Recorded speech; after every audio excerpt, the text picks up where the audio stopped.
to the Parliamentary Powers and Privileges Act and draw wisdom from it. Yes, Chair. This committee invited the Governor of Nairobi City County Executive with a letter referenced SEN/DGA/CPAC/2024/029 dated 14th March 2024 to a meeting with the committee whose agenda would be to consider the reports of the Auditor General on the financial statements of the County Executive of Nairobi City for financial years 2020-21, 21-22, and the receiver of revenue statement for the financial year 21-22. The Governor, through a letter dated 27th of March 2024, wrote back to the committee, and I'll quote the paragraph. This is to inform you that His Excellency the Governor will be unable to attend the meeting. Point of order, can we get the letter also? I don't see it, so that we follow. Can we get a copy? We can circulate a soft copy. Yeah, please. You can cause that to be circulated. Yes. This to inform you that His Excellency the Governor will be unable to attend the meeting scheduled for 8th April 2024 since he'll be out of the country. We kindly request that the meeting be scheduled to a later date. We apologize for the inconvenience this may cause. The committee deliberated on the content of this letter and resolved to issue summons to compel the appearance of the Governor of Nairobi. Chair, if you allow me, I'll read the summons that were issued to compel the appearance of the Governor. Proceed. Honorable Sakaja Arthur Johnson, Governor, Nairobi City County.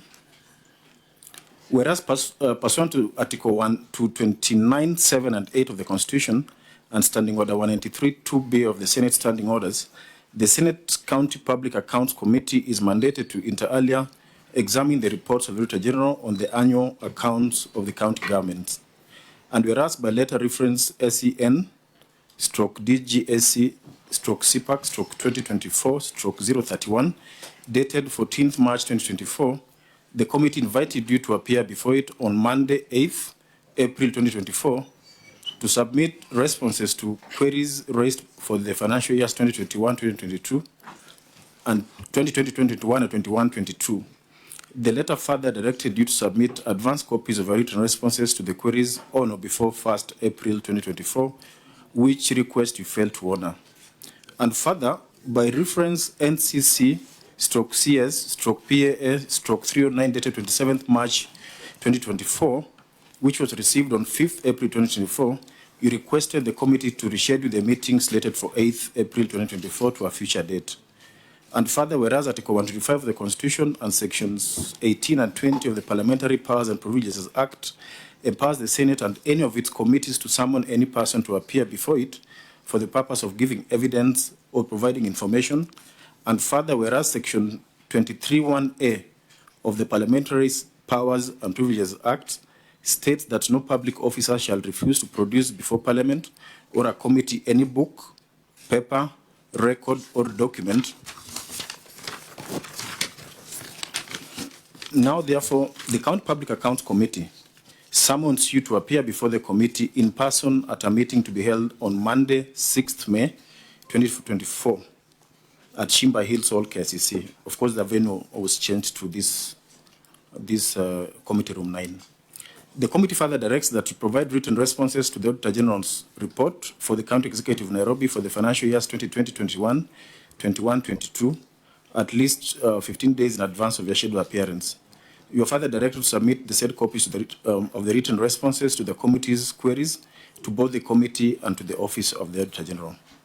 Take note that should you fail to attend before the committee on the date and time specified in this summons or produce the documentation required by the committee, 1, the committee may impose upon you a fine not exceeding 500,000 shillings or may order for your arrest pursuant to Section 19(1) and 3, respectively, of the Parliamentary Powers and Privileges Act 2017.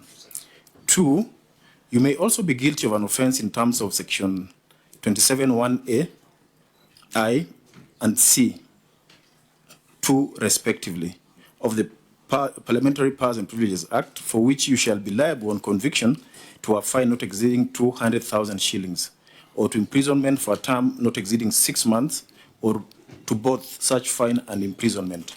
And 3, you may also be liable to be found in breach of Section 23(1) of the Powers and Privileges Act, which in turn may constitute the passing of a House resolution pursuant to Section 23(3) of the Powers and Privileges Act, given under my hand for and on behalf of the County Public Accounts Committee on 15th day of April 2024. It was signed by the Clerk of the Senate, J.M. Nyegenya, CBS. Chair, who was served? It was served on the Governor of Nairobi. It was served on the Governor and acknowledged as such. Yes. Fine. In our summons, we requested or demanded 2 things: the appearance of the Governor in person. The Governor is here in person. Secondly, we demanded a response to the issues raised by the Office of the Auditor General. The Governor has tabled his written responses and supporting annexures. I think to allow us to progress, the only thing I will require of the Governor is to go on record as to the reasons for his non-appearance in the last meeting. I think that's important for it to go on record. And then we can decide whether that is satisfactory and whether that will allow us to proceed. Governor. Thank you very much, Chair. On the 2 dates mentioned, the last date, Chair, I had traveled and had indicated that I requested for rescheduling of the meeting. I was out of the country for that week, and then I saw the summons, Chair. But that notwithstanding, I'm happy to be here today. It was a prior scheduled visit that I couldn't move. That's why I appealed for the indulgence of the committee. On that date, I think it was the 8th of April. And I think the earlier one was the 14th of March, Chair. So, Clerk, in the summons, I think we must add a 3rd demand, because you've demanded appearance in person, you've demanded written responses. We must also demand a written explanation for the non-appearance, including evidence of travel or evidence of commitment, because sometimes governors might just choose not to appear before the committee. So going forward, whenever we issue summons for non-appearance, that evidence must be put before the committee in writing, including any travel documents or travel-related documentation. Honorable members, the Powers and Privileges Act says where a person summoned does not appear, or where a person summoned appears and does not satisfy the committee may impose upon the person such a fine, and it's prescribed in the Parliamentary Powers and Privileges Act. Is there any member who is dissatisfied with the explanation by the Governor? Should we consider the fines that are provided for in the Parliamentary Powers and Privileges Act? Senator Onyonka? Chair, my opinion is that if the Governor is able to present documents showing that he traveled and all that, I think then we can do a review. Senator Mofaya? Chair, I think His Excellency Governor Sakaja has been a member of Parliament for quite some time, and is very thorough on some issues. I don't know whether his absence of failure to appear before the committee was deliberate. So I think I agree with his presentation that he might have traveled, but of course I didn't go through your ruling that he has to prevent that's evidence that he was out of the country. So I think we should give him some benefit of doubt for that matter. Senator Cherarkei? I think, Chair, the essence on powers and privileges is, and even the principles of natural justice, is there should be compelling reasons. And I hope the Governor will provide us with the traveling documents, which I think should not be a problem, as to why he did not appear. Of course, as a ranking member of Parliament who has been there for some time, I don't think he takes Parliament in vain. He must take Parliament seriously. And I want to believe, because he was my chair in labor and social services, he used to teach me that parliament must be respected. So I think, Chair, there should be compelling reasons, the provision of traveling documents, Chair, and any other documentation. And then from there, the ruling can be made. And like in the other county the other day, if there are no compelling reasons, then we go for full force of the law. But if there are compelling reasons, then it can mitigate the consequence and applications of powers and privileges. I thank you, Chair. Senator Methu. Chair, I know we are really pressed of time. And remember, I'd asked for comments on those who are not satisfied with the governor's explanation. Proceed, Senator Methu.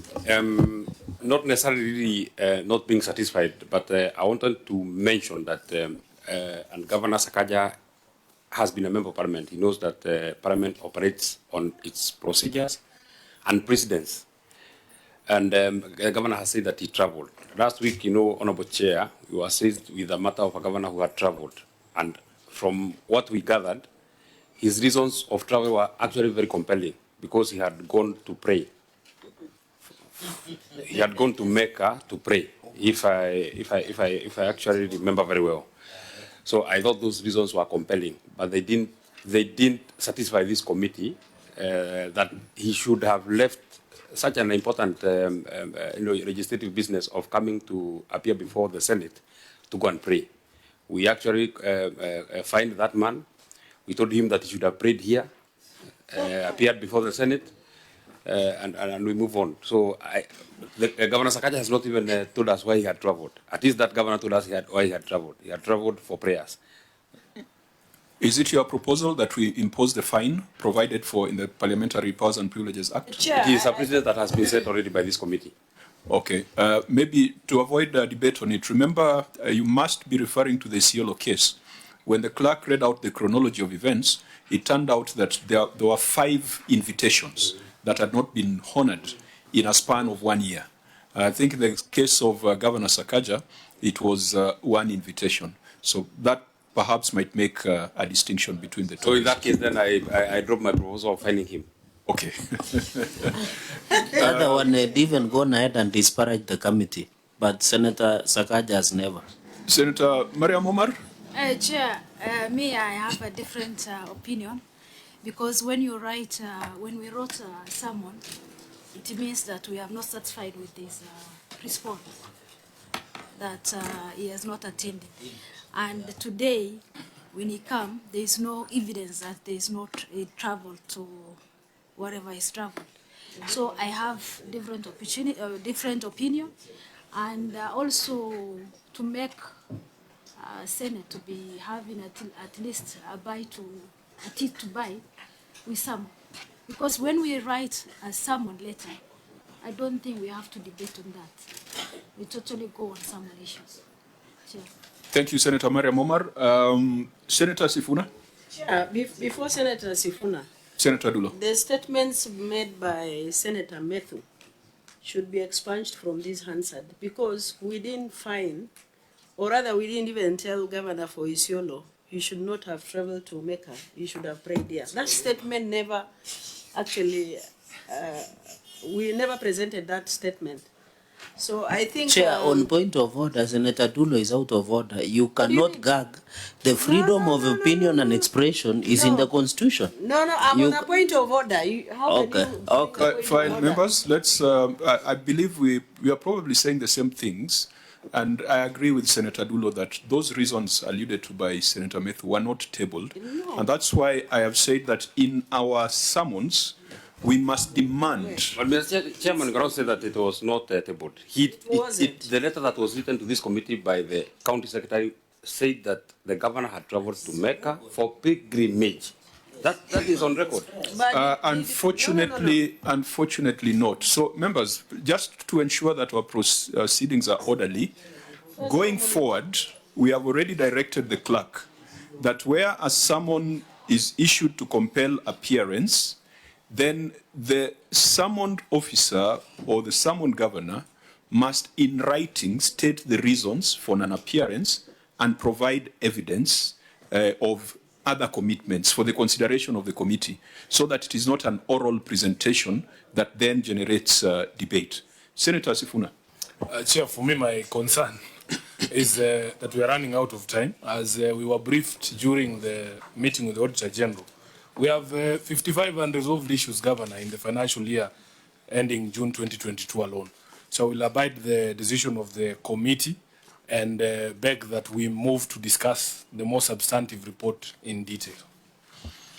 Honourable members, having listened to your submissions, I think there have been a mixed opinion, which is perfectly in order, because a committee that does not have differing opinions is like a committee of sheep, and we are not a committee of sheep.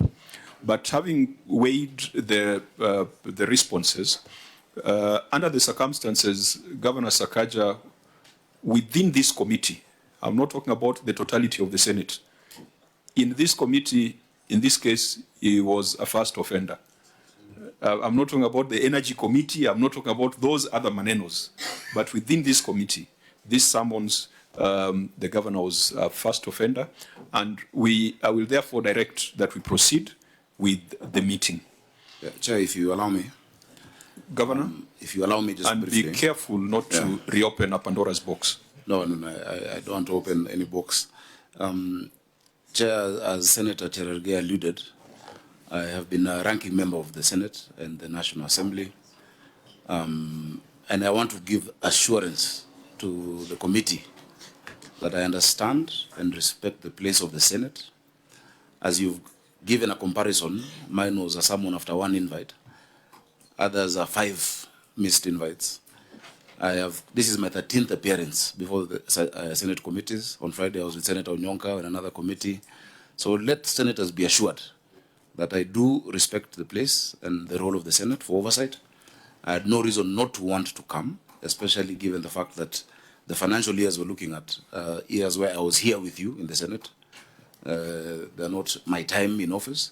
That notwithstanding, government continues in perpetuity. And Chair, I'll always be available for the Senate. I think there's a perception that was created that I have a problem coming to Senate. Chair, I love coming to Senate. In fact, over the past few days, I've been here a lot looking at the improvement works I've done around here. And I hope I'm the first one to use this committee room as in terms of governance. So please have that assurance that the reason why we've been able even to catch up to this financial year, I've come here on audit for 2017-18, 18-19, 19-20. We're now looking at 2021 and 21-22. Means I've come even more times than my predecessors combined, you know. And so I'm happy that even after today, we should be able now to be on time with us. Even at the Assembly, I've made sure my officers have been there. They've discussed 18-19, 19-20, and 2021. And so that is the disposition that we have in Nairobi County. So please, have that assurance, Chair, from Nairobi County and from myself. Okay, that's important for the record, and it's also important for the House to allay that impression of non-cooperation. Members, I want us to go to the work because you have said this us. for the record, just 1 second, Honourable Chair. Senator Methu. For the 2 times that I have invited, because I'm also a chair of a committee, for the 2 times that I have invited the governor for Nairobi on matters to deal with Nairobi Water and Sanitation Company, he has appeared. So I confirm that what he has said is actually true. I recall in the last parliament, the now governor for Makueni, Senator Mutula Kilonzo Jr., said we should be very worried when governors come before committees happily.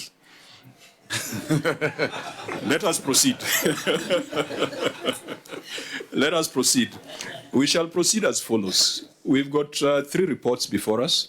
We have spent time with the Auditor General looking at the issues that have been resolved and issues that are outstanding. Unfortunately, probably 95% of the issues raised by the Auditor General are still outstanding. We have taken time to go through the receipt of revenue statement, and we have taken the decision that we shall not prosecute the receipt of revenue statements today, because it has been brought to our attention that there is an ongoing inquiry in the County Assembly on the issue of systems and on-source revenue. And I think it would make sense for the Senate to allow the County Assembly to conclude that process and for the Senate to be informed by the report of the County Assembly. Because receipt of revenue is not just about bookkeeping and IPSAS compliance, we must also look at the environment. We must look at the systems, must look at the processes, and we must look at the procedures. So we'll stand down the receiver of revenue report today. Secondly, we have looked at the expenditure report, and there is a huge issue around pending bills, close to 100 billion Kenya shillings. The bulk of the pending bills relate to legal fees and statutory deductions, particularly pensions benefits. The committee has also taken the position that we shall first consider the reports of the various task forces established by Nairobi City County to help us understand the background and get a better picture on those accounts payables. But with respect to legal fees, the committee has resolved that we shall engage experts to help us review the contingent liabilities, especially the issues that have been flagged by the Office of the Auditor General, so that, again, it is not just a conversation around debit and credit, but it is a conversation that covers lawfulness and prudence of some of those accounts payables. So ROR, we defer, and the conversation on legal fees and account payables relating to statutory deductions, we will have a specific meeting to address that. Because we... Yes. Governor, the task force, you established various task forces to look into pending bills. Maybe you could just let us know what those task forces were, because my intention is at the end of it, we must direct that we share with the Senate copies of those reports. Without even going into the details of the reports, just tell us you set up this task force, they've reported, the reports are available, and then we can agree on when those reports can be presented to the Senate. Thank you very much, Chair. Chairman, as you rightly put, when we got into office in August 2022, we found a huge pending bill in Nairobi. The outstanding liabilities were close to 100 billion. And out of that, 21 billion was legal fees owing to different lawyers. Others were decretal amounts, and others were ongoing cases. Chair, because of that, 21 billion is higher than the equitable share that Nairobi receives in a year. It is twice the on-source revenue. And many of them seemed, suspicious. And so I set up a task force to look into the pending, the outstanding liabilities in the office of the county attorney. It was headed by Kamodho Eganjo. I brought in different professions in that task force. It wasn't just lawyers. Of course, there was the president of the LSK then as a member of the task force. We had Senator Cherokee? Well, I appreciate, Chair, I don't know, because when you look at constitutional petition E003 of 2023 at Kitale High Court, it ruled that the formation of verification pending bills committee should not be done by counties, and it was declared unconstitutional. It should be exclusive domain of the Office of the Auditor General. So, Chair, while Governor is doing a lot in informing the committee what he has done, I don't know the implication of such ruling to what the governor has already been informed, because the reading of this petition and even Professor Nixon's also ruling casts a shadow on the formation of verification committees. Because if it is unconstitutional now, where does it leave us? Because we might also be treading on because we are also quasi-judicial process.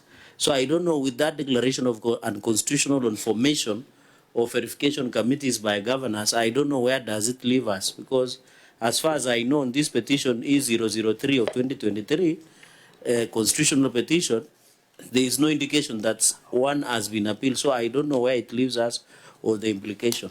Maybe that clarification. Senator Sifuna?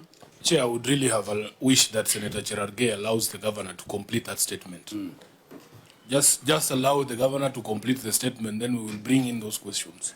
Even though Senator Chelargei has a valid point, because a presentation has been made before this committee by the legal department on the implications of that ruling.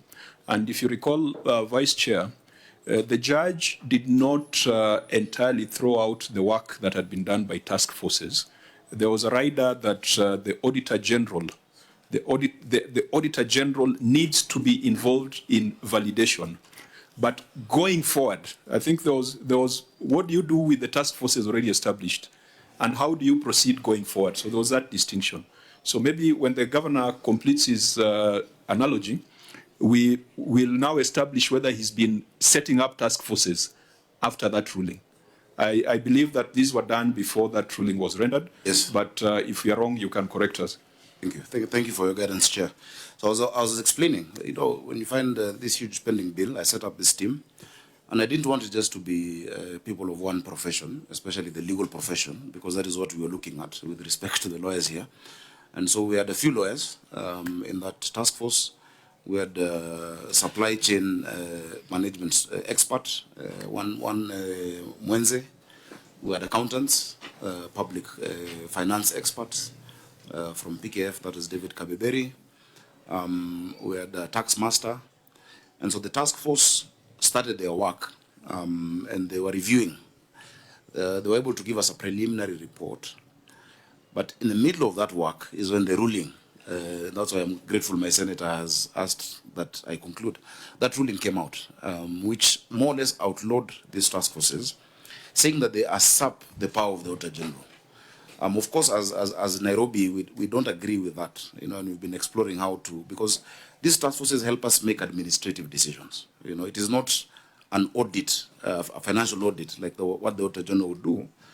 In fact, from the 21 billion, so far they had actually come to how it can be reduced to 10 billion.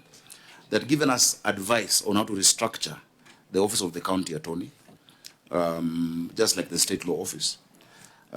Just based on that preliminary, report, I was able to engage the SRC to allow us to retain advocates in-house who would reduce our reliance with external advocates. If you look at the bill of 21 billion, if the SRC allows us to have, 6 years post-admission, pay them 250,000 or so, then many of the things that don't need to go to court will not go to court. And so we're currently in the process of recruiting around 50 counsel to be in different sectors. Most of our matters are land issues, disputes that don't need to make it there. Having said that, when that process stopped, we asked our internal team, led by the Office of the County Attorney, to review files. They looked at, as of last week, 144 files that they've been able to look at. The initial 44, for instance, because earlier, the decision on how much should be charged was a very subjective decision made by an individual. But we've seen that when it's a team, for instance, the reduction from 5.6 billion to 2.4, I think, Solicitor General, County Solicitor, 2.4 billion, for instance, and they're still ongoing. Last week they were in Naivasha, just focusing on that. And so we'll continue with the internal process, but so that, and if you look at that ruling, so that we don't waste taxpayers' money, the task forces need to conclude what they did. Now, the legal quagmire we'll have is then, will the outcome of that task force be recognizable based on that ruling? And that's the advice we shall be seeking from the Senate. What we want really is to have some order and control with these liabilities from lawyers, And I would want, I'd urge even my senator to guide. If you look at some of the amounts charged, for instance, you have one advocate charging the county more than 10% of its own source revenue. I can give an example of a case, if you allow me to. Somebody took us to court, took an MS in the county to court on the renovations at Uhuru Park, that were being done. That advocate then, who represented the county, charged the county 1.3 or so billion based on the value of Uhuru Park, as if Uhuru Park was being sold or was going. And you see, or another matter where there's a dispute between two, in an estate, a county estate, of an increase in rent. The entire quantum of that is 30,000 shillings, but the advocate charges you 60 million. shillings. So we'd really want advice on how to do, because I've been very hesitant to settle such fees. But that's the process. I've only set up one task force. That's the only one that we'd set up. The county had earlier set up one under PLO Lumumba. That was during the time of Governor Mike Sonko, that looked at the outstanding liabilities. That task force, the report was being utilized during that time. When you got in, instead of putting everything in the task forces, every sector had to take or to validate the outstanding liabilities through internal audit. So the internal auditor, the chief officer, had to say, yes, this is what, and sign off. Now, when you ask them to sign off, automatically it reduces, incidentally. So through that process, again, from the office of the internal auditor, there was a reduction in those outstanding liabilities. But by head of that...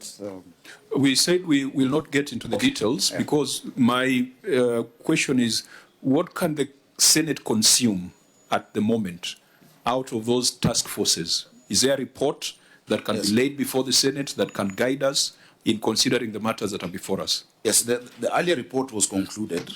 That was a PLO report from 2017. That one is available to be tabled. The Kamotho Waiganjo report?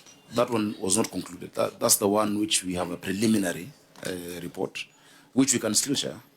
And that's the matter which we want to see whether do we appeal it, the ruling from Trans Nzoia. That's the one which only reached preliminary. There's no final report on the let's not mix up the two issues, because we are clear that as a governor, nothing stops you from having some people advising you. Yes. So if the task forces are advisory, I think that is within the law. But if it's in competition with the mandate of the OAG, that's a completely different matter. So what are you able to table before the Senate? As of now, Chair, I'm able to table the preliminary report of the Kamotho Waiganjo Task Force as we engage them to conclude. So we had paused that process. You can present that to the Senate within the next 7 days? Yes, sir. Yes, I can. Within the next 7 minutes, even, I can present that. Let's make it 7 days to be orderly, but if you can do it in 7 minutes, the better, so that members that can guide us in our conversation and in our approach towards the pending bills on legal fees. Yes, Chair. And also, Chair, if you allow me to take this opportunity to correct a misconception. I saw, and I'm happy our friends from the Fourth Estate are here. Of course, we don't take that as sort of admissible in the House. That what was flagged was how 11 lawyers are owed 10 billion. But what was reported is that 11 lawyers were paid 10 billion. That is impossible, Chair. We would not be able to pay salaries. That is our entire own source revenue. In that financial year, for instance, we only paid 287 million shillings. So thank you for allowing me the opportunity to just to clarify that. But I'm sure when you get to that financial year, we can go to the details of this payment. Senator Sifuna? Governor, is it your position that a lawyer cannot rack up 1 billion in bills? Especially where there's... just a minute. Yeah. Because in your annexures, you'll find there are certain law firms, and we will get into the details, certain law firms that appear to have preference in terms of getting jobs from the county government. And if you add the multiplicity of the suits that they've represented, it is possible for amounts to reach that high. Yes, but not on a single matter. Yes. When it's one matter, and if you look at the value for money to wananchi, possibly a matter that didn't even need to go to court, there was no loss on the county. For instance, the case I've given of Uhuru Park, paying that person 1.5 billion, which is even more than the amount it takes us to feed children for a whole year. It might be right legally, but morally, there's a conflict. That is why I would want advice, to pay one person. I think the point is we are dealing with a profession that is regulated. Yeah. We've got the advocates remuneration order and the laws that relate to that.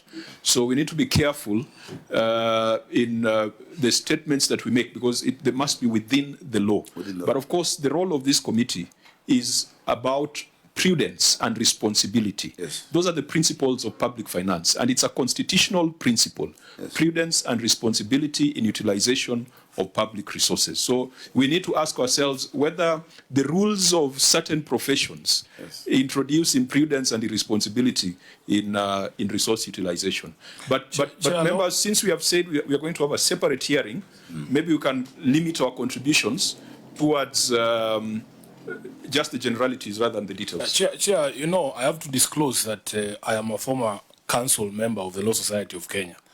And whereas we agree that there are matters that are just manifestly, questionable and they should be looked into, there's also been this blanket condemnation of lawyers doing business with the county. You will find in most of these cases, there are letters of instruction, Governor, that originate from the county. There's correspondence between the government and those lawyers. There is even agreements on fees between the county government and some of these lawyers. Some of these matters have actually been taxed before the taxing masters in court, and with the rider that was given by Senator Umtata during the briefing, that if a taxation has resulted from a proper taxation and it was not a consent entered into between officials of your government and the lawyer, then really we should not demonize everybody. Because I also would agree that I cannot pay $1 billion shillings for a matter such as the one that you've raised of Uhuru Park. But I am hoping that those task forces have done the job of isolating the matters where an advocate was properly instructed, they did the job, because they're also very honest young lawyers trying to make a living in this city. And we shouldn't lump them together. And if it has gone through the process of taxation, Governor, and it's a proper taxation, not one that ended up with a consent order, then really those monies are payable. And it doesn't matter how long we run away from them, they should be paid. Just hold on, Governor. Yeah. Senator Onyonka. Thank you, Chair. Then Senator Charake. Governor, I'm going to ask you just one question, and then the information I got is that Kisii County, before we had a task force which had been raised, which had been put together by the governor. In fact, there had been, and I want to raise up the bell on AOG, that actually on most of these pending bills, the OAG had already issued a report in most of the counties. What happened to that report? And the second issue, this comes to the question that Honorable my Secretary General has talked about, SG. This same committee sat here and we had a bill of 946 million from Machakos County for 4 years ago. I still haven't got an explanation how Machakos County got into a pending bill with the lawyers. And these lawyers actually were only 2 firms. I'm yet to get an explanation. So even when we are not passing aspersions on the legal fraternity, but the truth is most of these con jobs have been with the legal fraternity. I mean, let's just accept it. That's the way it is. So I need an explanation before we can even raise issues with the governor, because all these quirky deals have been done before even he came to office, but I know he needs to be answerable to that. At the same time, I would love to see what the Auditor General actually gave in terms of the reports and the audit you gave on most of these. Are we together? Yes, pending bills that need to be paid to the legal firms, because I know that Honorable Sifuna may not raise this issue, but Honorable Sifuna, I can tell you truthfully, I know friends of mine who've siphoned off 800 million from City Hall and they laugh at us. Okay, let's not mix issues. And as you reflect also on, I think, must have been Kilifi and the element of internal collusion. Senator Charake. Maybe to Governor, I was worried when I saw that there were some lawyers who are being owed by the county such amount. And it is good you are put on record because I saw something on Twitter sometimes back or ex-corporation. But it seems you have legal counsel or a county solicitor and county attorney. Governor, I don't know whether county has contested those legal fees. Because as your senator has indicated rightfully, the taxation, taxing master and what have you, so to allay fears, and by the way, the country should know that lawyers can be owed $1 billion because it depends with the value of what they are doing, and they are being guided by advocation remuneration order, which is regulated. But my only concern in prudent use as a county, have you gone ahead and maybe contested through the legal process, maybe moving to court, and your county solicitor and county attorney is here? Have you put in any measures to ensure it is being reviewed downwards to, so that it does not appear. By the way, Chair, it is not an offense that lawyers are being got such huge colossal amount, but have you in the process contested or raised within the legal framework that is provided for the review of such amount that, so that you protect also the resources? Okay, I'll take the governor's very brief response so that we don't get into the substance when you have said that we will have a special hearing on that. I think the governor is to provide us with the preliminary report. Then we can take a view. But Governor, I'll allow you just a minute to respond to the concerns of the senators. Thank you, Chair. And I'm happy that the committee shares in our concerns because of the issue of prudence, on how we use these resources. Chair, I don't agree with blanket condemnation of the legal fraternity. In fact, the legal fraternity has really been helpful, for us to exercise our mandate and to deliver to the people. But there are certain cases, and the report, I'm just going through some of the interim recommendations. It highlights certain cases that are really just outliers, and those cases are really not acceptable. Yeah. And that is why in that task force I had the LSK represented, and the president of the LSK was there. In fact, even as if we refresh that team, the current president should take that position. I think the position is not an individual, but represent the fraternity. So the interest of lawyers is also looked at. There are so many cases, if you look at it, Chair, even if there's agreement from the county, sometimes some of them look like collusion, that take us to court on this matter, and then we shall represent ourselves like this. Or if somebody is saying the bill is 1.5 billion, and the county says, no, that is too much, reduce it to 1.45. You've done nothing, And so, in fact, at some point, I would really want this investigated, yeah, because these legal payments were used for a long time to just, bankrupt many counties and to siphon a lot of money.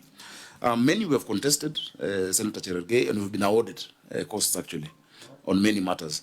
Some of the lawyers have helped us save our land that was, that has been taken. If you look at like the Kamudi issue, some of these lawyers have helped us, restore public assets.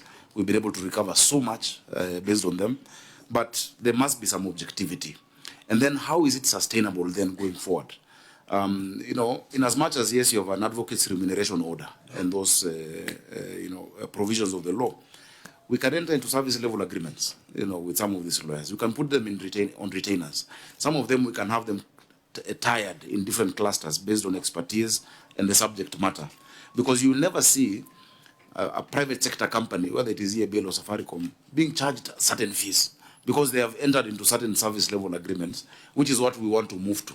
So, Chair, I'll be very happy when we have that discussion for us to say what improvements then we're making in the Office of the County Attorney, what proposals we have. When I asked SRC, for instance, to allow me to pay advocates a certain amount, they asked for the justification. And the justification was the pending bill, 21 billion. By increasing the salary of a few people, we can, avoid that kind of exposure. And moving forward, how do we strengthen counties, law offices? How do we have, even when they come in as interns or as, what do you call it, when you're at the School of Law, as pupils, and have pupil masters at the county to help us. We've realized a lot of our issues can be solved by arbitration, that they don't even need to go to court. But when they go to court, the amounts that we are charged, the example I gave you is actually a court case, Nairobi Beach Club versus NCC, for instance, Chair. The problem was that the rent for the restaurant went from 20,000 to 60,000. The tenant sued NCC. NCC instructed a lawyer. The fee note of the lawyer is 105 million because of an increase of rent of 40,000. Chair, it is not a conveyancing. The restaurant is not being sold. So such cases are so many, and that is why they need to be looked at so that we can be prudent. Even if we must pay lawyers. Thank you, Governor. I think that members, we have agreed we'll have a special session on this. I think let's just close it by saying that we, as a Senate, we cannot override other laws that have already been established. The acts of parliament that govern remuneration of advocates, the Senate cannot rewrite it. The interest of the Senate would be to ensure that there's no collusion to defeat justice. The interest of the Senate would also be to ensure that the county is not losing due to inaction. And we have seen that the biggest component or a big component of those legal fees is interest, avoidable interest. And the interest of the Senate will be to ensure that there is prudence and responsibility. And that is why the County Attorneys Act was passed. And I think when we have that other conversation, we'll be asking for you to demonstrate to what extent you have complied with the requirements of the County Attorneys Act, and whether that is bringing about the much needed reforms and savings for Nairobi City County. Members, time is ticking. Allow us to now go straight to the report of the Auditor General. Governor, in our review of the report of the Auditor General, there is a matter that touches on a very live issue, which is disaster and emergency management in Nairobi City County. You will find it in the report of the Auditor General, and the report that I have has it as page 19. Page 19. Okay, so we'll proceed as follows. We'll start with the financial year 2021-2022, and then we will go back to 2020-2021. In the financial year 2021-2022, the Auditor General has raised a concern on failure to establish Nairobi City Disaster and Emergency Management Council. We know that we are having a live problem at the moment. We have, I don't know whether to call them an emergency or a disaster, in the form of the floods that are ravaging the country, and particularly the capital city of Nairobi. In the wisdom of the County Assembly of Nairobi, in 2015, the County Assembly passed the Nairobi City Disaster and Emergency Management Act. Amongst its provisions, it required the establishment of a disaster management council. It required the appointment of a director for disaster management. It required the establishment of a county disaster management fund. And it also required the processing of a county disaster management plan. I think this is a very live issue. It would be out of place for us to be discussing how face masks were bought in 2020 without starting with the issues that are current and live and have found their way in the report of the Auditor General. So, Auditor General, please read your finding there, and then the Governor may respond and perhaps give assurance to the residents of Nairobi that the law that was passed by the Assembly is being implemented as envisaged by the members of the County Assembly. Okay, thank you, Honorable Chair. Failure to establish Nairobi City Disaster and Emergency Management Council. Note 9 to the financial statements reflects other grants and payments totaling Kenya shillings 799,090,730. Excuse me, Chair. Page 19. You are on which page? We are page 19. That's page 19 on the report of the Auditor General. But members, which one are you looking at? I am. The response by the county? We're in the financial year ended June 2022. Chair, I would like to ask George or his team, because mine. Yeah, could you just guide the Okay. senators?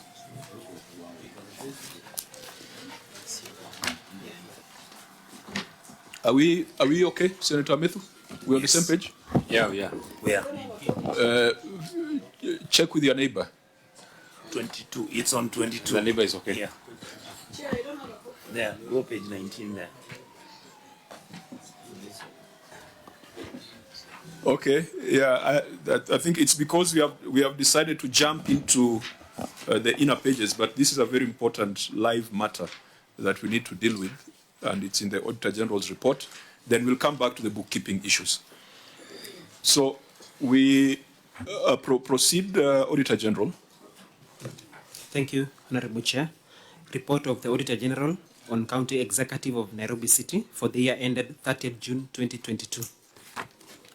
Page 19, number 9. Failure to establish Nairobi City Disaster and Emergency Management Council. Note 9 to the financial statements reflects the other grants and payments totaling Kenya shillings 799,090,730, which includes emergency relief and refugee assistance civil contingency reserves of Kenya shillings 157,830,690. However, a review of the department's records revealed that the management did not establish a disaster and emergency management council, contrary to Section 4AF of the Nairobi City Disaster and Emergency Management Act 2015, which provides that there should be a disaster and emergency management council in the county, which should be responsible for settling relevant policies, approve plans, and oversee the implementation of risk reduction, preparedness, response, and recovery activities by all the county agencies and other agencies performing roles related to disaster management.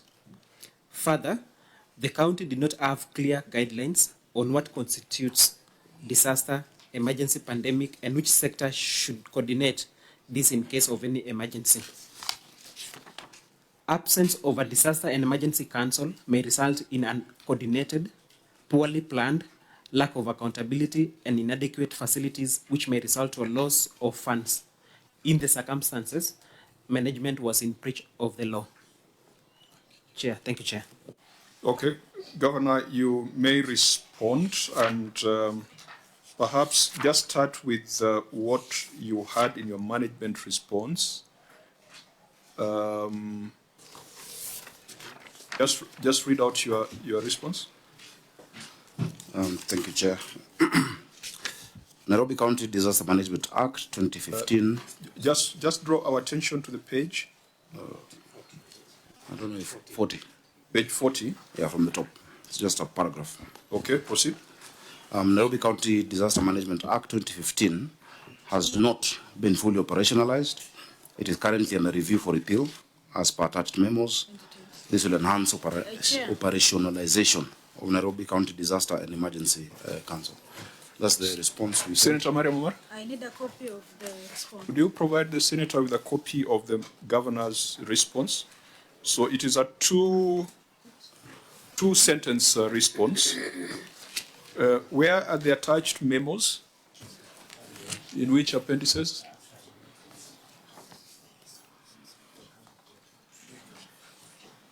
Are the memos with us?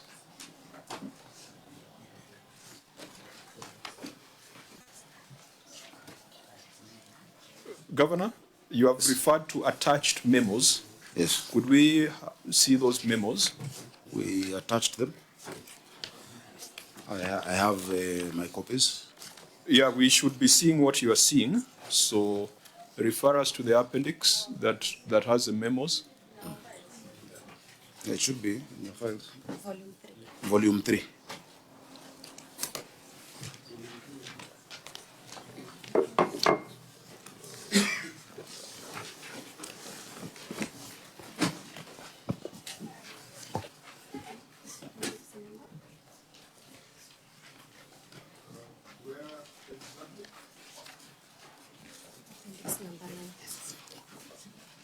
Appendix number 9 in volume 3.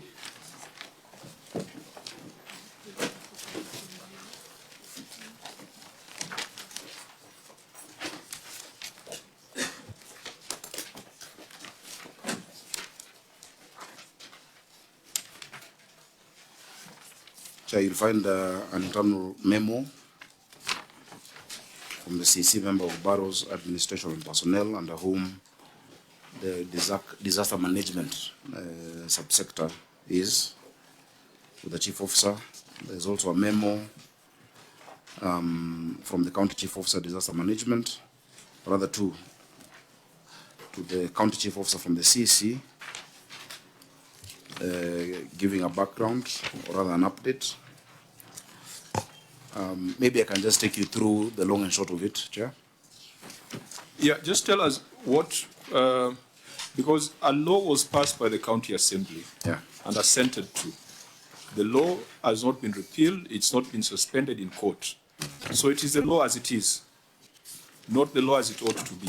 Chair, from 20... Order. Sorry, yeah. So your responsibility is to implement the law as it is. And if you need certain amendments, you cause that to be done through the county assembly. You are in the executive, you are not in the legislature. So what is the problem of implementing the law as it is? Thank you. Chair, from 2015, that law has actually not been implemented since it was passed because of several shortcomings that the law has. I may not agree with the assertion by the Auditor General that the lack of a council may result in uncoordinated policy, because this is specific to Nairobi. So Nairobi that has a law providing for that council. In many other counties don't have it, and it doesn't mean that they are uncoordinated or poorly planned. Chair, we reviewed. In fact, when we got in, we asked for a review of all the laws that have been passed within the county. If you remember, when I was senator, together with the senator from Makueni then, current Governor Mutula, we proposed a disaster risk management law that passed in the Senate that was going to create coordination not just within the county, but between the counties and the national government for better management of disasters, and not just management of disasters, but also mitigation, advance warning, early warning signs, advocacy around it, training young people, letting wananchi know what to do in case of an emergency, etc. While we've been pushing for that to be done, we've in the process that the county has been undertaking, if you look at the last memo, has been, first of all, justifying why we need to have a semi-autonomous body to deal with all disaster risk management. They looked at the shortcomings of that certain law in terms of composition of that council, in terms of how it relates to other entities that are not within the county. As a former legislator, I feel that actually the Senate law would be superior and would actually give us, a better foundation in dealing with disasters. You find that it goes against Mwongozo proposals in terms of having a very top-heavy council chaired by the deputy governor. That it doesn't align with the current structures in the county. You find the chief officer is not mentioned there, yet the chief officer, disaster management, is the one who really is the core fulcrum of coordination. It only looks at fires, mainly. Nairobi has more disasters. If you look at what we're dealing with currently, it's not just fires. It is floods and there are many different types of disasters. So, Chair, the process and even the cabinet memo that came to us on the repeal of the law, which is what now the cabinet returned and said, instead of just repealing the law, create the new legal framework you're proposing, because, Chair, there's a doctrine of implied repeal when you bring a new law that then takes over the law that was there before. And so we're working on a new legislative framework that is similar to what I had proposed in the Senate together with the Governor Mutula, that even then had been poached by national government and presented through the leader of majority, Governor, what's his name? Honorable Ishungwa, that is before Parliament. And so we really need to review this. Chair, if you look at what's happening today in Nairobi, we're dealing with a huge crisis. We have 10 camps. We had 31 camps. We have 10 camps currently. We've lost close to 20 people in the city. Different sectors are expending their budgets. And that even convinces us why you don't need necessarily a fund. For instance, today, in all of these camps, people are having lunch and dinner prepared from the county, by dish in a county. That is not in the disaster budget. That is a sector budget within wellness and nutrition. We are repairing 17 bridges that were washed away. These bridges are in different areas. From Madare, there's a bridge that connects Mukuru Kwanjenga and Lunga Lunga, and children study in the other side. There's a bridge between Kiambiu, where I was, and I've gone to all these places, Chair, connecting Viwandani, and there's Kiambiu and Jerusalem. There's so many bridges that we're repairing. The budget to sort out those bridges ideally should come from that sector. not necessarily from disaster. So we feel that that one size fits all approach doesn't work. And so the reason that law has not been implemented since 2015 is that it's actually unimplementable. I wish earlier somebody would... Order, Governor. I'm Yes. looking at the Act. The What current is, act. what is the problem with the proposed council? Let's start from there. Because the council Yes. is chaired by the governor. The deputy governor. The council shall consist of the deputy governor, who shall be the chairperson, and then there are various CCs, and then there is the county commissioner, the commandant of police, the Kenya Red Cross, representatives of the public, county director for disaster preparedness, etc., with a view to bringing a multi-agency approach towards disaster planning, coordination, and response. What is essentially wrong with that? Chair, actually, you know, without even calling it a council, we've been implementing that multi-agency approach. In fact, a few weeks or so ago, I had the regional commander, the county commissioner, and all national government administration officers, the regional police commander, and all his people until OCSs and our sub-county structures. They've already been brought together, and we work in that manner. Last week, I was able also now to rope in the parliamentarians, led by the senator of Nairobi, the MPs. We want to create such structures that now align with our current structure of government. This one that you have doesn't accord to the structures. Is the problem that it is chaired by the deputy governor? Of course or not. what is the... I'm trying to understand what the problem is, because we do not want response to disasters and emergencies that follow the whims of the governor. And that is why we say public policy should be predictable and consistent. Yes. And so when you can see the law provides for that kind of council, even if there are agencies that wanted to assist Nairobi City County, they would go to the law and they will see the structures created by the law, and it would provide an entry point. They don't have to look for the governor wherever the governor is. So the law is there. The executive cannot repeal the law. It has to ask the assembly to either repeal or amend. So we've got the law as it is. Please just help us understand why we are not implementing the law as it is. You've given us various scenarios that make it unimplementable. But what is a consistent, predictable structure at the moment for managing disasters and emergencies in Nairobi, if not what is provided for in this act? And I'll allow maybe the senators just to put together their thoughts so that you can have one response. Senator Cherarkei. Chair, maybe to govern and through you, Chair, at the moment I've heard you are using multi-sectoral approach, especially to address the issue of floods in the city. What is the strength of the legal framework to allow you to be able to proceed with response to emergencies, noting that under, is it section 148 of the PMF Act, the law provides that at least 2% of the county revenue should be used to allocate for emergency disaster response. So what is the fate in your budgeting process, especially on the aspect of 2% of national revenue, because that is what the law says.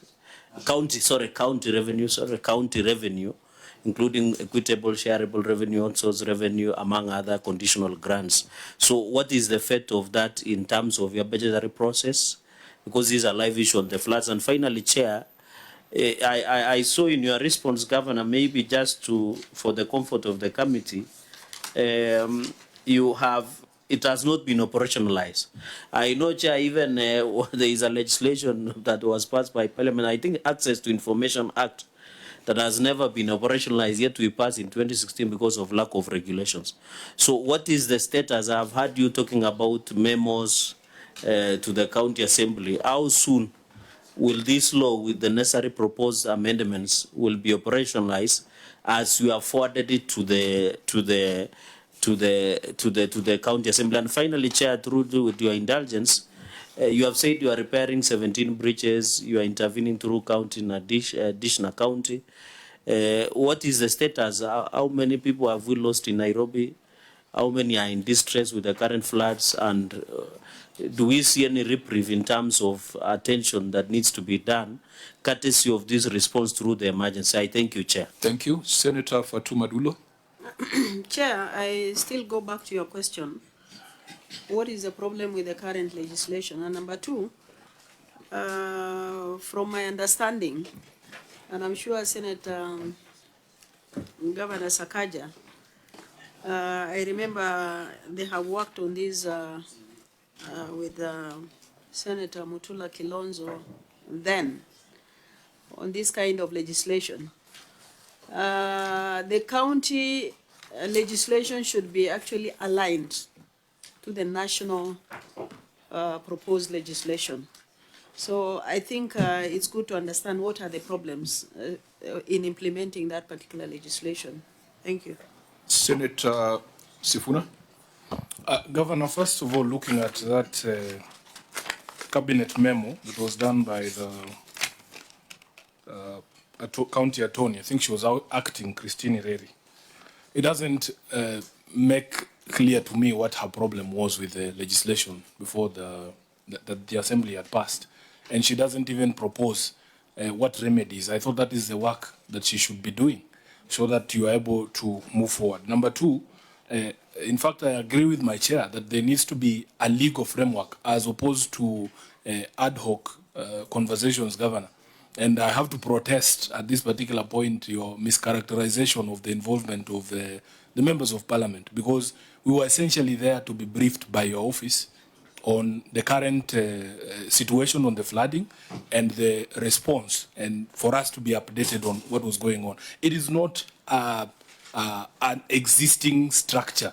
This is what the chair was saying, that we should have an existing structure where we know we have regular meetings as an organ or as an entity within the county for us to be able to discuss disaster response. This was just a meeting that we were asked to, and I remember, Chair, I asked for your permission to just dash there and be able to also be briefed on what was going on. Lastly, Governor, are you in a position to give us the current employees that work in disaster management within Nairobi and their and their respective qualifications?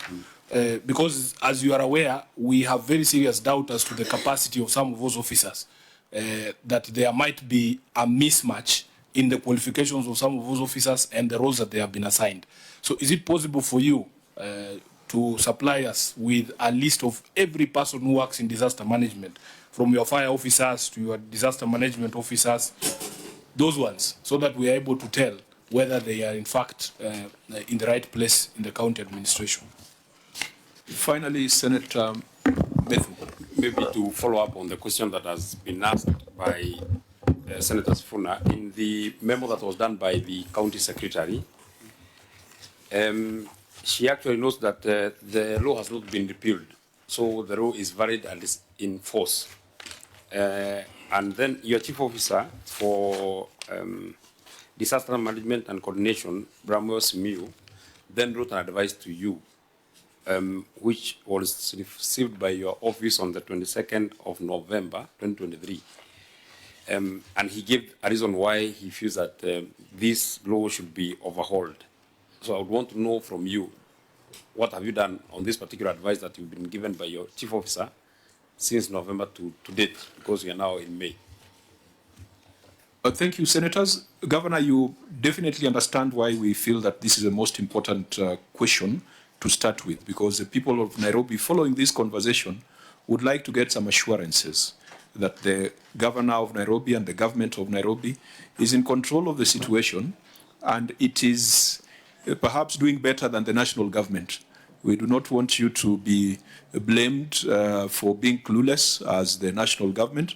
You need to demonstrate to us that whatever you are doing is within the law. Point of order, Chair. You cannot say national government is clueless. I think it is fair to use another term. Kindly. The chair is never out of order. No, I'm not saying you're out of order. I'm just saying you rephrase the word that you are using. Chair, can I make a suggestion? Senator Onyonke. Honorable Cherarge, we can easily say that the government is confused. No, Chair, but the national government have been working closely with the county government of Nairobi in alleviating the challenges of floods. You cannot say Let the governor demonstrate, and I would also want to hear from the governor Maybe you can say, what input the national government has had in terms of response to the disaster, so that we can figure out who is clueless between the national and the county government. So I hope that word is dropped. It is actually very important to know that the president is actually addressing floods in Nairobi this morning. And is in Mathare at the moment. Okay, let's come back to the governor's mandate, and let's not confuse it with the mandate of the national government. Yeah, we are not dealing with the party issues here. Let's be Governor, through the chair, add that you have been working closely with the national government. Please do not guide the witness, Governor. Governor, you may proceed. Senator Sifuna? Chair, I really would want to dissuade members here from being advocates of any agency or entity. And use the same advice to members.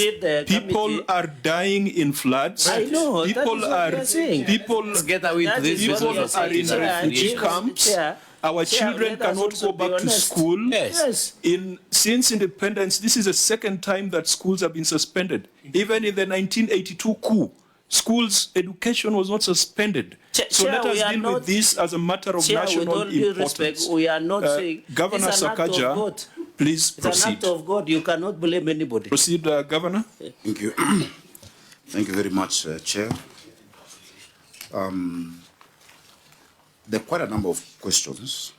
Maybe I'll start with the last, which was from Senator Methu, about the memo from the Chief Officer, Disaster Management. That is 2nd October 2023. If you look at that memo, actually the copy you have possibly has my directions.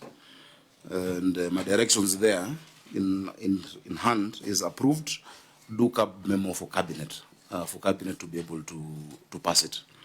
And the Chief Officer was talking about a technical working group to review the existing legislation that we're talking about. And then there are the specific issues that we have in that act. Yeah, the specific issues, of course, what we've gotten from stakeholders and experts in disaster management having a problem with this current law. Civil society, so there's the issue of stakeholder engagement. The second issue was it overlooks the evolving threat landscape and has focused a lot just on fires. Of course, fires are big, in Nairobi. In a month, sometimes you get up to 50 or 60. And so the memo talks about how, you see, the disposition of the county in terms of the approach we want to take in dealing with disaster is in conflict with that law. So we can't be implementing a law that we intend to repeal or in the process of reviewing. Governor, let me stop you there. Yeah. You know at what point a memorandum is issued with respect to legislation. Yes. When the law is brought to a governor for assent, and the governor or the president has reservations to the law, they do a memorandum to the assembly. It is at that point that a memorandum is admissible. And for that memorandum to be overturned, it requires 2/3 of the members of the assembly. That is a proper place of a memo in legislation. This which comes later, once the law has been enacted, these are the thoughts of the executive. They do not stop the implementation of the law. And I think there's really no argument, because that's a process. Yeah, as a governor, you can do a memo before you append your signature. Yeah, the memo I'm talking about is different. It's not a legislative memorandum. Now, this other memo you're describing, this is a thought process of the executive. Yes. And it only makes sense to the Senate if these thoughts are conveyed to the assembly for repeal or amendment of the law. Yes. So basically, we are talking about intentions rather than action. So perhaps just to allow us to move on, because we've got a lot of papers here, because the question has been, what is the problem with the law? And that's what you're attempting to explain through the memo. Assuming there was that problem, and it establishes a council, which in my view, I see nothing wrong. It requires a disaster and emergency plan. So tell us, do you have a disaster and emergency plan in Nairobi City County? Chair, we do have a disaster management plan Okay. in the county. The third thing it requires is appointment of a director for disaster and emergency. Do we have a director for disaster and emergency? Yes, we do. What's the name of the director?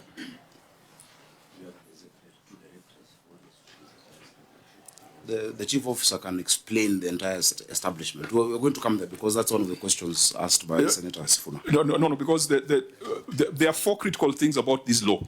Yeah. I'm just trying to figure out whether. So you've got a director for disaster and emergency. There are two directors. There's one for disaster risk reduction. We'll give you the entire establishment. So it's not just one director. No, we're saying this law doesn't align with our current structure. That's why we're working on it. No, but it's your structure to align with the law. It is not the law to align with your structure. Yeah. It's a law that drives your structure. It's not your structure that drives the law. So as we're reviewing it, Chair, because you see, the implementer of the law is designed by the legislators. But when the implementers find a challenge with implementing it as it is, they propose amendments. And that is what we're doing. Governor, are you sure if we went back to the records, we will not find that this law originated from the executive? Possibly in 2015. Yeah, so you be careful when you say that.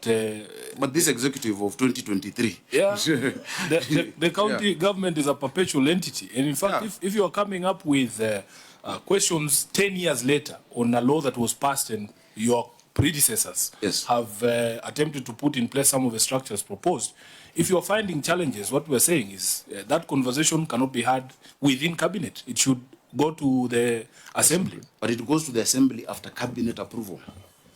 The cabinet, that's what I'm explaining. Fine, Governor, the disaster has befallen us. And I know you sitting in the Senate today is inconvenient because you ought to be out there leading rescue efforts. As I've been. So, beside all the English and the legalese and when memos should come, what is your current structure for responding to disasters and emergencies like the ones that are facing us today? Okay, so I'll have the chief officer just come and explain the structure of the disaster sector. Then I shall go in and explain what we're doing with the current disaster. And then to explain to you our thinking. You know, even if it was legislated in 2015, that's why legislation is continuous. You do amendments, you change laws, you propose that this is not working, this is how we want it to work better. That is a continuous process that even the Senate is engaged in, Chair. So, yes, and please be very precise. What's the name of the officer? Thank you, Chairman. My name is Bramwell Simiu. I'm the County Chief Officer in charge of disaster management and coordination. And just to answer you on how you're dealing with this our current structure, we have the Disaster Risk Reduction Directorate, which focuses on mitigation and prevention of disasters. So this is a directorate that engages with the public and matters awareness, matters setting early warning systems, building community resilience through setting up some of the community volunteer response teams. Then we have the Directorate of Fire and Rescue, which really is a rescue agency, which focuses on responding to emergencies when called upon. The DRR unit also deals with matters of recovery, such as post-disaster support. Now, part of the reason we have challenges, Chairman and members, to implement this current law is that it's tailored around fire and rescue services. It does not give us the latitude to deal with matters mitigation or prevention or recovery adequately. And just to mention that this law was passed in 2015, but the disaster management sector was actually set up in 2018. Now, between 2018 and 2022, you will be aware, Chair, that we had a bit of political challenges, and for a large portion of that era, we didn't have a DG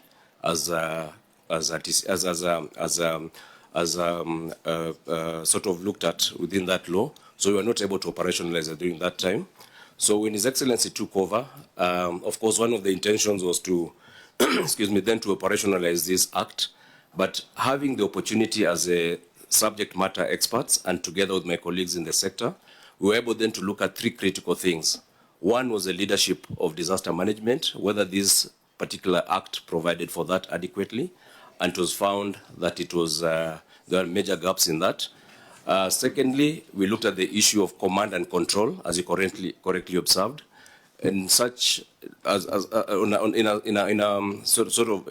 current situation that we find ourselves in.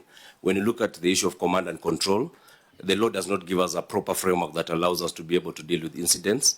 That act also does not capture the full scope of hazards that we face, so that you look at it as more of a response to fire act, as opposed to becoming a modern dynamic. Bramwell, you're taking us back to where I wanted us to exit. I no longer want the argument on the advantages or disadvantages of that law. Okay. I just want to understand, how are you currently responding to disasters and emergencies? Yes. Particularly the flooding disaster that we have right now.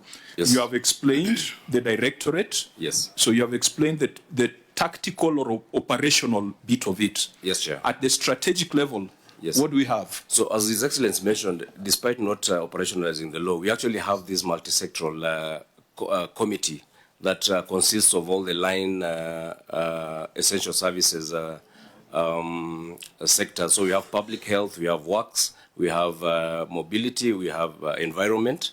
I chair that committee. It also ropes in the sub-county administration team and the Ngao team as part of that team. So this is a team that... When is the last time you met? We met, I think, 2 weeks ago. We met 2 weeks ago. That's a week ago. That's still at operational level. I'm looking for strategic direction. Yes. Because ultimately, yes. I want to see how the governor fits into that structure. So that committee is actually convened by His Excellency the Governor and the Regional Commissioner, Mr. Kate. But then the delegated day-to-day management of the council, I chair that as the chair of the... So that's more or less the council. It's only that it's a governor who chairs it. Yes. Isn't it? Yes. So it appears the problem is that it was designated to be chaired by the deputy governor, because if you're saying that exists with the regional commissioner, police commandant, and all those things, it's basically what is in the law. It's more or less the same. It's more or less the same. But the only difference is the chair. Yeah. No, I mean, the Act doesn't recognize the regional commander, for instance. Yeah. It doesn't bring in the police commander.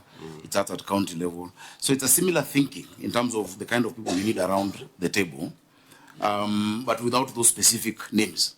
So when Kate sits there, the council, if you look at it clearly, has no regional commissioner. Nairobi is a bit different, where our regional commissioner, Nairobi is a region and a county at the same time. You know, so there are those differences, but operationally, even as recently as last week, I was chairing the same committee. But what we found, Chair, is that just as we're moving with the barrow system, it is more practical and impactful when we step down these teams to the sub-county. And so we have empowered the sub-county teams to have the machinery, the resources, the cash in terms of interest with the sub-county admins. They sit with the DCCs, they sit with the disaster management officer at the sub-county, together with the different agencies, so Red Cross, the police, all entities there, say, okay, there's this problem in Runda, for instance, or in Madare. We need to respond to it, and they're able to do it without having to come to City Hall. So what we have at City Hall is just the strategic leadership. Receives the reports from these places, anything that needs to be escalated is then escalated to us. I can give an example. What we're dealing with, for instance, in Dagoretti South, in Udhiruru-Mitu yesterday, were landslides, you know. The response to the landslides there in Udhiruru-Mitu ward and what needs to be done is very different from what we're dealing with in Mabatini, in Madare. But the Mabatini team in Madare has the capacity, the resources, and the ability to solve the problem without these other one interfering. So, Chair, with the current disaster, because that is how we are currently structured, with the current disaster, for instance, I've been to all parts of the city, as you're saying rightfully, even today. I think this is the second time I've worn a suit. It was just today in the Labor Day, because I had to go. And even after that, I went straight to the ground, Kware and Viwandani. I've been to Mukuru, Kwaruben. I've been to all these places, listening to the people, taking food supplies, giving them, mattresses and blankets, and addressing certain challenges. In Enterprise Road, for instance, where it has been flooding, And that's why we've included in that council, in quotes, Kura and Kenha. They're not provided for there.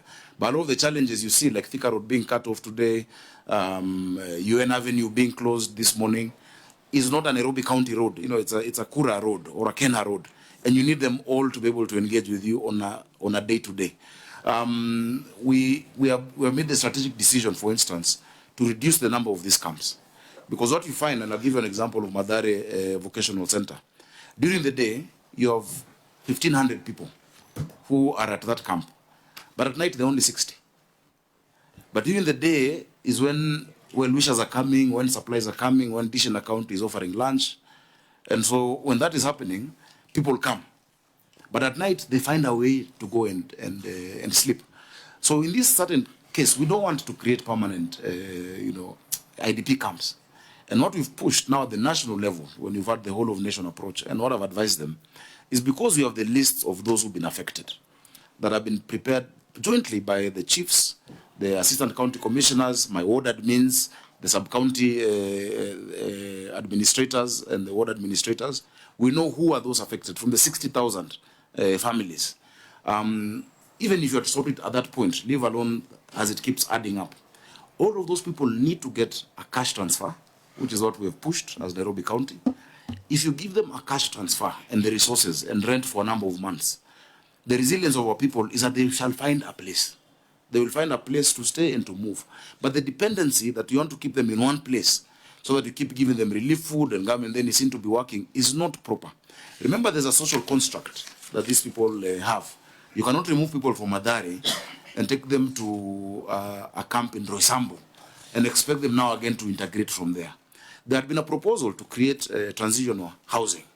This is a proposal from the national government that part of the land, for instance, at Madare Hospital or the land at NYS has, that they provide this housing, construct temporary shelters, and have people come and stay there. And the county has been very opposed to that. Rather, we wanted to improve that argument and tell them, look, you see, therein lies a problem. Yeah. That the national government is making proposals which do not sit well with the county, yes. And yet this council was supposed to be the point of convergence for the two levels of government. And that's why we're still pushing for implementation of the law. Where the decisions are being made is above this council, Yeah. So the kind of Can I ask Governor? Yeah. Just let me finish explaining that Just let me ask a question. Yeah. I agree with some of the sentiments. I just want to understand, have you shared these things you are telling us with the national government? Because we have said, even from the other side of the coalition, that you cannot tell people from Madare to look for higher ground. Yeah. And we keep hearing the president pronouncing himself. So you are admitting to the cluelessness of the national government that the senator was alluding to. Have you advised the president that this cannot work in Nairobi? I just want to know if you have shared those sentiments. Chair, in point of order, I think we owe Kenyans to conduct proceedings that are decent, within our standing orders, and with respect.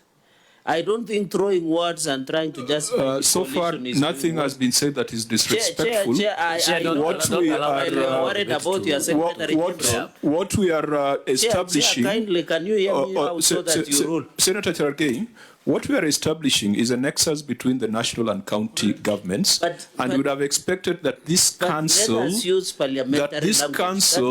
would be the meeting of minds, would be the point of convergence. I think we are prosecuting this not for our coalition, no, Chair, but for the people, by your Secretary General. For the people of Nairobi. Can you rise above partisan interests? Senator Fatuma Dulo. Please, can you rise above partisan interests? Senator Fatuma Dulo. Chair, sorry we are taking too long on this matter, which is also very important. But I think we have been explained what are the challenges the county is facing vis-a-vis the current legislation. We want to move forward so that we can be able to finish this in time. Can the county tell us when they are going to operationalize this particular legislation? Then we can be able to follow it up and make sure that Kenyans are safe in Nairobi. I think that should be the best way So I think what's remaining, Governor, is what Senator Dulo has asked, but really for now, for the comfort of the leadership of Nairobi and the people of Nairobi, that commitment, because what is worrying me is that it appears, for example, the cash transfers, where would they originate from? From the county or from the national government or from the disaster fund? So if they're coming from the national government, there needs to be a point of conversation, a point of convergence, because I do not want the governor of Nairobi to be called to meetings in official residences to discuss his constitutional mandate. As a Senate, we must stand firm and say that the governor of Nairobi is bound by certain laws, is bound by certain responsibilities that are constitutional, and we must allow him to execute without being bent this way or that way. Chair. But, if you do not stick to the law, you will be called for meetings over cups of tea, etc. Yeah. Things must be institutional, things must be consistent, and they must be predictable. So please just summarize your submission so that we go back to the accounting issues. Chair, I can give you assurance, and the people of Nairobi, that this governor of Nairobi is not bent this way or that way. That one does not is not the case with this governor of Nairobi. In fact, in many instances, we're the ones who are guiding some of these responses by even the national government. This council that you're saying, Chair, and I agree with you, it's good to institutionalize, and because in as much as we've been operating it, it shouldn't be ad hoc. There I agree with you. But now the whole of nation approach sits actually above this council. That is chaired by the president, and myself, I'm there, and we have the PSs and cabinet secretaries from national government and the CECs from Nairobi. And that is where we've sat, and it's at that forum where I've explained to them that the approach being proposed might work in the rural areas, but for the capital, for Nairobi, we need a different approach. Not just because of the resilience, but just the social structure of our people. I'm very grateful. The national government has actually been very cooperative in terms of this current disaster. We've been able to guide them on where they need to, do some infrastructural work. The DG of Kenha, has been coming to City Hall. The DG of Kura, they've actually surprised. The default disposition of government normally is to have disdain to counties, and you know that. But on this particular instance, and I don't think it's because of my personal relationship with these people, they've actually deferred a lot to the county government. For instance, the engineers that we've sent joint teams between ourselves and Kura to assess quickly, interventions on some of these bridges, some that the county is doing, some that they're doing, has been exceptional. So, Chair, I agree with you as a legislator that the law needs to be implemented as it is. Those who passed it in 2015, never implemented it. In 2015, 16, 17, 2018 didn't implement it, 19, 20, 21, 22. Now when we come in 23, we know the kind of different entity we want to raise. If you look, I think we went on a visit, you must have been there when I was in the Senate, to Vancouver. I don't know if you're there. Yes, Senator Dulo and Senator Cherargei. You remember the structure of disaster response in the city of, in the state, in British Columbia and the entire province. And that they have an entity, the same way we have Nairobi Water Company, that you have an entity that now looks at disaster throughout the year, looks at mitigation, has the dashboards, has the response. Our emergency operations center, for instance, that we have in Nairobi is then coordinated with GSM. We know where the ambulances are. For now, we are using a short code number 1508. For anyone who's in trouble, they're calling it. That is the direction we want to go to. So even as you operationalize this council, which we will do because it's the law that is there now, we are still developing the legislation to create this semi-autonomous entity that then focuses on mitigation and then response, Chair. I think you have dealt with the issues, save for the funding. Part of the requirement was to establish a fund, a disaster and emergency fund, which I believe is separate from the emergency fund that is established by the PFM. Were you able to come up with regulations for this fund, or that has not been operationalized? Not yet, not yet. That has not been operationalized. But the emergency fund exists? It's not a fund. It's actually a vote to the sector. So the sector has a budget. No, there's an emergency fund that is the 2% term of revenues that is required under the PFM. Yes, that is there. That has been established. That has been established. It's not been resourced to that level, 2% of the revenue. of course, because of obvious challenges. You know, you look at, 2%, the exchequer releases, the budget that you've set up, the things that need to be done. So it's not resourced to that extent, but the fund does exist. The interventions that you're saying, for instance, the 7 billion that national government is talking about, that should also include these cash transfers, that will come from that national kitty. That is what we pushed. That is the position we put, because they have a contingent fund of 7 billion, you know. And we told them last year during El Nino, for instance, and Nairobi didn't flood, was because of the investment we had put in to the Green Army and equipment, and Nairobi County didn't get a shilling during that response. Possibly we were victims of our success, because they said, look, Nairobi is working, and I don't know where the money went to, but we didn't get resources that time. This time we're saying, first of all, before even giving us additional money, give us our exchequer release. You know, the last exchequer Nairobi got is February. Yet we're dealing with a crisis every day, you know, mainly through all source revenue. Because even when you send the exchequer release to the city of 1.7 billion, 1.3 is salaries, you know. We've not even put fuel. We've not spoken about the other recurrent issues. So all of this that you're seeing happening when we're going around, with our DMOs, our community health promoters who are helping cook for these people in those camps, is just from our own source revenue. Okay, let's bring this to a close. Senator Cherargei, then Senator Sifuna. When are you going to operationalize that? Looking at the challenges we're facing right now and we need immediate intervention. Give us timeline within which you should be able to. Senator, you were not on record. Oh, sorry. Just repeat that. Just switch on your mic. Yeah, just repeat what you said so that it's captured. Yeah, Governor, I'm saying, when are you thinking of operationalizing this whole process?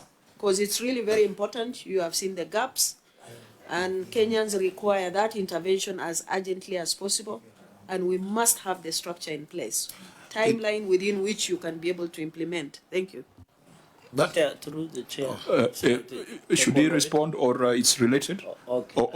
It's the same thing with Then Senator Cherargei proceed so that the governor. Through the chair, thank you, Governor, for highlighting the flourishing symbiotic relationship with your national government. One concern only is, Governor, one is how long will it take? Have you drafted the law? At what stage is it? The county's solicitor is here, because it's important. What law are you using at the moment?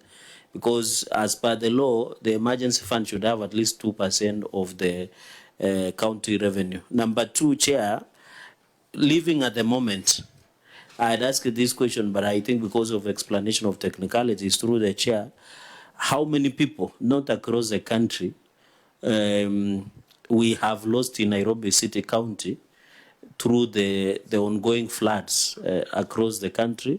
Number two, how many Kenyans are in distress because of the effects of floods? Number three, how many Kenyans are displaced within the city? And finally, through the chair, because this is a live issue, it is an ongoing issue, how many schools or learning institutions have been affected across the county, the learning institutions that have been affected more so? And Chair, I heard him, with your indulgence, that he is repairing 17 bridges. I don't know how. Maybe you can assist us, because some of these roads, Governor, you'll agree with me, most of them are under Kenya Urban Roads Authority, others are through Kenya, others are through Kera. How are you able to repair these 17 bridges? Is it those within the informal settlement, or even within the roads that are being managed and run by Kura, Kera, and Kenya? And whether there has been support through the Ministry of Transport. I know the person in charge there is more active in funerals and Arambes, but how have you gotten that support to ensure they put in place? I thank you, Chair. Senator Sifuna, would you want to ask the question now, or you want the governor to first respond to? Let him respond to those ones. Not the point of order I wanted to raise. No, it's not a point of order. I take my job very seriously. I have serious work to undertake here, and I'll not be drawn into those side shows. Okay, Governor, respond to the two. I think was respond to the last part of his submission. Just a very brief response. Chair, since we already passed the, and I'll really just ask for indulgence. We'll do a quick amendment to the Assembly. Within the next, I can commit 2 weeks. Yeah, we can have that legislative, intervention by us, because we feel very strongly the reason why even from 2015, even the people who passed it themselves were not able to implement it is because of those shortcomings. Chair, if you look at those actual provisions, for instance, when you talk about 2% to the emergency fund, without necessarily calling it that, the amount we've put in the sector is actually more than that 2%. We put a budget of 244 million. We've passed another supplementary addition of 300, which comes to 544. If you look at 2% of that last revenue, it would be possibly 400 million. So the resourcing is there, towards that area of disaster management. But we want to look at disaster management more than just responding to fires. Of course, we built new stations. We're building a fire station now in Gikomba. We're doing a station in Kangemi, additional one at what do you call this, Kiumbuini area. We're increasing our equipment.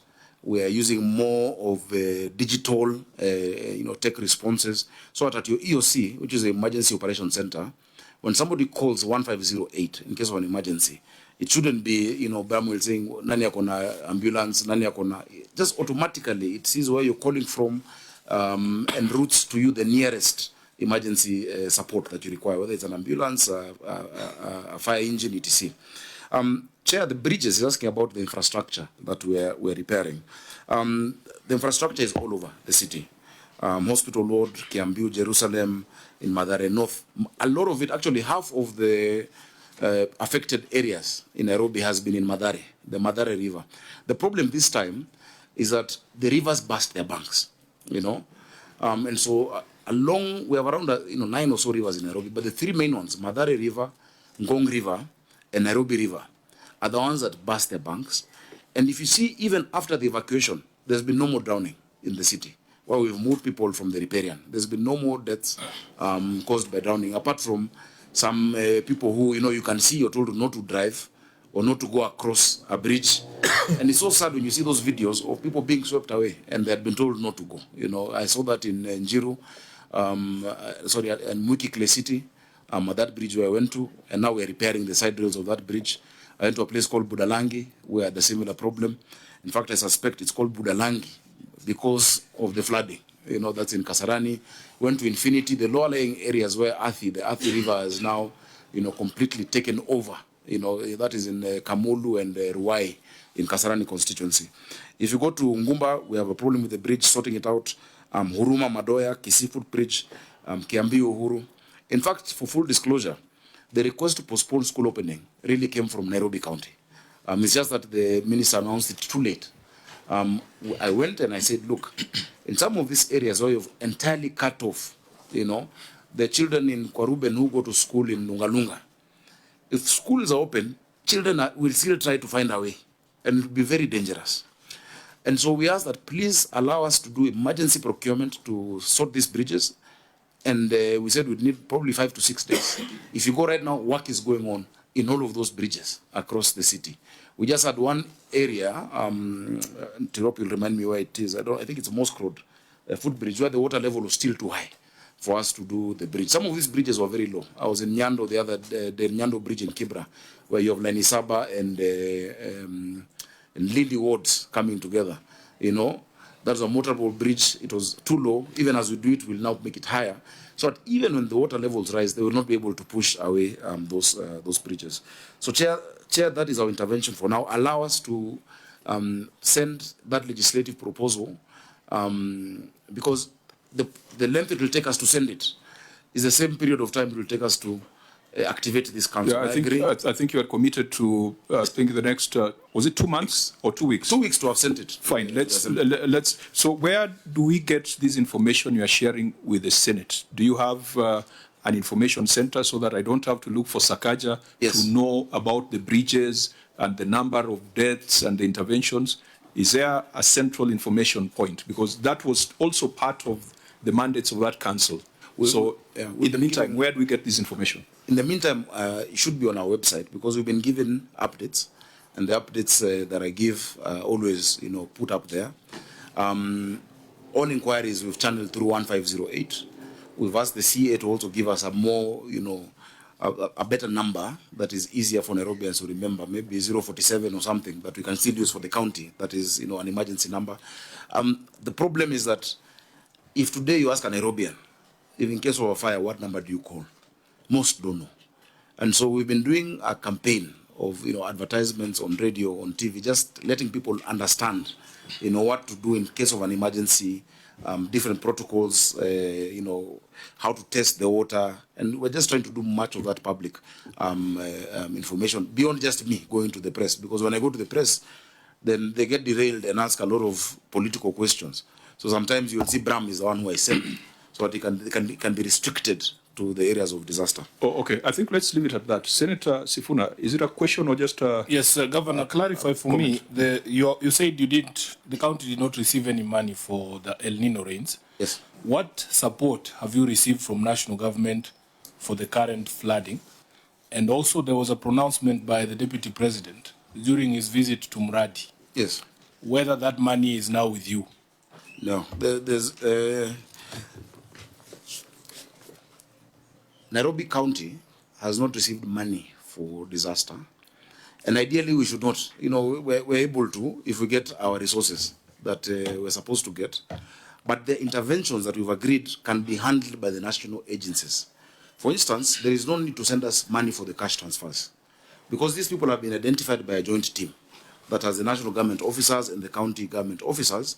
If it's easier for the national government to give that money, and mostly they do it through Red Cross, to give the money to Red Cross, to send the money directly, we're okay.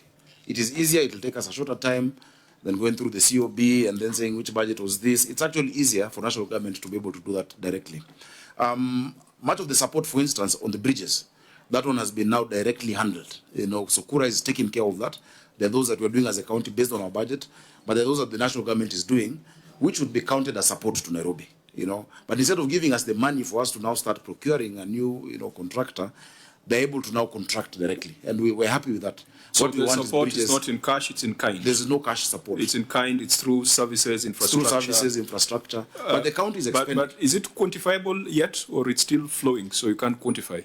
Well, it's quantifiable. I think we can be able to quantify what kind of support has been given so far. What number would you put on it so far? So it's not cash received by Nairobi, but the interventions the government is undertaking in Nairobi so far, I would put at around 500 million. 500 million? Yes. What about the other proclamation you're talking about? I'm not privy to it. Sorry. Yes, during Mradi, Governor, and because you have teams down there, yeah. If somebody stands up and says all the 40,000 victims are going to get 10,000 shillings, can you confirm to us if any of those people in those camps have received that money? According to the county, that would come to 400 million. Yes, I'd have to look at that. According to the county government, from what I know, and the CFO is here, that has not been done by the county government. So I'm asking, I can ask from the national government. Yeah. You have your teams in the camps there. Have any of the affected people receive that money? We can ask before the end of the meeting. As you sit here, you can just say yes or no. No, I don't want to give a wrong answer. Let me just ask the county admin. Okay, and the Mradi one? That's what I'm saying. I want to ask the sub-county admin to tell us if there was a proclamation by a member of the national government, a senior officer, that they will receive some amounts of money, they should be able to do it. So I want to find out if they actually received that money. I know some of these victims. And that is the reason we started by insisting that we need to implement the law as it is to avoid the roadside proclamations. And so we hope that your disaster and emergency management response will be bound and guided by the law. Now, honorable members, I think we've done justice to this matter. There was just one question the senator asked that I think would be good for you to have a response. In a minute? And to allay the issue of the qualifications of the staff in the sector. Because I had seen things before in social media that are not true. That the head of Disaster is as a degree in theology. What degree does Bramwell have? So Bramwell, though you know many disasters have. No, let's start with Bramwell. Bramwell, what's your background? What's your qualification? Chair, I have a degree in strategic management, a master's in strategic management, but I have a BA in English and literature. In English and literature, I guess you need some English to manage disasters. But I've also done a lot of short courses on disaster. But just to maybe... And the other two directors? So the other two directors, the director in charge of Fire and Rescue Services has a BSc in disaster management and a diploma, and is currently doing a master's in crisis management at the what's it called, the Defense College. That's the director. His deputy has Chair, perhaps because I'm the one who put up that post, allow me to guide this conversation. I was going to answer. I can see Bramwell is trying to be clever. Bramwell, is there an officer called Anastasia Sumbua in your department? Yes, she's a... What is her position? She's a principal fire officer. What is her qualification? She's in theology. Correct. And let's move to the next one. Just a minute. Because disaster management... Just a minute. Yes, sir. Just a minute. Yes. Is there somebody called Juliana Nzuki? Correct. What is her position? I think she's also a principal, if I'm not wrong. But yes, what is her qualification? She has, I was just looking at it a minute ago. So that it is not, Governor, it seems that we just perpetuate fake news on the media. Yeah. And it is intended to help you reallocate these resources in a manner that will be most efficient for the people of Nairobi. Juliana Nzuki has a degree in theology as well. Can you confirm that, Bramwell? I'll go through the list. Bramwell, can you confirm that? I can confirm that, Chair. Good. Okay. Let's go to Brian Kariuki, the Chief Fire Officer. He's not Chief Fire Officer. What is there is no gentleman called Brian Kariuki. He is, but he's not the Chief Fire Officer. What is his position? He's probably just part of the fire team. What is his qualification? I would have to check. He is a library. Is a degree in library studies. You will check with me. Yes. Lastly, Chair, Disaster Management Officer, Belinda Anyango. Is she there? Yes, she is. What is her position? I wouldn't, but I would agree with whatever she... No, Bramwell. You are not going to... But, Chair, I need to clarify Bramwell, order. Yes. We will put you on oath. Yes. If you proceed that way. Senator Sifuna? Yes. Bramwell, Belinda has a degree in tours and travel. Okay. Yes, there is a mismatch of skills in your department. And when we bring them up, it's not that because we have anything against you or against these officers. They could be more useful in other departments. That's the point that we are making. So you don't need to become defensive. Chair, allow me to say we have this. That matter rests there because with all due respect. Order, Bramwell. With all due respect, Chair. We just want to clarify. Governor, you must guide your officers that anything they say is through you, and if they insist on speaking, we must put them on oath. So I have ruled as a chair that the facts have been presented. You have theologians and librarians in the fire department. That's a fact. Whatever explanations you give, maybe they need to rearrange the books after the fire, or they need to pray for the people who have died. That can be dealt with later. Members, let us go back to the audit report. Let us go back to the audit report. The county executive walked in here at 12:10. It is 2:23. It is 2 hours later. We have dealt with a very important live matter, but it's only one out of 50. Out of 55 issues. So allow me, members, for us to be able to make progress, to go back to the audit issues. Because Senator Sifuna had asked about payments to victims, I had asked the governor to know how many Nairobians or the people that have died in Nairobi because of these floods, how many are in distress, so that it ties up with what Senator Sifuna was asking about the payment of 10,000. Governor, that just state the number. Don't even explain. How many have died? Do you have the number? And how many are in distress? Just the number, without a story. The number, Chair. Those who've died from flood-related issues, the number I have is 20. 20? In Nairobi. And those in distress? 60,000 families were affected. 60,000 families. Yeah. Families means households. Individuals. Households, not individuals. Not head count. Individuals. 60,000 individuals. So that's around 13,000 or so households, depending on, some households are small, others are. Okay, I think that suffices. Senator Onyonka, could you allow us to proceed to? Yes, proceed, sir. Proceed. Now, let's now go back to the accounting issues. And I think it is fair to the people of Nairobi to hear what the governor is doing to ease their suffering, but also for the governor to take note that the law needs to be followed, and there's a reason for that. In the financial year 2021-2022, the budget of Nairobi City County Executive was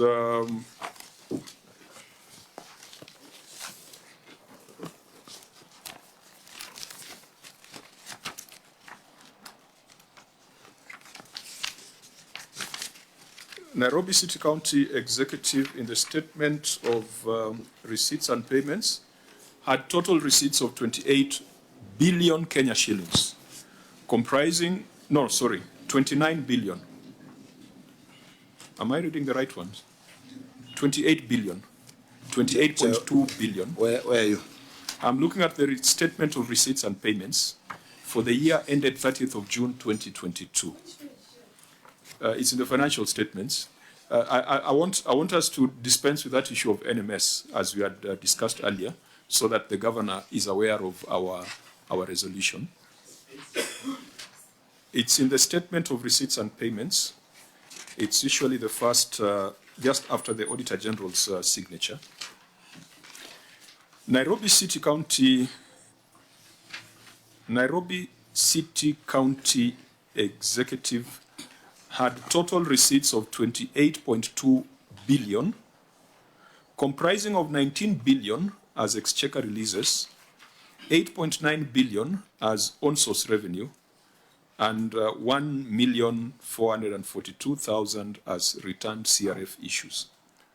Out of the total receipts of 28.2 billion, Nairobi City County Executive transferred 13 billion to other government units. Out of the 13 billion transferred to other government units, 11.8 billion was transferred to the Nairobi Metropolitan Services. 11,847,311,056. Now, 11 billion out of 28 billion is something in the range of what? Is that 40%? That's almost 40% of what Nairobi received went to the Nairobi Metropolitan Service. The 11 billion that went to the Nairobi Metropolitan Service, we do not have an audit report on that 11 billion. And we take note that Article 187 of the Constitution says that even in the case where a function is transferred, responsibility for that function remains, constitutional responsibility for the performance of the function or exercise of the power shall remain with the government to which it is assigned by the 4th schedule. We have asked the Auditor General to tell us whether they have audited the 11 billion. They have said it has been audited under the financial statements of the presidency. We have directed the Auditor General to lay the financial statements or the report of the Auditor General on the financial statements of the presidency before the Senate, so that the Senate can interrogate the utilization of the 11 billion. The accounting officer of the presidency will need to appear before this committee, but the chief executive officer of Nairobi City County Executive, in this case the governor, to whom constitutional responsibility for performance of those functions rests, will also need to accompany the accounting officer of the presidency. So I needed to point that out because out of the 29 billion, there is 11 billion that we do not have visibility over. So, Auditor General, just go on record that you will table the report of the Auditor General. Chair, we have confirmed that we'll be able to table the report of the Auditor General on the audit of the presidency for the period 2021-2022 before Senate. Thank you. Thank you, Chair. With that in mind, let's now proceed and look at the amount of money that remained within the control of Nairobi City County. Yeah, can I say something on that? Can you confirm the 11B is also part of that, for the record? Auditor General? Chair, once we table the report, it's expected that the 11 billion will be part of that information. Because it must be seen as a receipt. Yes. It must be reflected as a receipt. Yes, Chair. That will be the starting point. Yes, Chair. Did 11 billion come from Nairobi City County? Yes. Thank you, And Chair. if there's a problem there, then we'll know that the whole NMS was a booby trap. Thank you, Chair. Chair, just a quick one, a follow-up through the OAG and through you. Will it also, that report include the pending bill that or liabilities that were left under the de facto metropolitan services? Because as we are pointing right, the 13 billion under 2021, 2022, 2020, 2021 on 11 billion, will that report include the pending bill or bills that were incurred by Nairobi Metropolitan Services? Because I saw somewhere it's way beyond than 14 billion that on those transferred functions. I thank you, Chair. Auditor General, are you aware of the contents of those financial statements and the report? Thank you, Chair. We can check and confirm. However, in preparation of financial statements, it's a requirement that the pending bills are disclosed. Thank you, Chair. Okay. Governor, you wanted to say something on that? Yes, Chair. Chair, the people of Nairobi will be very happy with what you're doing. Very happy. Because it's not just, there's 11 billion. If you see the next column, the previous year, there's 10 billion from Nairobi to that entity. And the following year, there's also some money. The total amount that Nairobi County government sent to NMS was 27 billion. And then after that, a pending bill of 16 billion. So Nairobians need to be told how 43 billion was spent in 2 years. And that is while some projects were still being done by the national government. Nairobi County still maintained some element of payroll because of the staff who had not been seconded there. But 43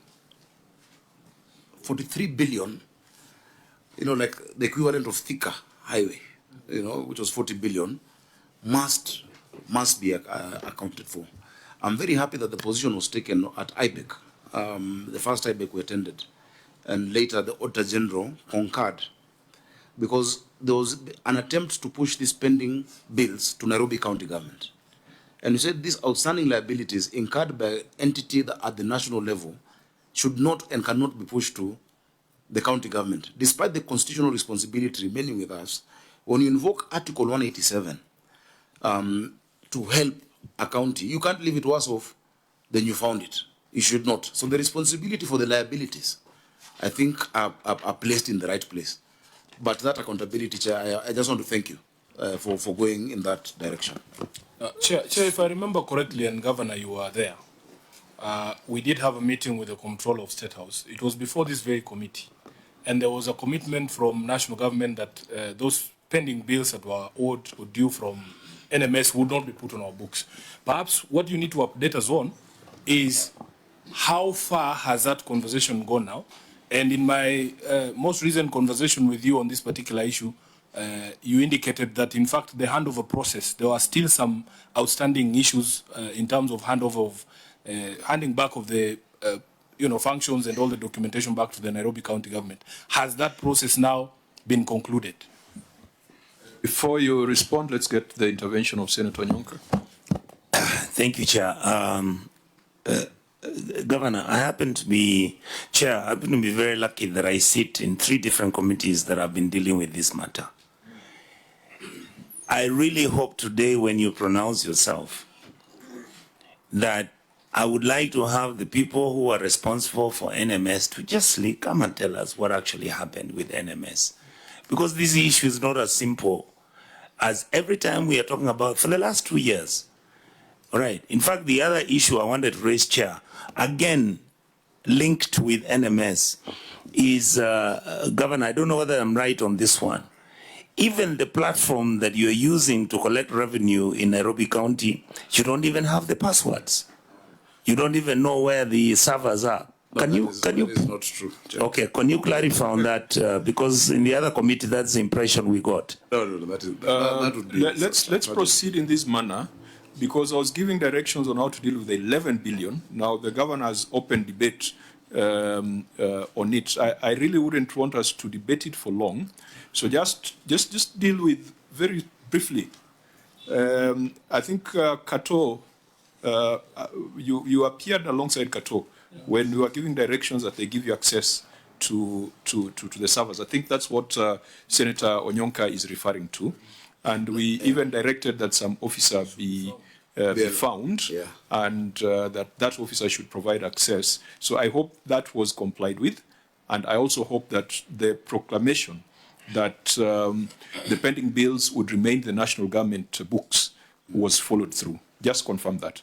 The pending bills, Chair, was a resolution of IBEC. First, it was a position of the Auditor General that we agreed with happily, and the pronouncement was made at IBEC.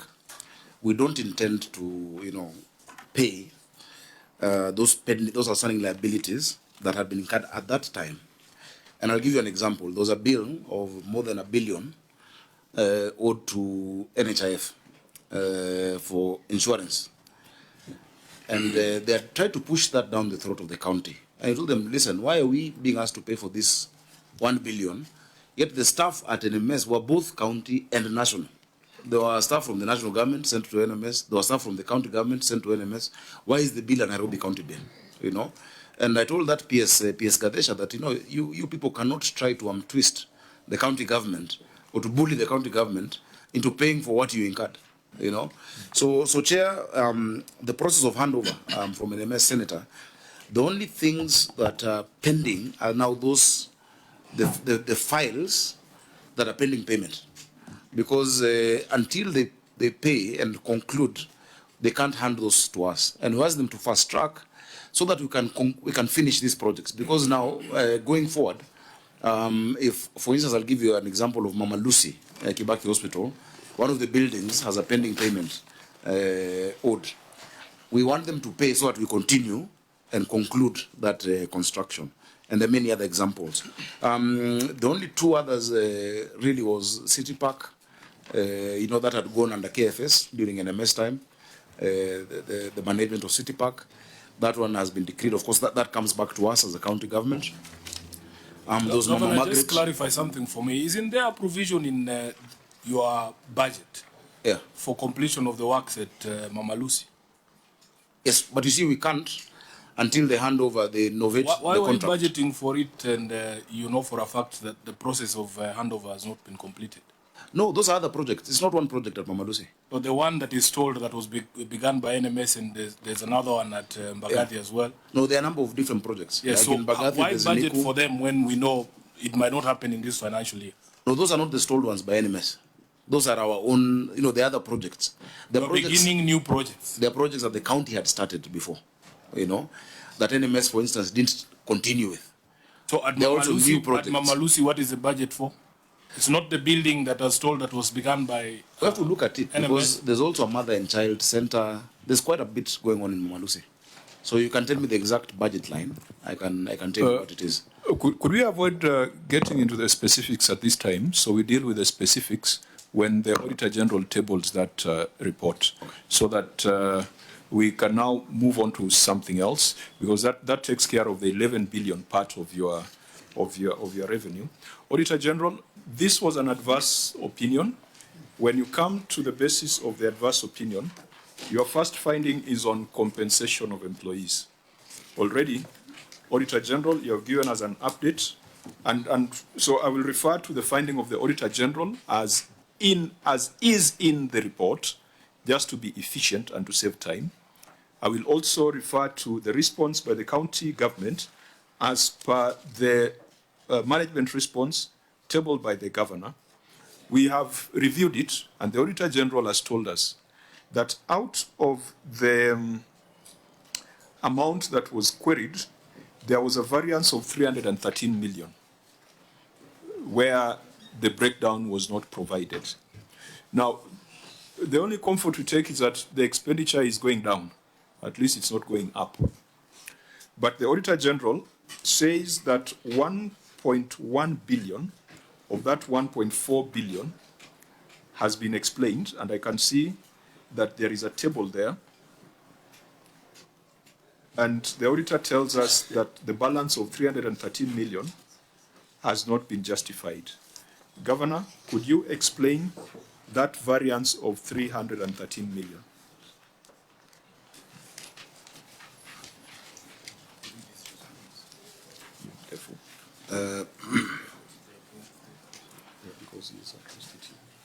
Chair, do I read the entire management response or just point to?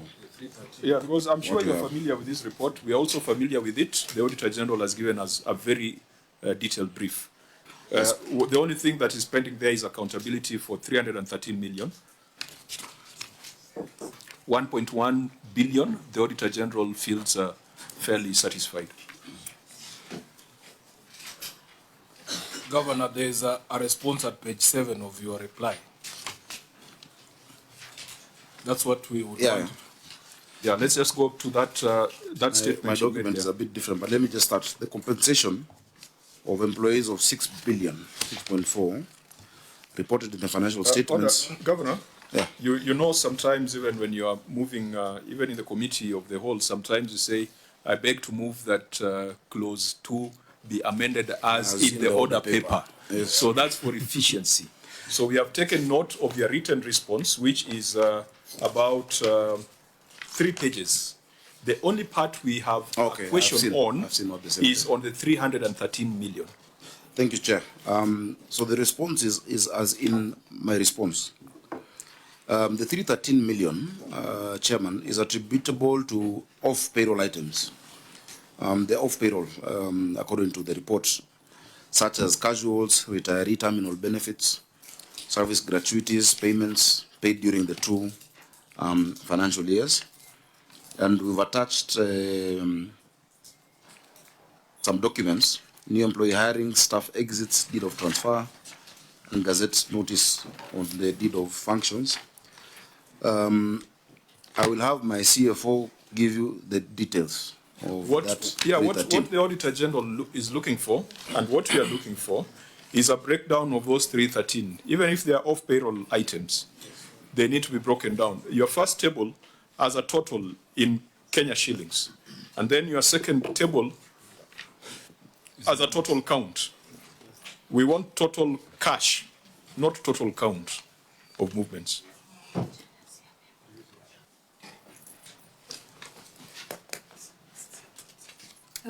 Thank you so much, Chair, for the question.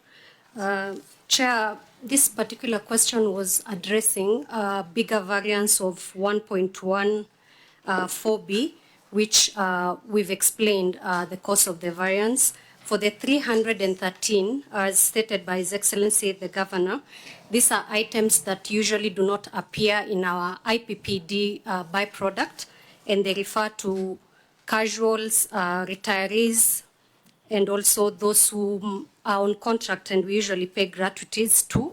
But the breakdown was not provided to the auditors, though that can be provided. Well, if it was not provided, does it mean you didn't have the records?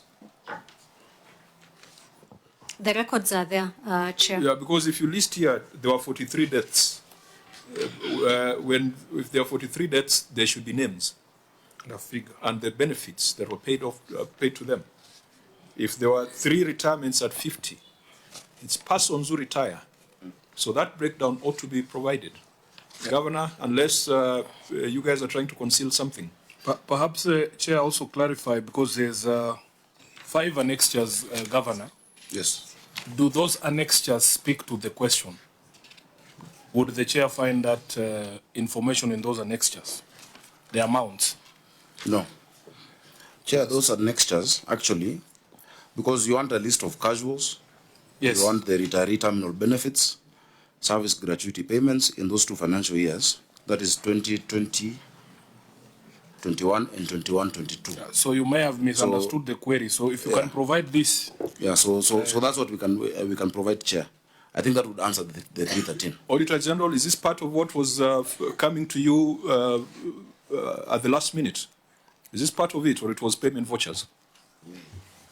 Chair, there are payment vouchers for casuals, but for us to be able to extract this information, we need to clearly be given the listings of the names, as we said, and then their actual earnings, so that we can tally that figure and see whether it is totaling to 330. So it has not been provided yet, because you mentioned to us that there were some payment vouchers that were presented at the last minute.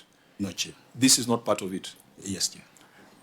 And since I know there are some queries where you'll be asking for time to verify the payment vouchers, should we then direct the governor to provide this breakdown within 7 days so that you do the verification as you sort out the other payment vouchers? That would be right, Chair. Governor, can this breakdown be provided? Let me have the Chief Officer, PSM. To answer him, not me.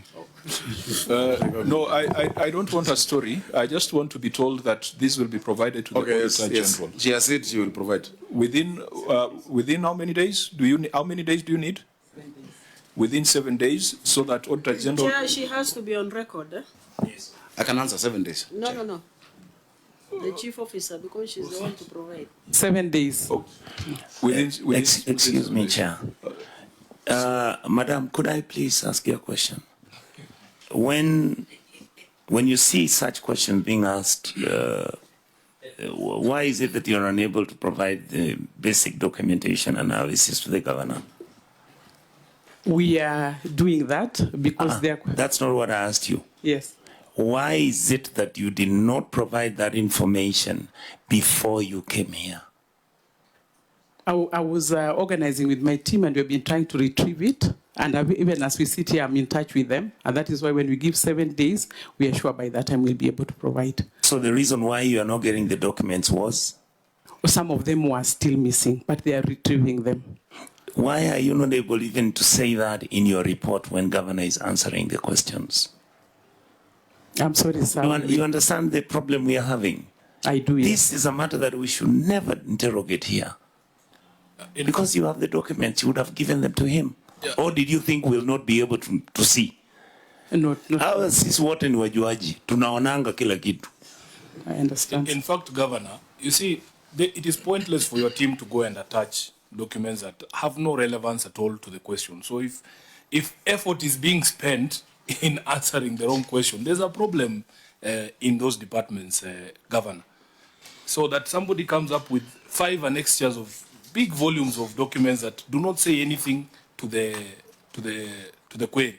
So we're asking ourselves, was the question misunderstood? Or somebody is digging for the wrong documents for all this time and then says in 7 days they can get the correct documents. I'm a bit worried for you there. I'm also worried. And people will answer now for themselves. Correct. Yeah. I know, of course, in as much as the chief officer, just like me, was not in the county at that time, you have staff who are there, who need to be able to give what is asked for by the Auditor General.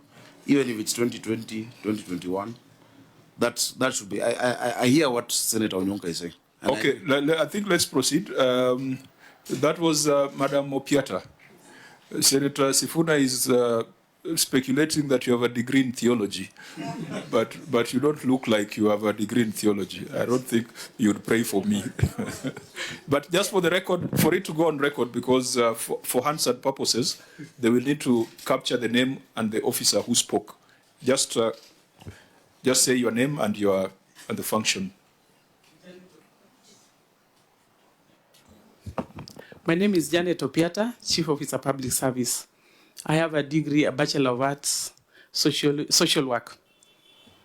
And then I am a HR practitioner.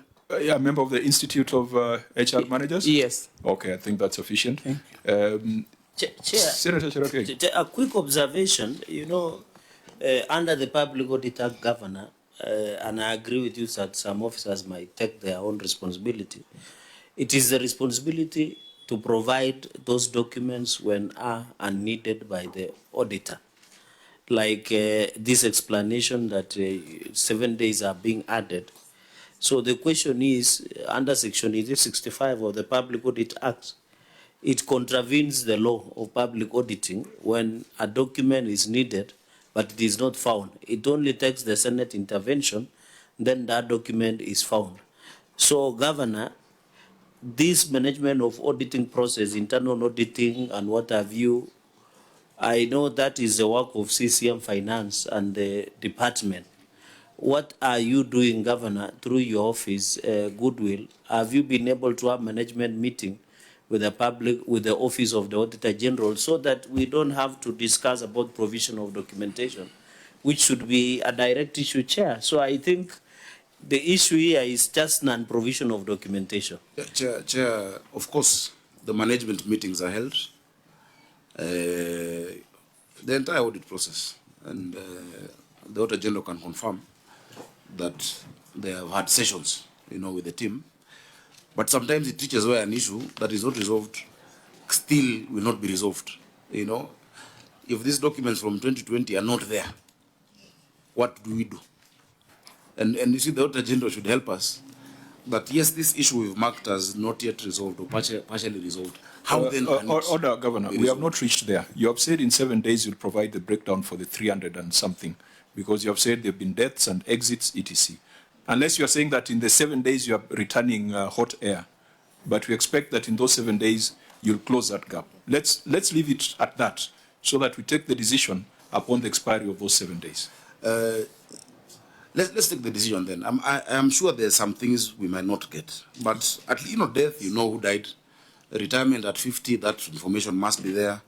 Unpaid leave, most of this, I'll give the Chief Officer benefit of doubt. When she says she can get this information, yes, she should be able to get it. As a member of the Institute, she's bound by certain professional codes of conduct. Let's expect that she will do the right thing. Let's then proceed to the next issue. This one, when we reviewed it, it raised a lot of queries, so I will ask the Auditor General to read it. I think it's about amounts owed to KPLC and Nairobi Water. Please read your finding, Auditor General.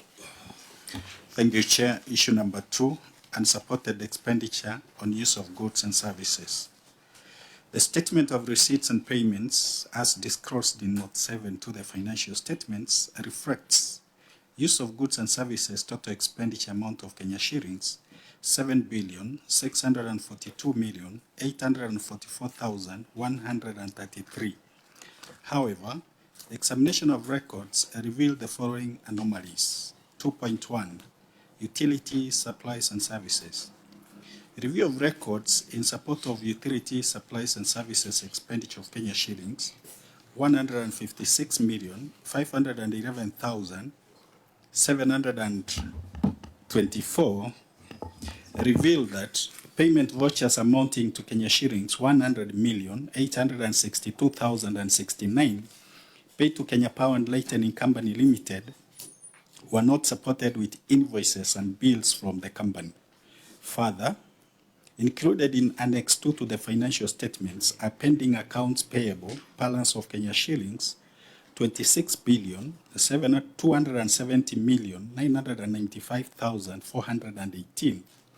The pending payable includes supply of services balance of Kenya shillings 22,929,252,921 as at 30th June 2022, which in turn includes a balance of Kenya shillings 304,812,436 and Kenya shillings 120,674,506 as at 30th June 2021 and 30th June 2022, respectively, owing to KPLC. However, the KPLC, through letter referenced KPI/10B.2A FINL/10/2 dated 9th March 2022, indicates that the county owes the company an amount totaling to Kenya shillings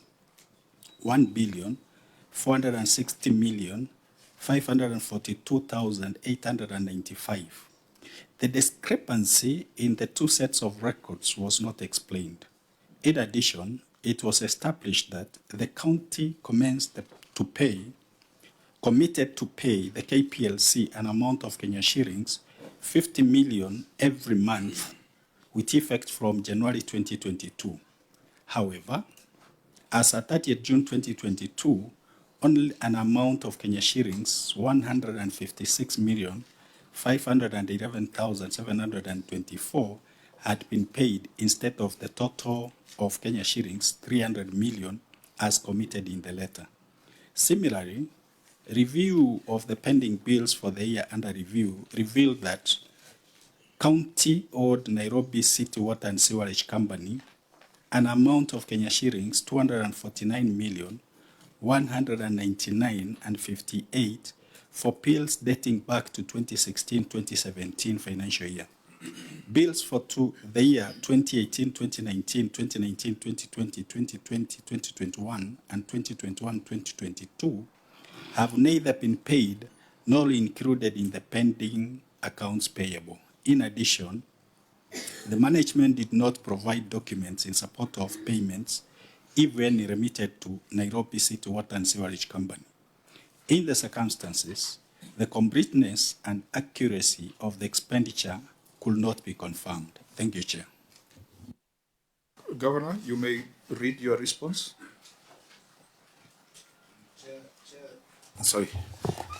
Chair, the response that I will give is as per the document we submitted, but I'd like the CC Finance to expound on it.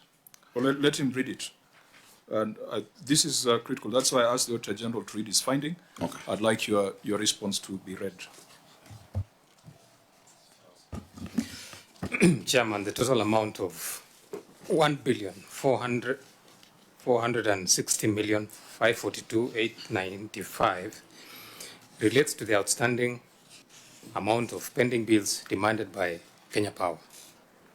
In the above reference letter, with that reference number, dated 9th of March 2022. However, the above mentioned outstanding pending bill demanded by KPLC is being verified jointly by KPLC and Nairobi County to establish the status of all electricity accounts for the Nairobi City County held by Kenya Power and Lighting. The report will address the status of the outstanding KPLC pending bills. The verification will also establish the exact amount owed to KPLC for subsequent payment. Nairobi County is planning to have a debt swap due to the pending bill owed to Kenya Power for charges in Wayleaf. While Nairobi County committed to remit 50 million every month towards settlement of the outstanding power bills, as at the time of the agreement, this was, however, not tenable due to cash flow challenges. The county remitted a total of 156 million to KPLC and not 300 million, thereby realizing 52% towards the settlement of the outstanding debt. The cash flow constraints was due to unrealized on-source revenue. And if the chair will allow, I could expound a bit more on this. You have not addressed the Nairobi water query? That's the end of your written response? There was the other paragraph for Nairobi City Water and Sewage Company. It appears that section was not addressed, Chair. It's very material, 249 million. So, before you expound, do you know, you have said is being verified jointly by KPLC and NCCG. When did that start? What is the scope of that exercise? Who is involved? And when shall it be concluded? We need very specific. Chair, as we bring the dates, we just get the specific dates. Yeah, and Senator Sifuna wants to write on that. Governor, one of the most concerning observations before you begin to expound is that there are no annexures to point to any of the things that the CEC of Finance is speaking about. So I don't know if you just want to speak off cuff or... There are annexures. Where are the annexures? Volume Appendix 2.1. But they are not referred to in your written response. Because when we'll be writing our report, we'll probably not be able to replay the audio? They are there in the second So paragraph. 2.1, Governor, just go with me. Which appendix? Chair, if you look at the second paragraph of in page 8, it says further included in Annex 2. Must be volume 1. Where have you referred to appendix 2? In your management response? The last paragraph in page 8. On page 8? Or that is... That's a different matter. No, it's the same We are matter. on page 9. But it's the auditor's statement. That's the auditor's statement, Yeah. Governor. So they should have indicated that. So But can we annexed go with you here- to Annex 2? Sorry? We can go together to Annex 2 so that when you are expounding, we know what you're referring to.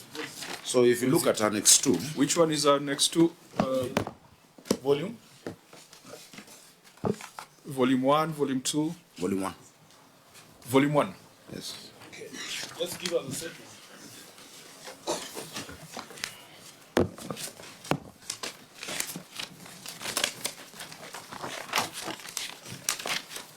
Yes.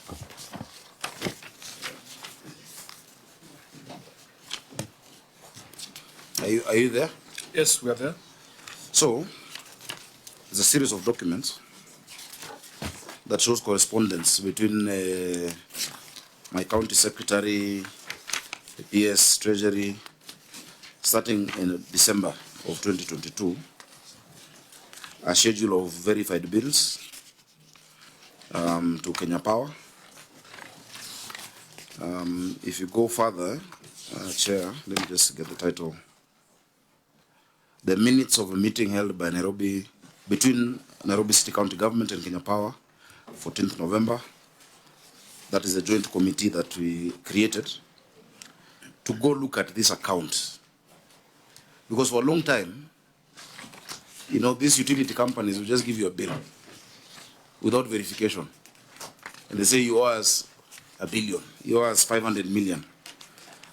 And so, if you look at that meeting between us and Kenya Power, it talks about reconciliation of the bills for Nairobi, verification of meters. Some meters were found, you know, reading other county governments. I think those Kiambu, those Turkana, Kisii county government, but bills being charged to Nairobi. Yeah. Now this process, Chair, started. Chair. Governor. Sorry for the intervention. I just wanted to ask auditors whether they have managed to look at this, because in your brief you said you didn't see these attachments. Thank you. Auditor General, these are appendices. They were not referred to in the written response. So if we didn't prod, perhaps we would not have gotten here. Chair, we've looked at their files, and in the brief, we have said correspondences between the county and KPLC. And we have said management has explained the steps taken to address. So we've seen these correspondences, Chair. Okay. Have you seen, Governor, the minutes you are referring to of the meeting of 14th November? Those minutes are not signed, so how do we know that Kenya Power have also taken ownership of these discussions? Am I missing a page? 14th November. Yes. You've referred to those minutes. 20 They are not signed. Yes. As Chair, Governor, as you're looking at that, I wanted to, through the chair, who is your internal auditor? Do you have an internal auditor? Of course, yes, we do.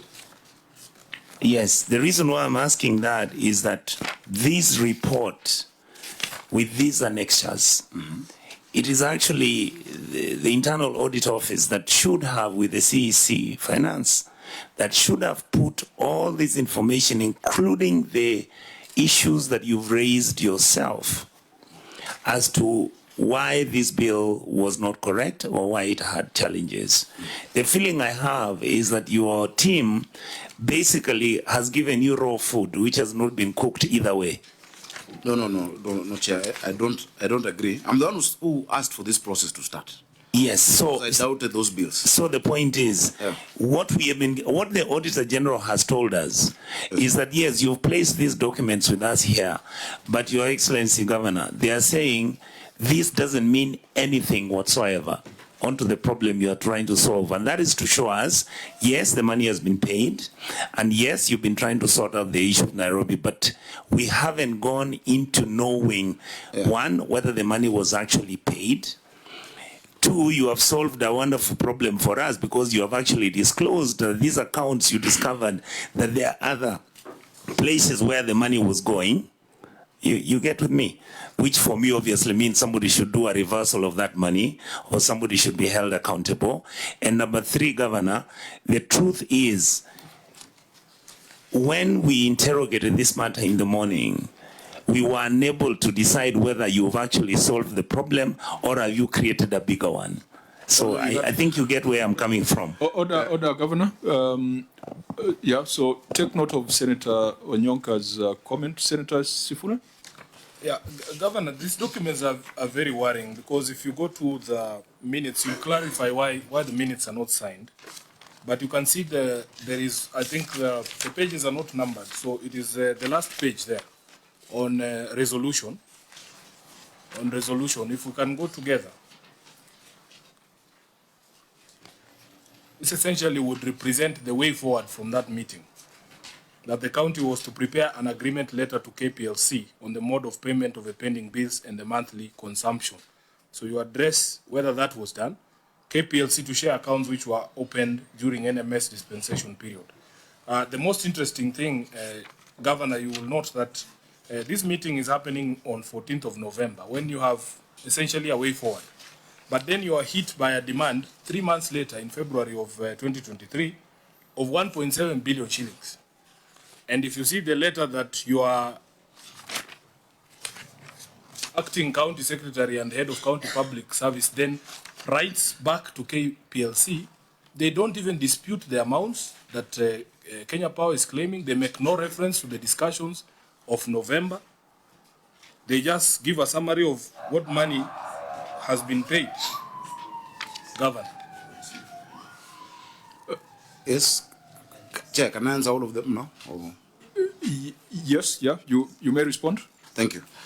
Chair, first of all, for Senator Onyonka, what the Auditor General is saying is not that these documents are not, they want the process to be concluded. Yeah, there's a joint verification process that was commenced. It has at many times stopped. And we've kept writing to Kenya Power, please bring your officers back, we do the joint verification, because their bill is going down based on that verification. We found around, is it 300 accounts or so? 3,650 accounts that don't belong to us, that Nairobi has been charged and has been paying for in the past. Some you find it's a butchery somewhere.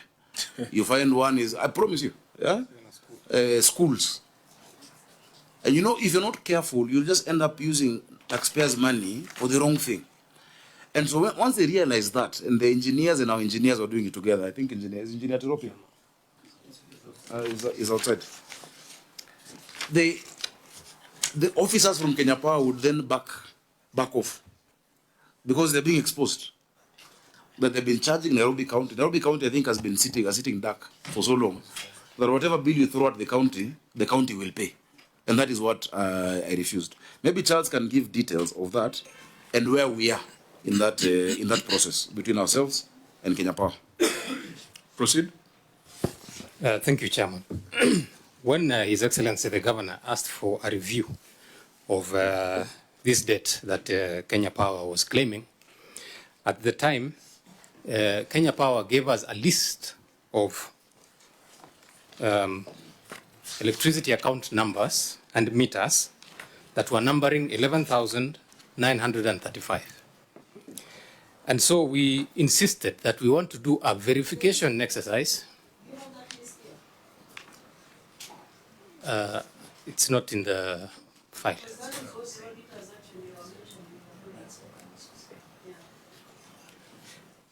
We can provide. But the lists are available. Yes, it is available. The list. Okay. Yes. So out of the 11,935, we set up a joint team led by the Department of Mobility at the county and Kenya Power. We had a contact person. The head in Nairobi County was the CEC in charge of mobility. By then it was Patrick Mbogo. And the side of Kenya Power was led by Irene Osiemo. They brought the engineers and we took our engineers and we began the verification exercise. It took months because we had to look at every meter physically. Of course, you know, a lot of these meters are street light meters. Chairman, we found 7,285 meters. We did not find 3,650 of these meters. And so we said we have to go to phase 2, where we decide that these meters that have not been found, what is the payment attached to it? Meaning, has money been paid into these meters? But Kenya Power insisted that no, these meters must exist. So we continue the verification exercise. Chair, at some point, because now they had sort of withdrawn their officers, they said that they had found 2,113 meters. And we told them, that is what you say. We want to see, because we were supposed to do it together. How did you proceed to then find on your own? These 2,113 meters had some money attached to it. So far, from that list of theirs, we have not traced over 3,000 meters. And the money that has, the debt allegedly owed attached to those 3,000 meters is 715 million as at February 2024. Those you see, if I look at the letter by Kenya Power, I think it's a letter dated 23rd of February 2023. They are talking of settlement of debt for county health facilities. Then they've attached a table there, summary of the electricity debt. This is from Kenya Power. And on street lights, they have indicated they are 7,300, which ties with what you have said. Chair, you are absolutely right. So where's the contention? So what we are saying is, as you are writing these letters, it is okay, we will get and respond, but let the verification continue. Because our position has always been, we will know the final exposure and debt once we finish the verification. And without the verification, these are just your claims based on your records. Didn't you say your verification established 7,285 meters? 7,285 were found to be existent. So you have no problem with that? We have no problem with the those letter ones. by Kenya Power talks of 7,372, a very small difference. Yes. So are you going to hold this exercise over the variance of 100 meters? Those are street lights only. No. You're not understanding. Those are street lights only. Yes. That's only street lights. Yes. You see, there are two things. Number one, you say there's these 11,000 accounts. I mean, the meters. We said, okay, let's go show us the meters. We find 3,000 are not there.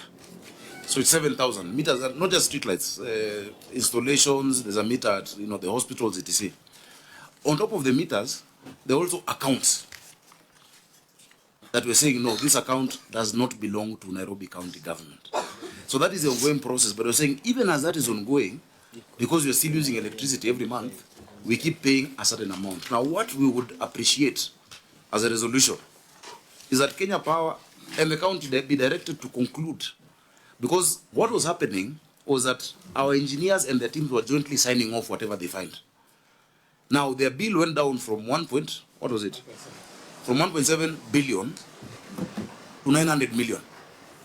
Before we even concluded that what they were asking us to pay 1.7 went down to 900 before we concluded, and I know it can go down further. And thus they withdrew their teams. Because when you send out people to collect debt, and then they come back saying that actually what you send us to collect is actually much less, it exposes many things.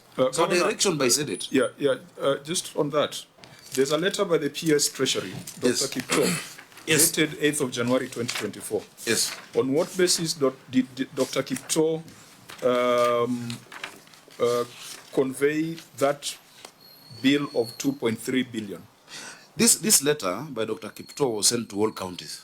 It was after one of these national government meetings, and Kenya Power says we are owed So they said, give us a list. And they sent this, because I called him and asked him, what is this you're sending to us? And we're having a joint verification process. And he explained, no, after following that meeting, we had to just send a demand to all the counties and actually all entities, including national government entities, NHIF, ministries, etc. So it was more or less a generic exercise, and they used, he didn't tell me where they came up with that 2.6. Okay. But if you look at my response, Chair. No, I hear you. Yeah. What are you holding in your books and accounts payable? Because you need to make a provision for this. In your books, even pending the completion of the verification, what is the amount owed to KPLC? Chair, in your books? Chair, you see, the verification is going on. No. But for reporting purposes, accounts payable you must disclose. You must 456 million. 456. And 56 million. Yes. And on the other side, they're demanding 2.3. Their demand keeps changing. There's 2.3 here. There was 1.7. Now, so, KPLC is a listed company with a credit control department and with internal systems and procedures for debt collection. Yes. I don't think it is for the Senate to do debt collection for KPLC. There is a contractual relationship between KPLC and Nairobi City County Government. Our concern really should be whether this delayed settlement invites any penalties on the part of Nairobi City County. It shouldn't, because they're the ones delaying. Chair, this blame game is part of a problem when you don't have both entities in the room at the same time. It reminds me of the discussion at the Health Committee about who walked out of the negotiations in March between government and the doctors. When you listen to the doctors, they say the government walked out. When you listen to the CS, he says he didn't walk out. So what we can do, Chair, to help the county government is to seek clarification from Kenya Power themselves on what happened to that process of verification. Yeah. And then, if it is possible, Chair, you give a time period within which that process must be concluded. That way you have helped the people of Nairobi. And how both people must sign off. Secondly, Governor, when you talk about the debts owed to us as Nairobians on way leaves, do you have a figure? Before you even start talking about debt swaps, how much does Kenya Power owe Nairobi? I'll have the CC answer that. In terms of the way leaves, they used to pay before. But if you look at my response, you see this letter that you read, Chair, from Treasury. There's what I have directed the CCM Finance. And I tell him, respond to the PS, appraising him of the reconciliation process, as well as now amounts owed to NCCG by Treasury, not by even Kenya Power. Because I said, okay, why don't you send us our equitable share if you want us to pay bills? Governor, let's not get lost there, because the amount of way leaves, yes. I think you can give an yes, Charles. Chairman, we had at some point in the past sent, and we can look for this correspondence, sent a demand to KPLC for 2.1 billion shillings. And the issue they raised is it is not legal for the county to charge them for way leaves. And I think that conversation went all the way to the National Cabinet, where they argued that if Nairobi County charges them for way leaves, then all the counties will then demand money for way leaves. And so I think in the conversations we had with them about the debt, we were pointing out that we are not asking for way leaves for the billions that are going across the county, but on the infrastructure that you have put on our road reserves, the county road reserves, that is what you should pay. And possibly, as an outcome of this sitting chairman, would be to get the opinion of the National Land Commission whether KPLC should pay Nairobi County for way leaves. That would be the law, Kerich, that any street installations or infrastructure, should be payable. Anybody who has infrastructure on our roadsides pays. All the fiber companies, Safaricom, Zuku, they all pay for way leaves. Now Kenya Power, apart from not paying for that way leave, has now become a carrier of fiber. If you look at Kenya Power cables, you'll find orange cables. Now they are carrying fiber and charging those fiber companies for way leave, but then they are not willing to then have a conversation with us. To us the 2.1 billion that you talk about, is it a computation of only the infrastructure on county road reserves? Yes, only on county road reserves, without counting now the fiber that they have now started carrying. Senator Dulo? Chair, I want clarification on the 50 million, whether you are still paying, because you had an agreement with them. Because I can see a comment, I don't know by who, you've indicated on the 13th March that 50M has been paid. So if you are still paying and you are actually having issues with the total amount you owe KPLC, does it make sense? Yeah? That is number one. Number two, can you give us a copy of the agreement for this particular committee? Then number three, Chair, I'm sure out of the meters you're talking about, you mentioned that there are some that don't belong to you. And now that you are paying, is it possible that you have been paying meters that are not yours? And how much is involved? How are you going to claim back what you have paid for other meters that doesn't belong to Nairobi County? Senator Cherargei? Chair, looking at the Kenya Power, just like other statutory bodies, why don't we, because this is a serious issue, and I know several counties have this issue. I remember American Tower Company, I don't know whether CCM and governor is aware, this company called American Tower Company were installing satellite dishes across counties. And one of the biggest challenges was being subjected to double taxation.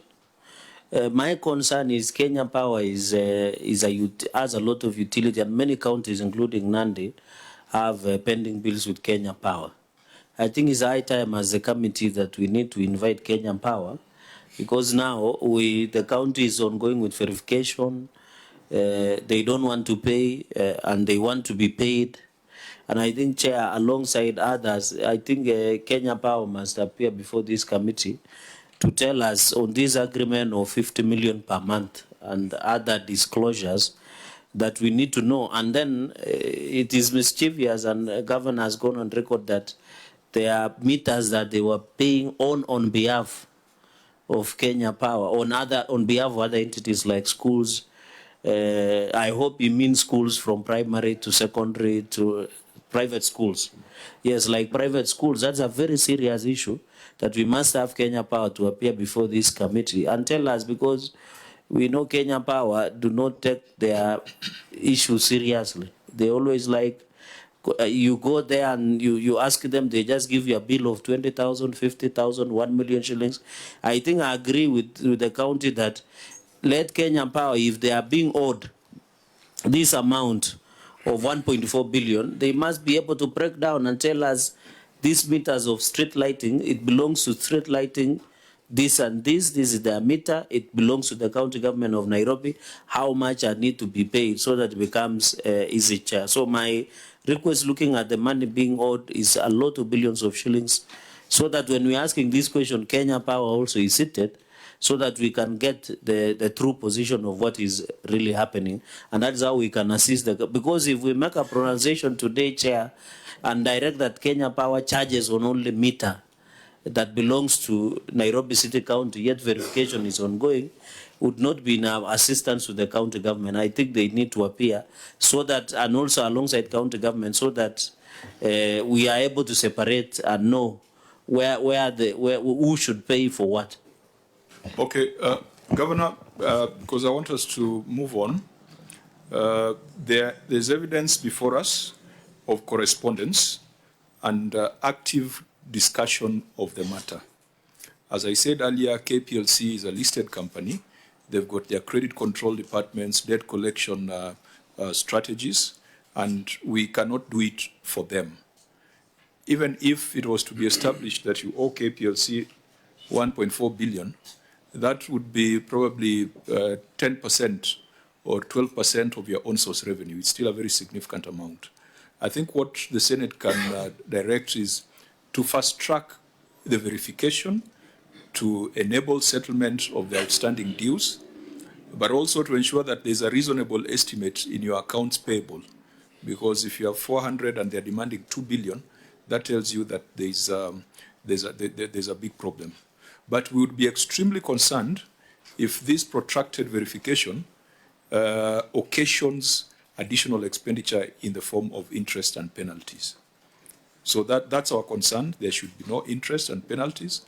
And also, KPLC can do what they do best. They can pull out the fuse. You know, that's what they used to do in estates in Buruburu. If you haven't paid, you find the fuse is gone. So we'll clamp their cars. No, we are not encouraging you to do so because that's an eye for an eye. But I think let's leave it at the point that you must fast track. I think it would be prejudicial for us to demand that you pay this amount and yet there's a verification exercise going on. Chair, before there was a very antagonistic relationship between Kenya Power and the county, in the first county government. Because of similar issues, you know, we saw the first governor and Kenya Power having a fight. They switched off lights at City Hall and the county went and put garbage at Steamer Plaza, and, you know, it was not the right way to go about it. It is in our interest as Nairobi County for this verification to be concluded. We're the ones who asked for it. We're the ones who started. In fact, even just last week, I was with the CS of Energy and told him this thing needs to be concluded. The MD was there in the beginning. I think it was changed. It was Engineer Muli, and now we have Engineer Siror. We want it concluded because we are seeing a lot of money. And it's true, Senator Dulo, the county, Nairobi, leave alone the county, from Nairobi City Council to the county government, iteration 1 and 2, and possibly 3, definitely has paid for meters that are not supposed to because of the lack of that verification. And that is why we want that audit fast track. So we shall do our part, Chair.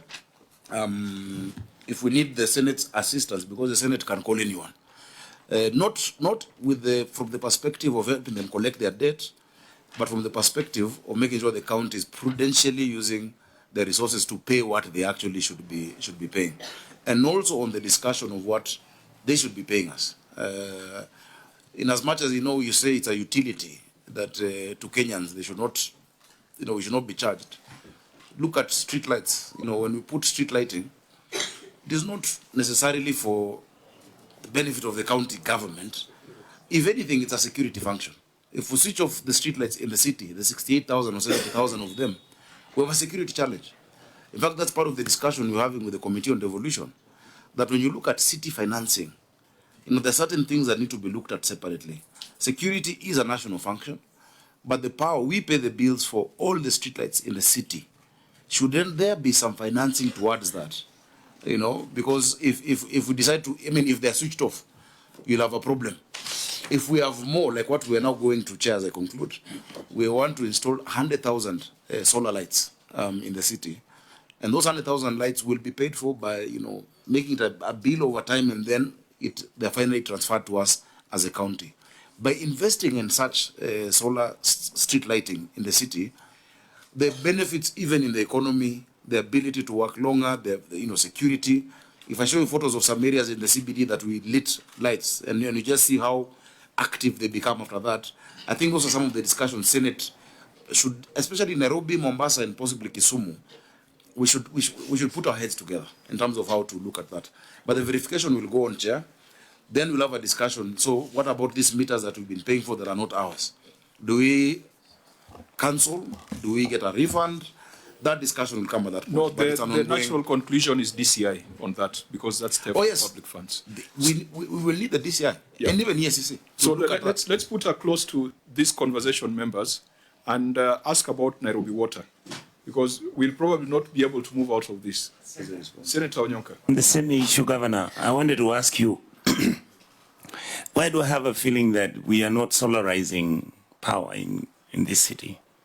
Have you been doing it? Senator Onyonka, yes. We were together over the Flocker conversation. Yes. I think over the other issues of climate change, climate action, because that ought to be the direction. In fact, we'll have to call the governor at a separate time to find out why his county has not complied. Has not complied with the simple, even the Flocker donation, simple statutory matching funds required for them to get access to climate change funding. There's a lot of money out there, so that will be a conversation not for today. It will be for another session. Now, Nairobi Water, how much do you owe them?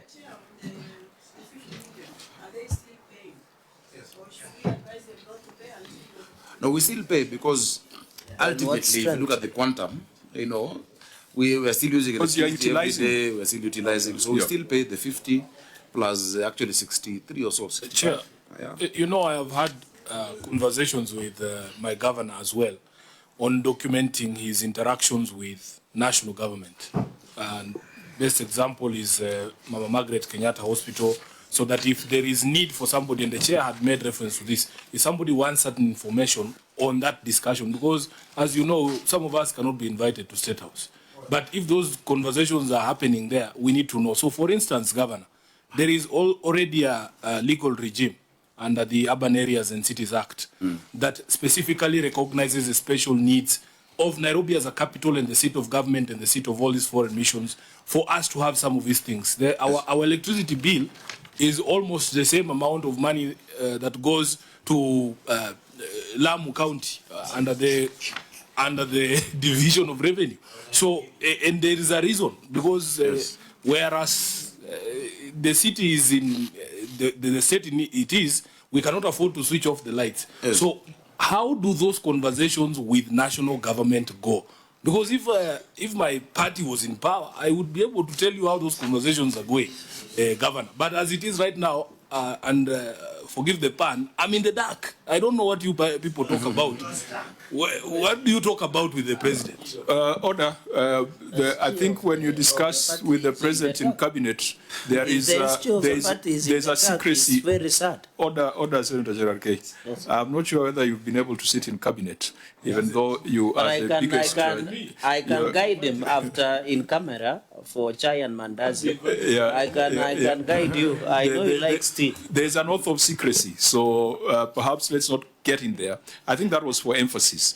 Governor Sakaja, in your books, how much do you owe Nairobi Water?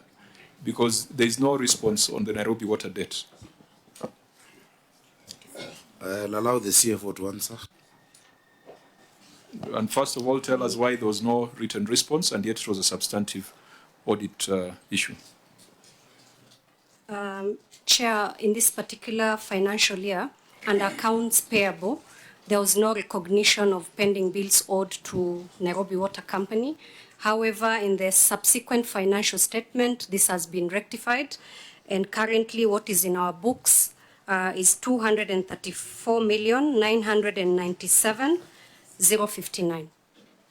We shall direct that the Special Funds Committee, which deals with Nairobi Water, to look into this matter and enforce collection. Even if it's a county corporation, you have a responsibility to pay your bills. It is like having your child do service for you, and then you don't want to pay them, and yet they've done service out of their professional labor. So I think this one, clerk, let's direct this to the Special Funds Committee. The next issue was communication supplies and services. Auditor General, you indicate that the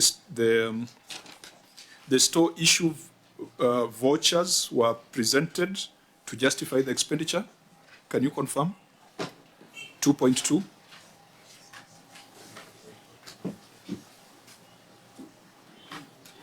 Yes, Chair, that is the position. Okay, then we'll take the written response. We go to 2.3 on manual insurance costs.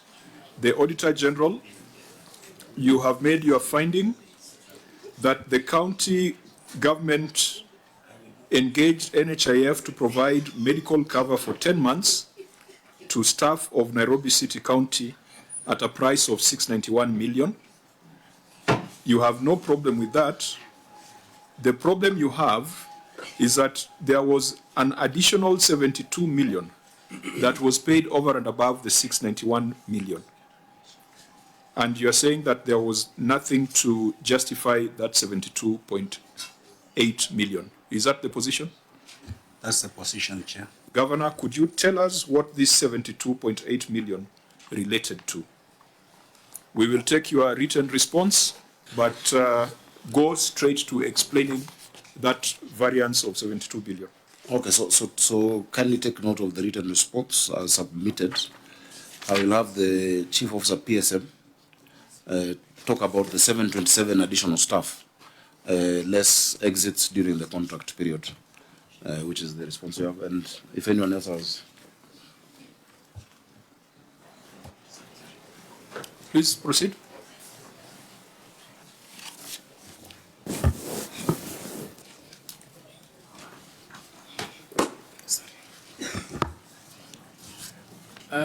Thank you, Chair. The 700 and there were additional staff that were added, and the contract that the county had with NHIF indicated that when there were additions, we will reconcile, and when there are exits, we will also reconcile. So if you check at the response, the amount of 772,822 indicated in the audit report as reconciled is as a result of addition of 729 new staff employed by the county, and there was no need for an addendum to the contract as it was provided in clause 8.53, which states that Nairobi NCCG shall ensure that new entrants and exits are updated on a monthly basis. Additionally, clause 5.2 states that NCCG shall jointly carry out, together with NHIF, reconciliation at the end of the contract period. And all the entries and exits shall pay premium for additional entries, while NHIF shall refund exits based on the data of staff dismissed or who have resigned.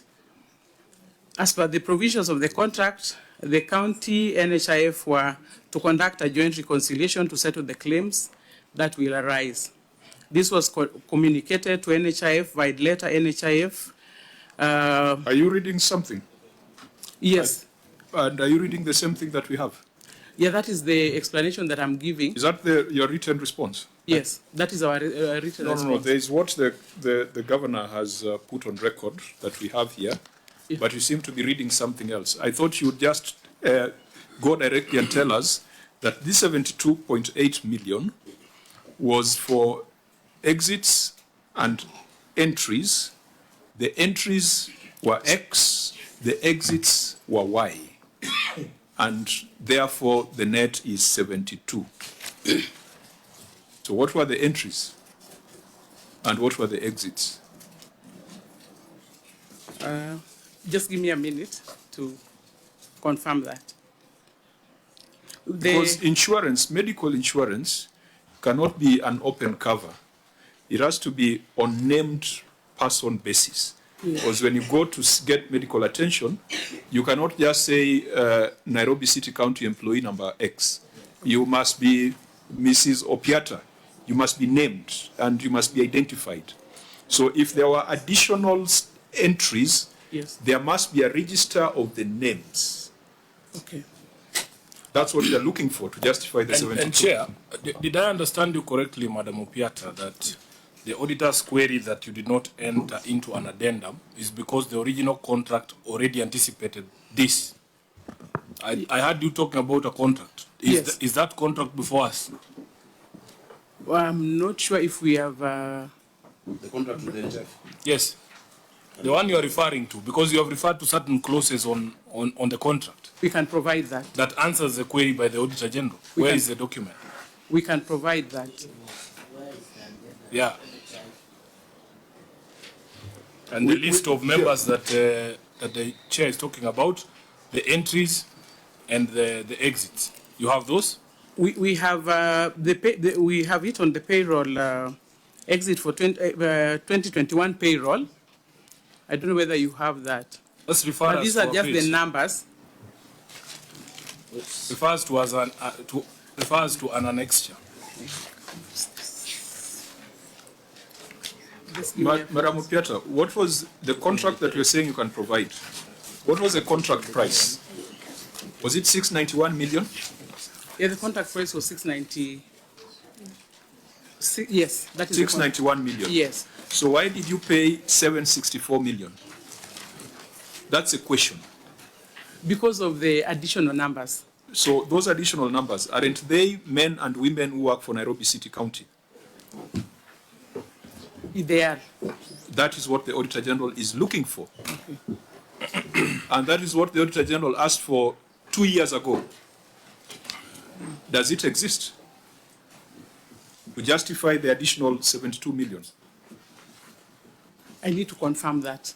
No, you cannot go to The confirm. There contract has to be a basis. The contract exists. Yeah, the contract is 691 million. Yes.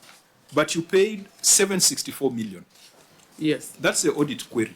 You've got a contract of 691, you paid 764.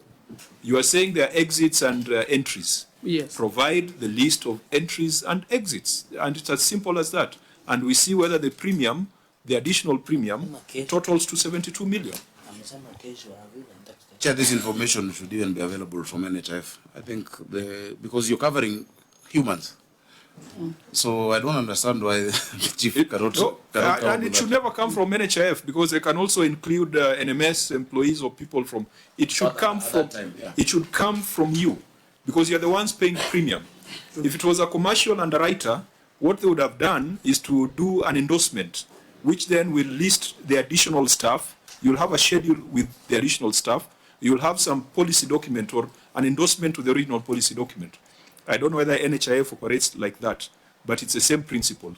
So was this 72 million paid to cover employees, or this was the kickback that was paid to NHIF? No, it was not kickback. So give us evidence that it was to cover employees. Chair, there is a list of 127. I don't know whether it's answering. Where is it? It's in the attachment.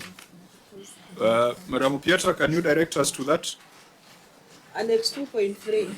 Yeah, Annex 2.3 is just the... Yeah, they have the list of, is it 727? Yeah.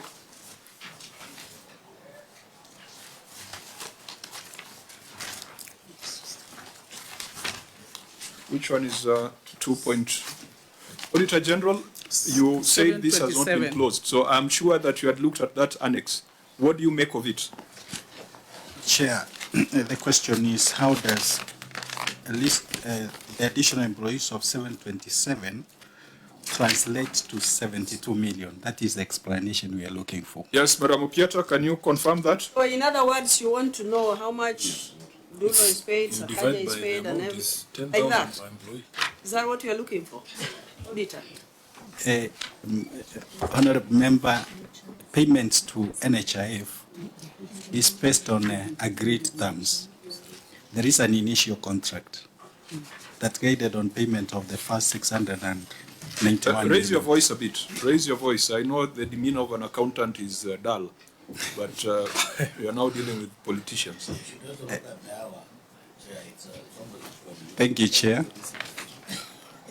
Okay, what I'm responding, Chair, is that the first payment, the initial payment of 691 million, is based on a contract signed between the county and NHIF. They have paid an additional 72 million, which they have indicated that this is for the additional staff, 727. So what brings this on board? Have referred us to a clause in the contract. But that clause alludes to a reconciliation that needs to be done for them to arrive at that 72 million. And so the auditor is asking, where is this reconciliation that then becomes the support document for payment of the 72 million? Thank you, Chair. Okay, tell us about the reconciliation. Yeah, if you check, we have enclosed a letter written to NHIF on 2nd of August 2022, inviting them. It's attached with the document. 2.3. Volume 1.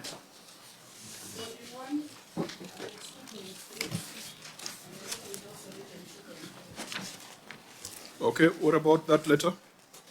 This was the letter that was written to NHIF to invite them for the reconciliation, which apparently they never honored. And yet we had already insured this number of staff, 727.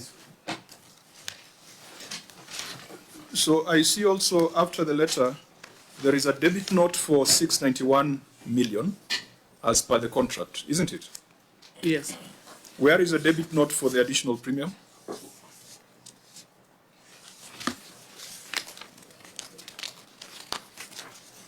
Because you wouldn't pay without a debit note traced by the underwriter.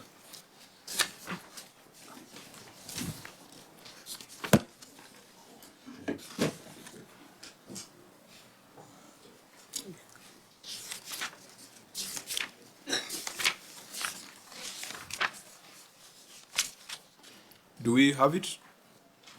Not here. A debit note is basically a demand by the underwriter saying that we have done the reconciliation that the auditor is asking about, and we have concluded that entries and exits net to this number, and so here is a debit note to pay additional 72 million. Do we have it? No, we don't. Is it available? How did you pay without a debit note? I think Chair, she should have actually followed up after this letter to know why they have not responded, and that would have actually. No, you see, they've made actual payment. What was the basis of the payment? The 691 is clear. We can see the debit note here. Yeah. So the additional 72, what was the basis? Where's the demand from NHIF that I'm covering 700 more people, so you need to pay me 72 million? Yeah, let me ask the CFO to assist her. Because we need to understand why you are in a rush to pay NHIF and not KPLC. All of them are paid. But I want the CFO to respond to that. Chair, I'm sorry, but it's a very difficult question to answer, considering we are looking at audit reports for the previous administration. What we are trying to do now is provide evidences to the auditors just to see if these matters can be resolved, but an audit has already taken place. So we don't know the wisdom behind the payment then, when the payment was issued, whether it was done via debit note or not, but we've tried reaching out to NHIF to revisit this matter, do a reconciliation, and they've not been responsive. That is the position, Chairman. Madam Pietra, were you in office at that point in time? No. Who handles the medical insurance portfolio in Nairobi City? It is under public service management, where I'm the chief. That is your docket? Yes. And I have sat on this chair long enough to know that insurance is the most abused contract in Nairobi. And that is why there was an inquiry on AAR. And I think there was almost 1.6 billion in form of an award for medical insurance to AAR. It came up in the 2017-2018 financial year, and Kinoti confirms that there's an open and active file on the matter, on insurance payments. Yes, Chairman. Yeah, so when we see this kind of expenditure that does not seem to be supported, we are naturally suspicious. Is the county secretary here? Because I can see there is a letter he has written. No. A former officers. That's a former. And not in this government. Okay. No, this is 20. Okay, it's not a long time ago. So, Governor, what are you saying? That we count this as stolen and then we pronounce ourselves? Because that's what I hear your chief officer is trying to say, that you cannot find the records. Chair, before you do, Chair, there is a statement that on management, the additional premiums of Kenya shilling 72,828,22 is a result of 727 additional staff less exits during the contract period. So what was these details of these 727 staff and medical insurance are specific to individuals? I know, for example, in Nandi, this is prone to abuse because sometimes, Chair, they say M5, which is a standard. It means the employee, the wife, and maybe 3 children. Some counties put it as a standard figure by saying M5. Yet some employees maybe have 1 child or 2 child or even none. That is where they abuse. So when you say 727 additional staff, what did you mean through the governor on this 72 million before a matter is heard? Are there information about this additional staff? Were they casual staff? Were they PNP? Were they on contractual staff? What was happening here? Chair. Governor? This 72 million in the year 2020, 21, looks very suspect. It actually looks quite suspect. And I think it would be good for Kinoti and the team to look at it. Because even if you look at the financial statements, the amount declared is still the 679. Meaning that 72 was not even noted as an expenditure. I don't know if the auditor captured that. Because the insurance cost in the financial statements is 679, 635, age 12. Yes. And you see the financial statement, by the time it's being done, is at the end of that financial year.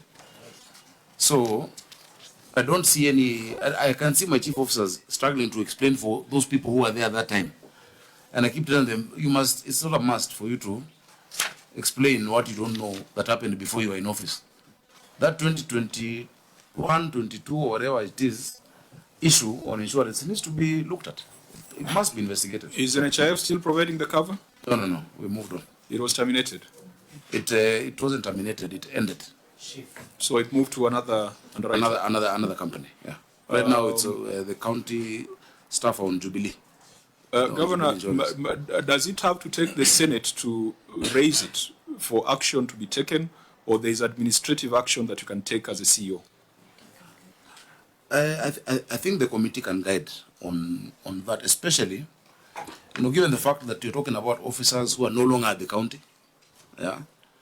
The person you're referring to who wrote the letter, Senator Dolo, is no longer at the county. And so the committee, that's why we're looking at those old audits. Now, you can actually guide. Is the first step restitution, that you must now cause a letter to be written to NHIF demanding the 72 million back? Because it was money that was paid by Nairobi without value. You see, Chair, that if you look at the response given in audit, there are attempts to justify it. Those attempts, I can look at it and say, okay, from my own view, yeah, it looks suspect. And that is why I would want the Senate, because the Senate has I can write also myself to ask for it, but you can help us unearth it, because I would want to know also, in as much as I was not governor then, I would want to know what happened. Governor, we don't want to do your job. You must do your job. If you agree with us that this amount, and if your officers agree that there is no clear basis for payment of this amount, you must write to NHIF demanding the money back. And then let Kinoti take action afterwards. Because otherwise you'll be doing your job. And that's why Sifuna has opted to be a senator, so that he can deal with the Maandamano while you deal with the tough business. So I think we direct as an interim measure that the CEO must demand for this money back, but we're also telling ESCC to keep an eye on this, because insurance has been abused. Chair, kindly don't direct that way then. I know you've already directed and you're the chair. I want to look at it further, if you allow me. Let me look at it further.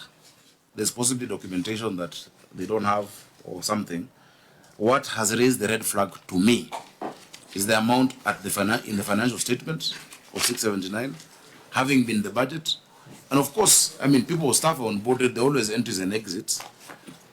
Some amount of it could be justifiable, but allow us to look into it before demanding cash back. Chair. Fine. So take administrative measures, but I want to ask Kinoti to add it to his matrix of issues that he needs to keep an eye on. Let's proceed then to fuel, oil, and lubricants. On the next issue is about management of your fuel smart cards. Governor, the Auditor General has made his findings. You have made your response, which you shall take note of your written response. Can you just tell the Senate the measures you have taken to tighten controls in fuel smart card management and fleet management? You have 7 smart cards fueling 176 county vehicles. If we were to get a report from one of the smart cards, Governor, are you sure that we will not find that the smart card was used to fuel your private car? Chair, allow the Chief Officer Mobility to give us a response. The response, of course, is as what is written. Yes, but because of time, I just want us to focus on the problem. Yeah, so I mean, we have a huge fleet of vehicles. There are not 7 cards right now in the county. There are, how many cards do you have now? Around 45, those cards given to different sectors. 45 against how many vehicles? It's not a card per vehicle. You see, for instance, if you're fueling a fleet of garbage. Okay, but how many vehicles do you have? Now that NMS has brought back some assets, what's your total fleet? Answer on the mic. The vehicles are around 550 plus or minus. Average 550? Yes. Okay, Governor, Senator Nyonka? Excuse me, CEC Finance. The gentleman on the right is who? Thank you. Chief Officer Mobility. What the OAG has said, yes, you've given us the cards which show that actually vehicles were being fueled. But we don't have any job cards. We don't have information what these vehicles did. We don't have the registration numbers of the vehicles for us to know the quantum and the quantities of the fuel they were consuming. So the question then, naturally, I was asking myself is, do you have those records available? If you did, why didn't you give them to him again? Thank you, Honorable Chair. Yes, those records are there, and they were submitted during the second time. And what happens, every fuel card is under the custody of a transport officer. On top of that transport officer, when every county driver consumes fuel using that card, there's a sheet that they're supposed to sign against their consumption. That sheet has the registration number of that vehicle, the liters consumed, the amount of money that the liters have used, and then the receipt number, because after every consumption of a vehicle, there's an ETR receipt that is generated. So what the driver signs against is against all that information. If you took card number 3, for example, out of the 7 the auditor cited, is the service provider able to provide a report on the vehicles that have been fueled using card number 3? Yeah, absolutely. It is a. What is the content of the report? It is the registration number, the liters consumed, the date, and the time. So, Auditor General, had you indicated that you are not able to get that kind of report from the service provider? Auditor General, do you have that visibility? Yes, Chair, I'm referring to an appendix that we've looked at. It's under Appendix 2.4, and the output report from the service provider is attached. Where is the registration number?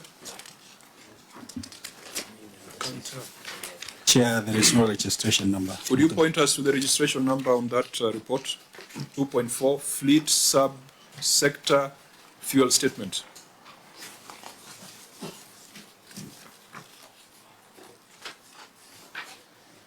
So how do we tell that on 29th of July 2021 at Kilimani service station, the vehicle that fueled at 13,000 is a vehicle of the Nairobi City County? Chair, with your kind permission, what I was saying is that after this is generated, after every vehicle consumes fuel, there's an ETR receipt that is generated at the petrol station, and it has a specific number plate, which is additional to what is a... No, but why can't it be here? This is a service provider statement. This comes from Vivo Energy Kenya. Transaction report for customer invoice. This is the one for invoicing, isn't it? Yes. So how do we invoice without being specific on the vehicles that have been fueled? Because, CEO, those two documents are supposed to corroborate each other. You have your statement here and you are checking against the ETR receipts. If your statement has no, I am just imagining the officer who has to verify those physical receipts, Chair, and he has a dump of all these receipts, and he has to find each transaction here. There is no reference to any vehicle. He has to look at the time or the place. Mr. Chair, if I may confirm, what happens for the statement, we don't get it on daily basis. We get it maybe weekly or monthly. That's not the point. That's where you're going wrong. That's not the point. You see, the concern here is the controls. The controls. And I don't know why you are being a bit defensive. Because without controls, you can't tell which vehicle has been fueled. And that's why we are highlighting this report, saying that this report is incomplete. You either ask the service provider to include a column on the registration number, but otherwise this cannot be an accountability document. Because you don't know whether these are tractors or whatever assets that belong to individuals. Excuse me, Chair. Because even in terms of importance, they have the location of the petrol station, but not the registration of the vehicle. Governor, honestly. In terms of priority of the importance of information, you would expect that the vehicle registration is first. Chair, Your Excellency Governor Sakaja, would I be wrong if I took administrative action against your officer by assuming how he's inept? You're not allowed. He wasn't there. He wasn't there. He's also a new chief officer. Oh, then he should be telling us. And he should be telling us he wasn't there. Looking at him. Yes. Why, just say what you're doing now. Yeah. Tell us You are not there. He should have told us what he has already done and he has failed to get it, and he should be one telling us what he discovered. You know. Senator Adulo? Senator Adulo? Yeah, from the brief we had. Governor, from the brief we had this morning, the situation is still the same. Let him explain to you. Yeah? Chair. Wait a minute. I'll give you an opportunity. The situation is still the same. Initially in the morning we were told 7 cards. Now you are saying you have 45 cards against 500 and something vehicles. Which criteria do you use to allocate 45 cards against 500 plus vehicles? So what we want to know is the control and transparency in the manner in which those cards are allocated and the consumption of the fuel plus the budget allocated to it. Thank you. Senator Cherarkeng? Chair, I think, Chief Officer, what you should be telling us, a question through the governor, out of these 550 vehicles, are there any vehicles that are leased from any agency or individuals, number one? Number two, apart from this, can you recall this document that does not have registration number? And I know, Governor, you are aware about the engine capacity, because we don't want people driving LX600 masquerading as a county government of Nairobi, and you know very well it will not be prudent use of resources. So the question is he able to display the registration number through the chair and also the engine capacity? You remember during Uhuru's time, he had brought was it a 1300 cc? Yeah. But it will not be, even if it is not in law. There's no law that limits the vehicles accountable. I don't know why governor is, but you know, I don't know why governor is defensive. Regulations are also subsidiary legislation. Correct. So if it's captured in regulation or in circulars by bodies that are constitutionally mandated to provide those guidelines, then they form part. They form part of it. But that's not that's not the argument. I don't want you to just. The point I'm trying to make, Governor, is. Yeah. So he's talking about I'm not talking about this. I don't know his private vehicle. So why would I discuss? It's the one you said. No. LX600. I was just an example. And that's why we want the registration number so that we can check whether that particular one is being fueled using county cards. Chair should declare interest. The governor has said he has given him a lift in that very same vehicle. No.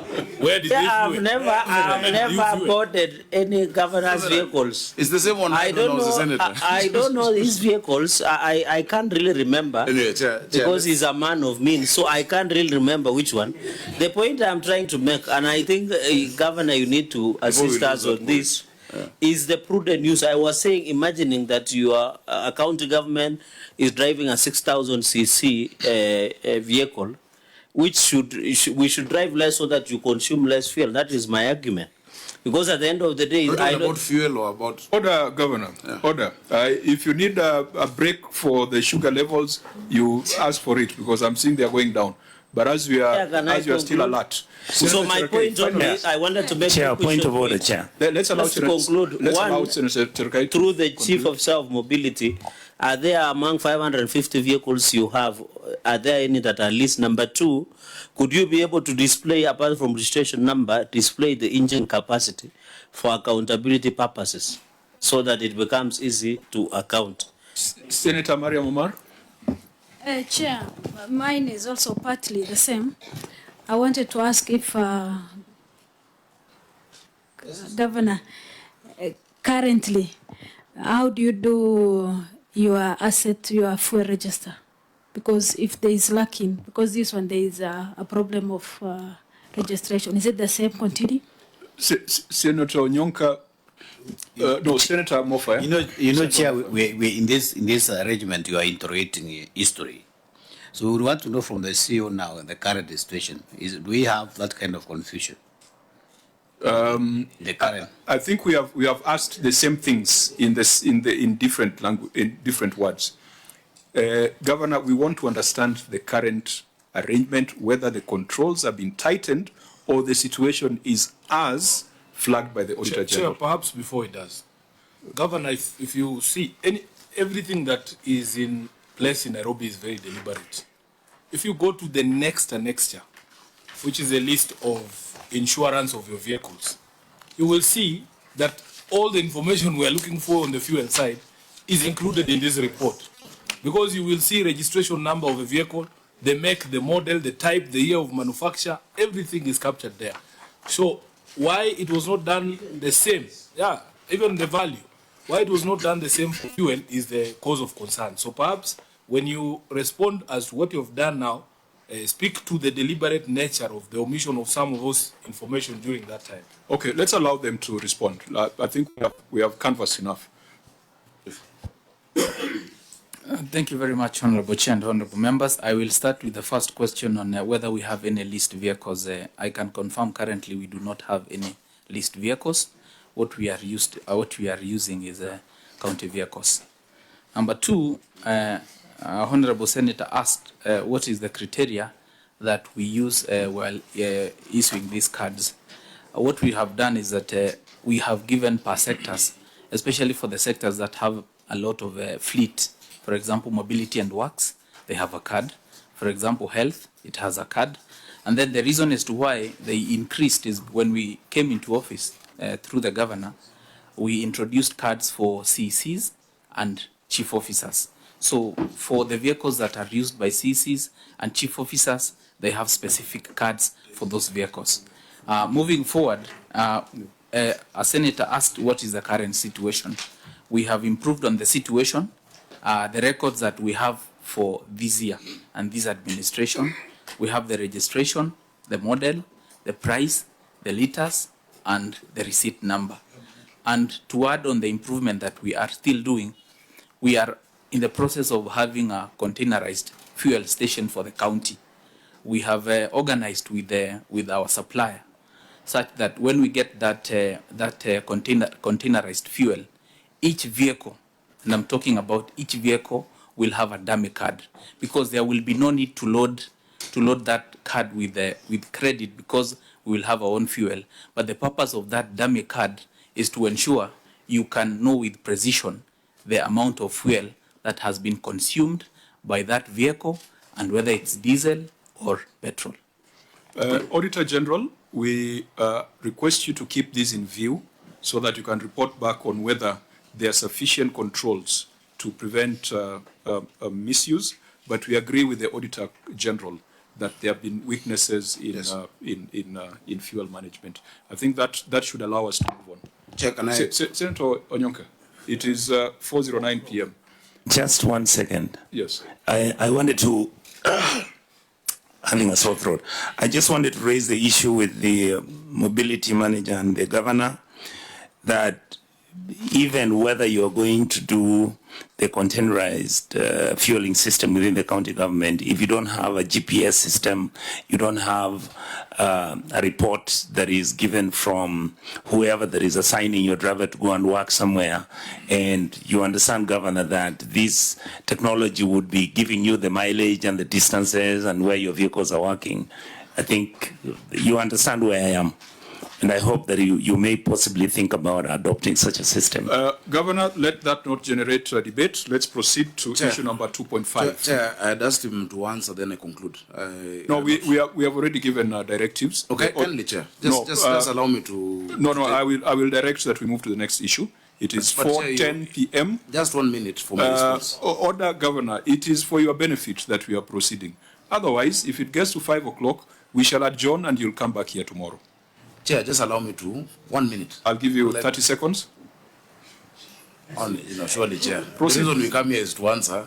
Allow us to answer the questions, the audit questions. Yes, but we also have our The fuel timelines. management system that we are now implementing, that is at award stage, includes GPS, includes a fuel station, a petrol station, physical, at our central garage, where we'll be getting fuel below commercial rate. That is a negotiation we got into, and we can be able to tell, even if if fuel is siphoned, immediately an alert will come out from that vehicle. So it's going to be a fuel management system on each and every tank of the vehicles for the county. Fine. That is the process we're in. Auditor General, you'll confirm whether the tumepanga na tumetenga is true in your next cycle of audit. Well noted, Chair. Distribution of goods. No, you should wish well the governor. Yeah. You should wish well to the governor. I know what wakes Cherarkei up. 2.5 on distribution of goods. We take note of the Auditor General's finding. 127 million paid to suppliers for various miscellaneous items. Auditor General, were the payment vouchers supported with receipt and issue vouchers? Has that been demonstrated in the response? Chair, we said we have received the store's receipt and issue vouchers. All that is meaning is confirmation of the originals. So you will, this is one of those areas you said that you still need time to confirm. Yes, Chair, that is one. Fine, so do that confirmation so that when you're writing a report, you can advise us. 2.6 on supply of goods under emergency department. Again, we take note of the Auditor General's finding to the effect that foodstuff totaling 275 million was procured for disaster and emergency. Another expenditure of 37 million in respect of emergency COVID response, and 15,900 mattresses at a cost of 135 million. The total expenditure queried is 448 million on emergency services. And the Auditor General was questioning the legality and the prudence of that expenditure. Auditor General, have you gotten the information that you needed? Chair, we have the documents. Again, the confirmation is what we were requesting from the committee. So that's 2.6. The county says that the records are attached, and you had said that you needed some time to review the records. Yes, Chair. Okay, then we'll give you time so that you can advise us when you're writing the report. 2.7 on unsupported procurement of goods. What were you asking for? Receipt and issue vouchers and approval for the payments made without a budget. We take note of the county's response, saying that they were directly delivered to the end users. So, Governor, what does that mean? That you do not have you do not have receipt and issue vouchers for the goods? Yes. If the assertion is that they were given directly to the end users, then that means the documentation is not there. I don't know if there was anything further supplied to the Auditor General. So if it's a position of the county that those issue vouchers, receipt and issue vouchers do not exist, it is upon the committee to make a determination on whether the procurement officers or the persons involved in this procurement complied with the law, even if it was an emergency procurement. Because I can see that the county's response is very brief, that due to the emergency nature, materials were directly delivered to the end users. But there is also the other question of payments which were made without a budget. If this is a response of the county government, I think as a committee, we definitely must find some people to have broken the law in this procurement. Irregularities in procurement of masks.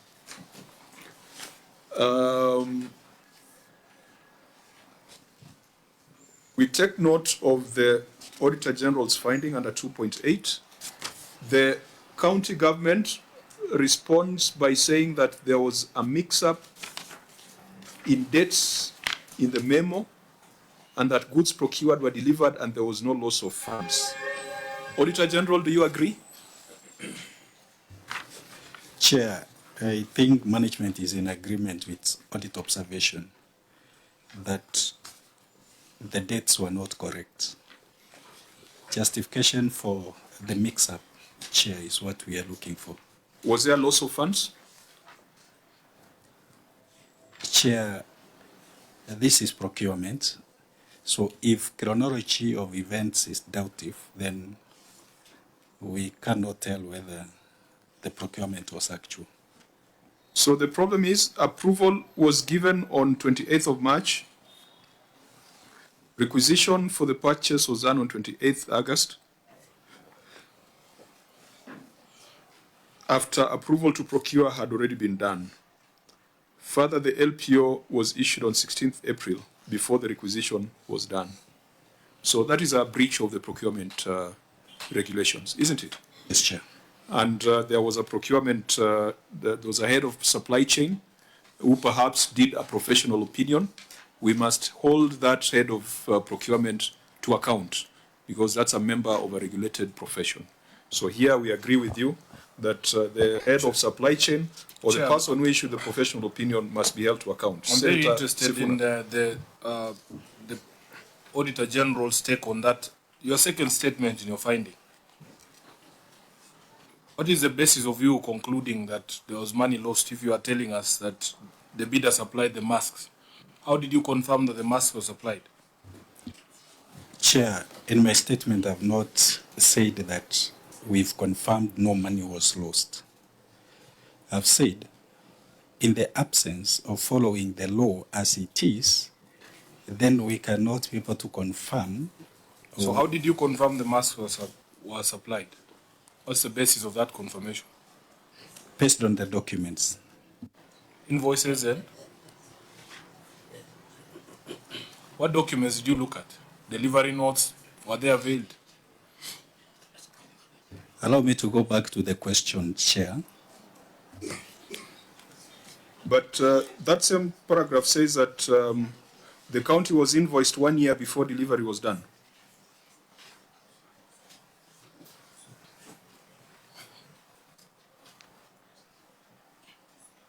Or is that the mix-up in dates that you are alluding to, Governor? Because I mean, it would be very stupid theft where you invoice 1 year before delivery. Is that the mix-up of dates you are alluding to in your response? Chair, on this one I can't comment. In fact, at this time I was chairing the COVID committee in the Senate, trying to look at these problems at that time. So I'll allow the committee to make its finding on this, Chair. Unless anyone, maybe the supply chain. Is Mogoko. Yeah, unless you can comment on this. I think this one we don't need to we don't need to waste too much time about this. These are irregularities that were rife during the emergency period, and we cannot just excuse it that it was COVID time. Everyone had a professional responsibility to do the right thing. 2.9 retreats at an unknown venue.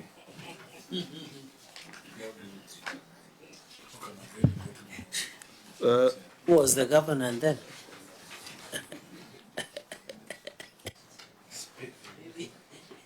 Chair, this is laughable. Could be the governor be under security threat. Could not reveal where they were. So we are querying the payment of 2.9 million, which was paid for a retreat whose venue was not disclosed for audit review. Governor, could you tell us the venue for this event? According to the documentation, it is Mabolak Hotel. That is the response that we've given. That is the training for drivers. Auditor General, documents provided. Do you confirm? Have they now provided documentation to confirm that? Chair, we don't have appendix 2.9, so Where is that appendix? we are unable to confirm. You had not, it had not been presented to you? No, Chair. Governor, you cannot present to us documents that you are not subjected to the Auditor General. And so if the Auditor General has not seen Appendix 2.9, then the venue remains unknown. Is it the new file? There's a new file. Why?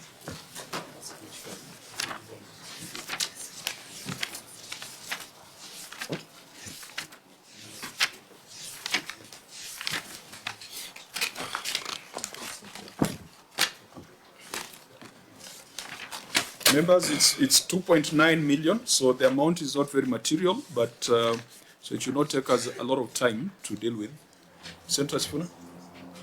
Now, I wanted the governor to refer us to that next year. I can't seem to find it. So neither can I. I'm asking the Director of Accounting Services. Yeah, that appendix is missing, but... So the venue remains unknown, as far as you are concerned? It was there. We are provided with the attendance registers for the drivers. Mabwak Hotel. Where is it? Where is that evidence? That's the evidence the auditor was looking for, and that's why he called it an unknown venue. Maybe when we are filing these documents together, it was mistakenly left out. But you've had this thing for this report for the last 2 years. The auditor was on the ground. You didn't provide him with that information, and now you have an opportunity for mitigation at the Senate. You don't have it. You see, if you are going to say present it in 7 days, it will be making nonsense of what we are doing. 7 days is really for further clarification, not provision of primary documentation. Sure, we are sorry we can provide this attendance register to the auditors as they are verifying the other documents. But I remember seeing an attendance register for drivers at Mambwaka Hotel.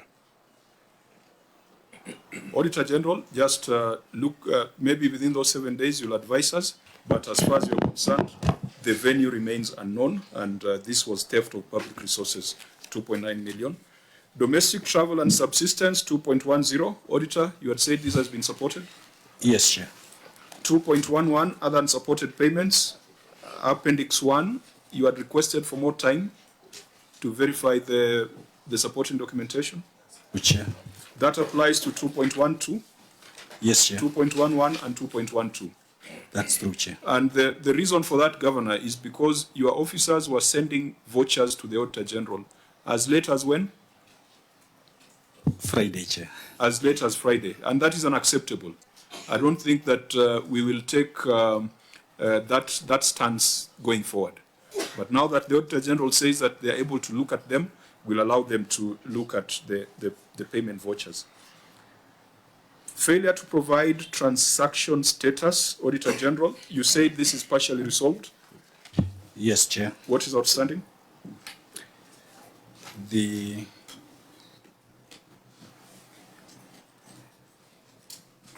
current status, Chair, of the amounts that were voided. They voided 15.6 billion worth of transactions. Yes, Chair.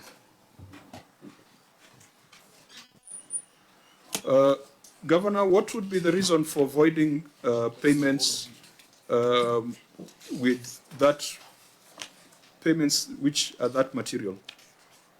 15.6 billion. CFO. Chair, I suspect there were unclear defects in the system, which ideally should be done every financial year such that they don't accumulate to such colossal amount. But I believe that is what must have contributed to that figure. So what is expected to be done and is what we are currently doing is at the end of the financial year, if there are transactions in the systems that have not been funded for one reason or the other, either due to underperformance of revenue or late exchequer releases, they're usually voided before you close the financial year. In your response, you're saying the authority to void transactions has been provided for verification. Can we see that? Is it in the annexures that we have?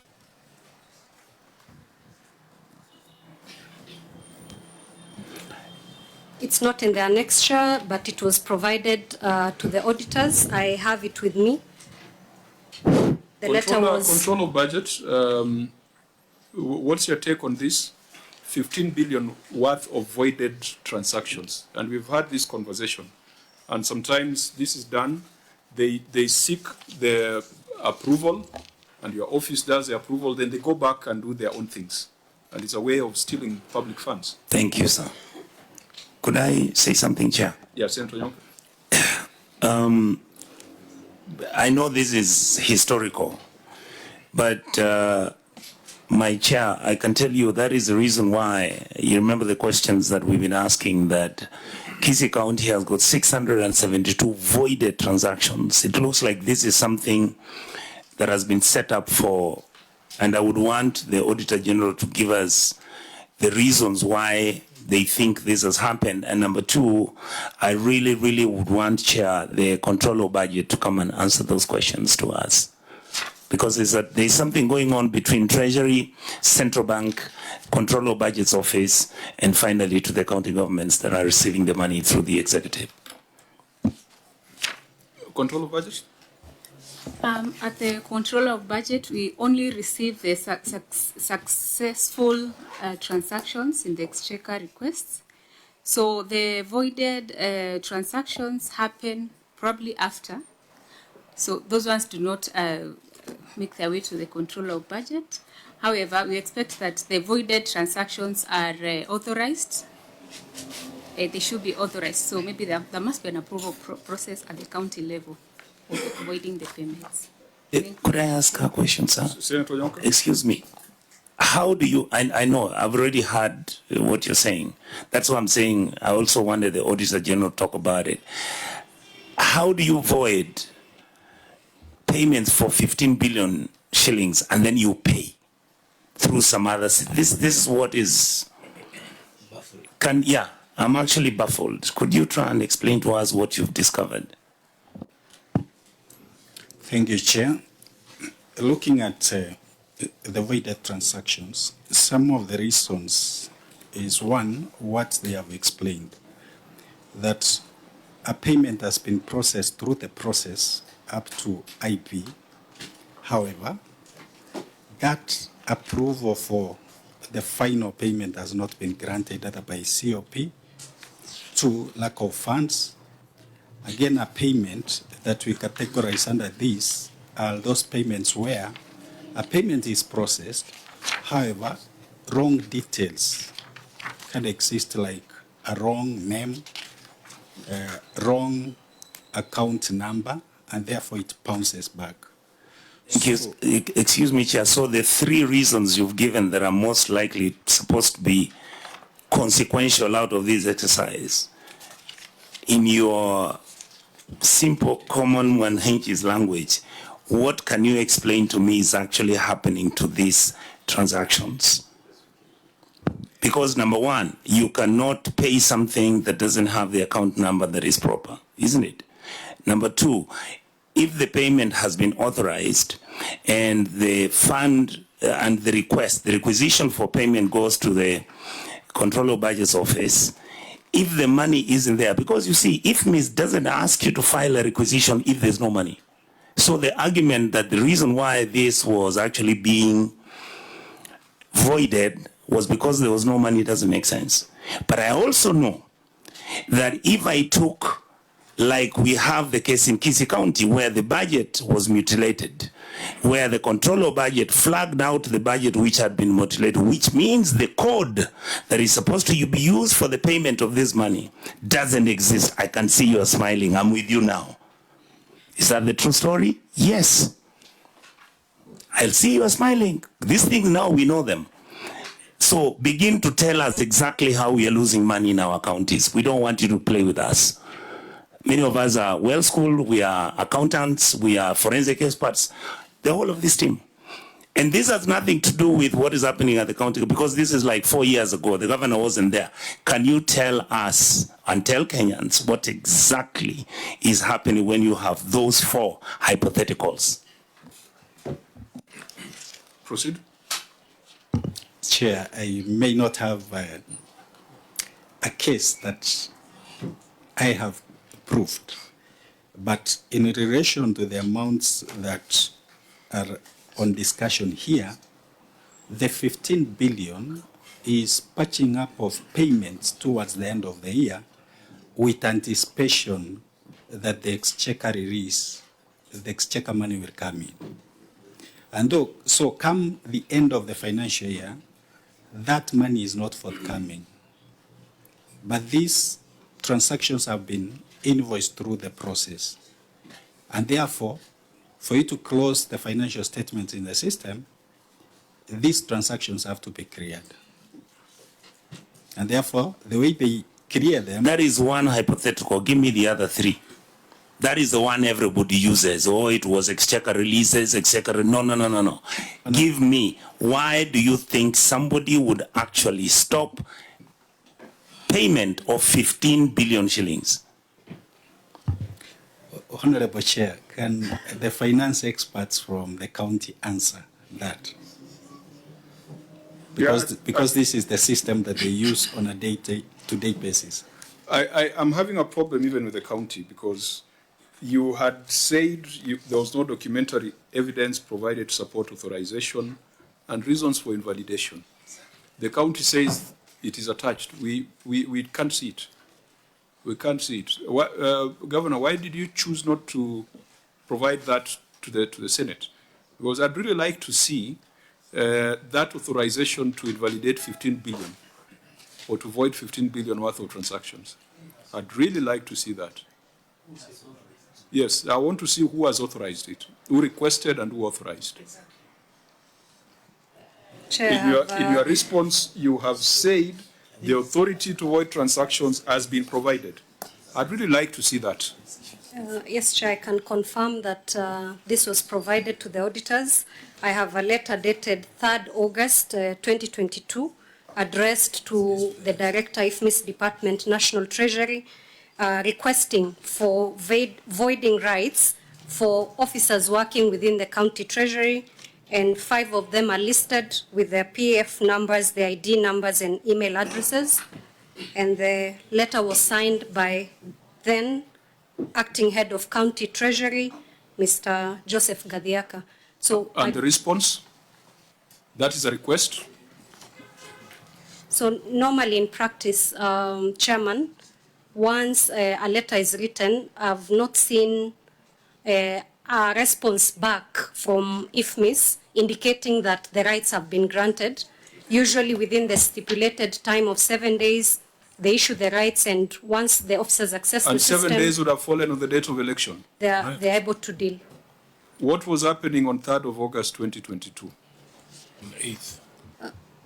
Chair, usually for clearing systems, again, based on experience... No, what significant activity was happening in the week of the 7 days from 3rd of August? Those 7 days that you expected to get response?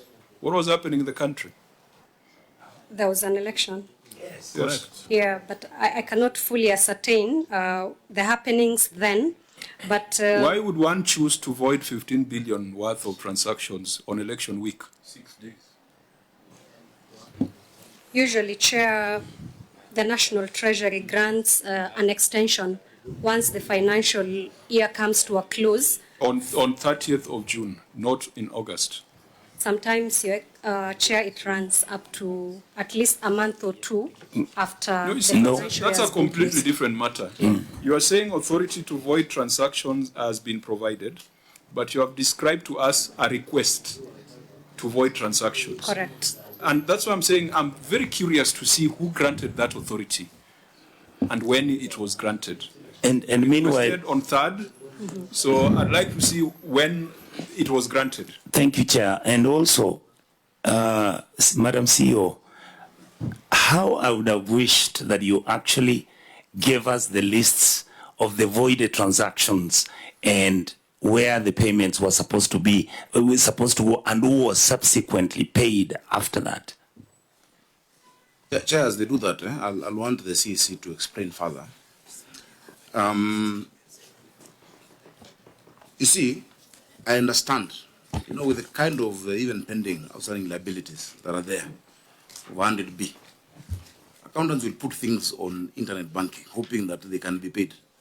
At the end of the financial year, everything that is not paid is voided. This financial year, the specific one that we're talking about, there was an extension from July towards the end because of the late exchequer release.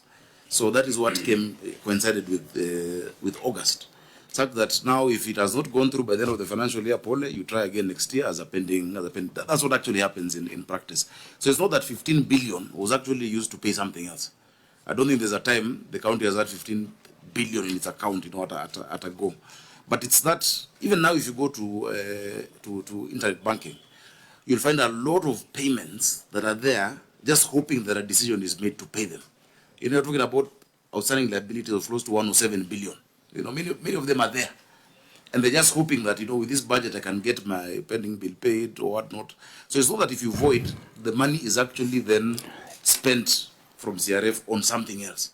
Because the auditors will be able to show that. And I can see Chair, could I ask His Excellency one question? What you're saying is that that's supposed to be a normalcy. The voiding? Yes. It's a procedure. Thank you. Why is the Auditor General raising that issue? Because of the quantum. Hold on. No. He's not talking about the quantum. But he's here. That's what I'm saying. Yeah. What I'm saying is, like I've said, Governor Sakaja, it's like in Kisii. Why would somebody void 968 payments? What is wrong? In other words, I want them to tell me whether what you are saying, that everything is put on standby, people waiting to be paid. Is that the case, AOG? Members, I do not want us to engage in speculation. What needs to be presented by the county is evidence on the authority to void transactions, which so far has not been proven. But if we put together the coincidence of the dates and what was happening, even if it was year-end processes, National Treasury, do you allow them to go all the way to August? Well, thank you, Chair. First, Chair, allow me to say, with the request for voiding, that one is proper. And Chair, I've always been saying that payment in accounting is continuous. And to avoid this issue of delayed exchequer, we usually advise county governments to continue processing up to IB level. So, if at the end of the financial period, then the exchequer has not been released, the only best way to do it is to seek for approval to void. And Chair, on the question you have asked whether we allow, issues of voiding is not standardized.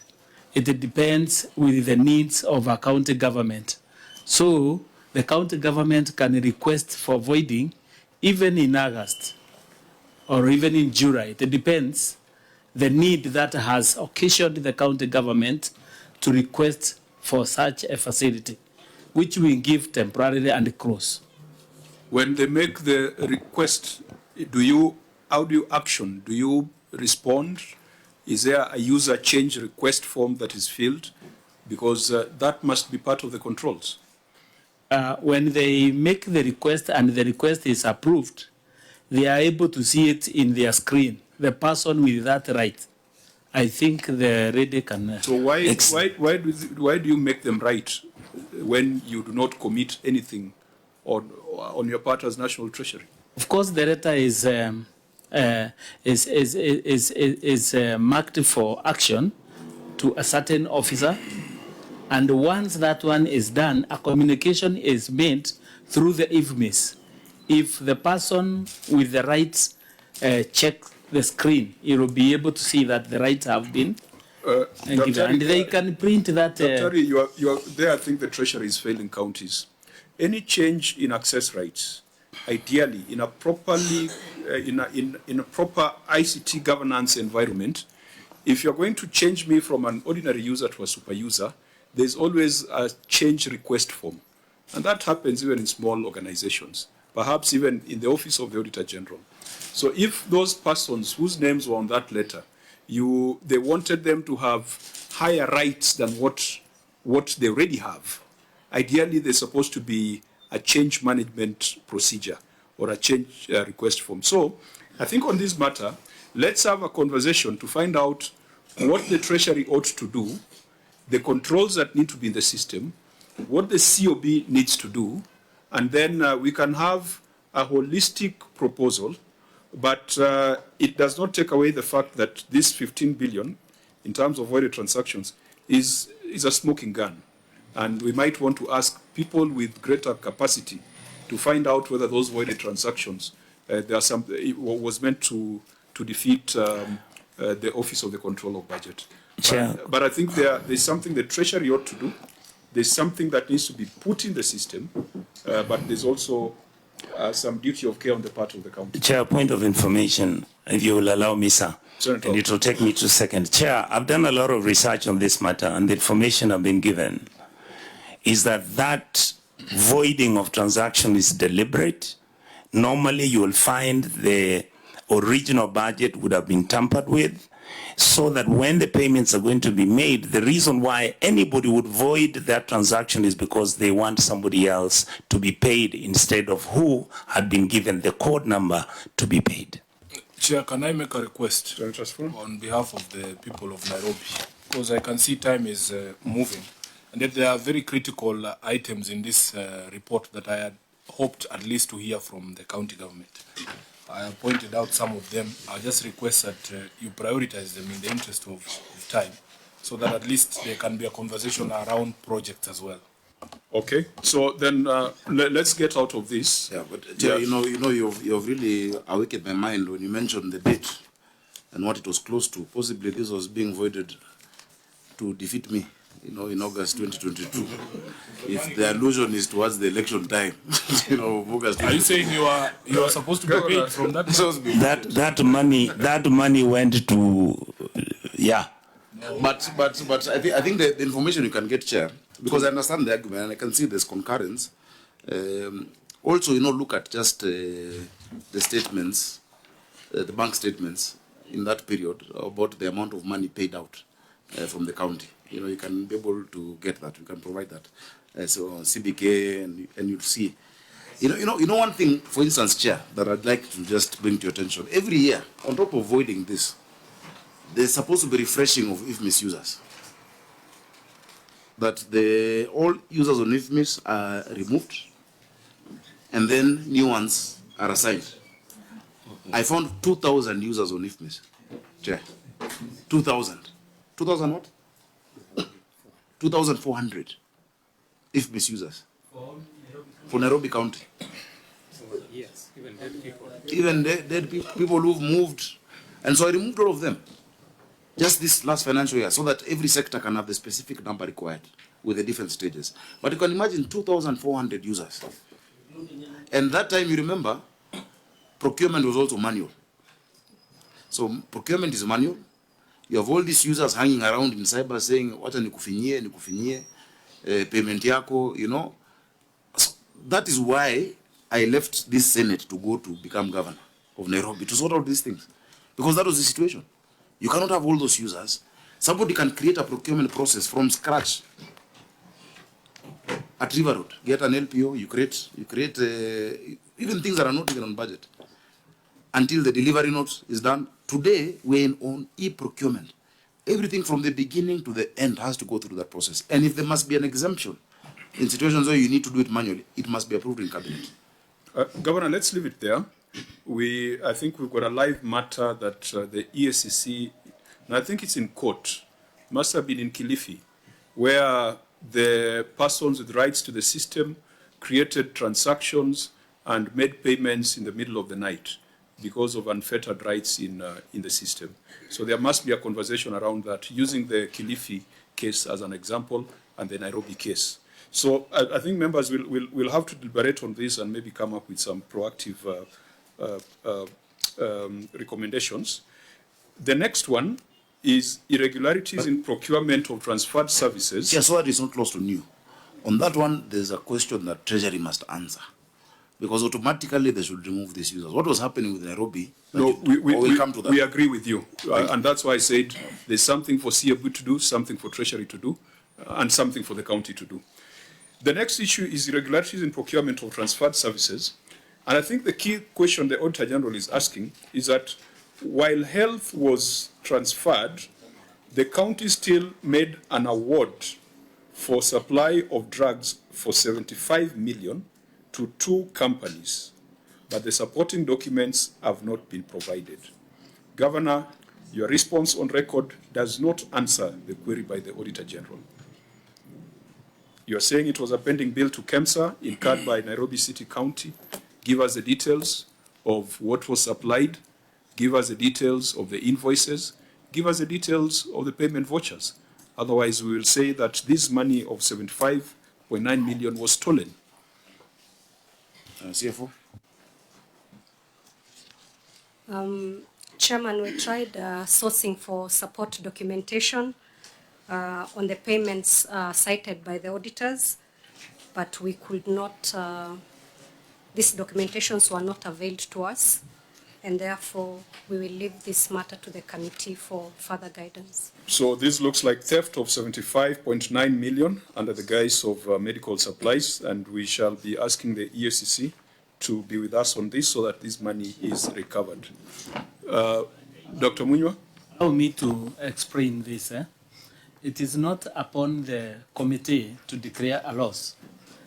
Financial loss is supposed to be declared by the user department, the county government in this case, so that they are themselves who are supposed to initiate recovery of that money and declaration of loss, so that if they cannot be able to recover the cost entirely, PFM is very clear. They should look for the person who occasioned it through the security agencies. I agree with you, Dr. We shall direct the county executive to take measures to recover the lost funds. I think that's how we should frame it. It is a county executive to take measures for recovery. The same way we said for the NHIF insurance payment. It is upon them to initiate. I think I don't want us to go into the next issue is misallocation of expenditure and reconciled bank balances, outstanding interest, account payables, deposits and retentions. May I ask, Governor, whether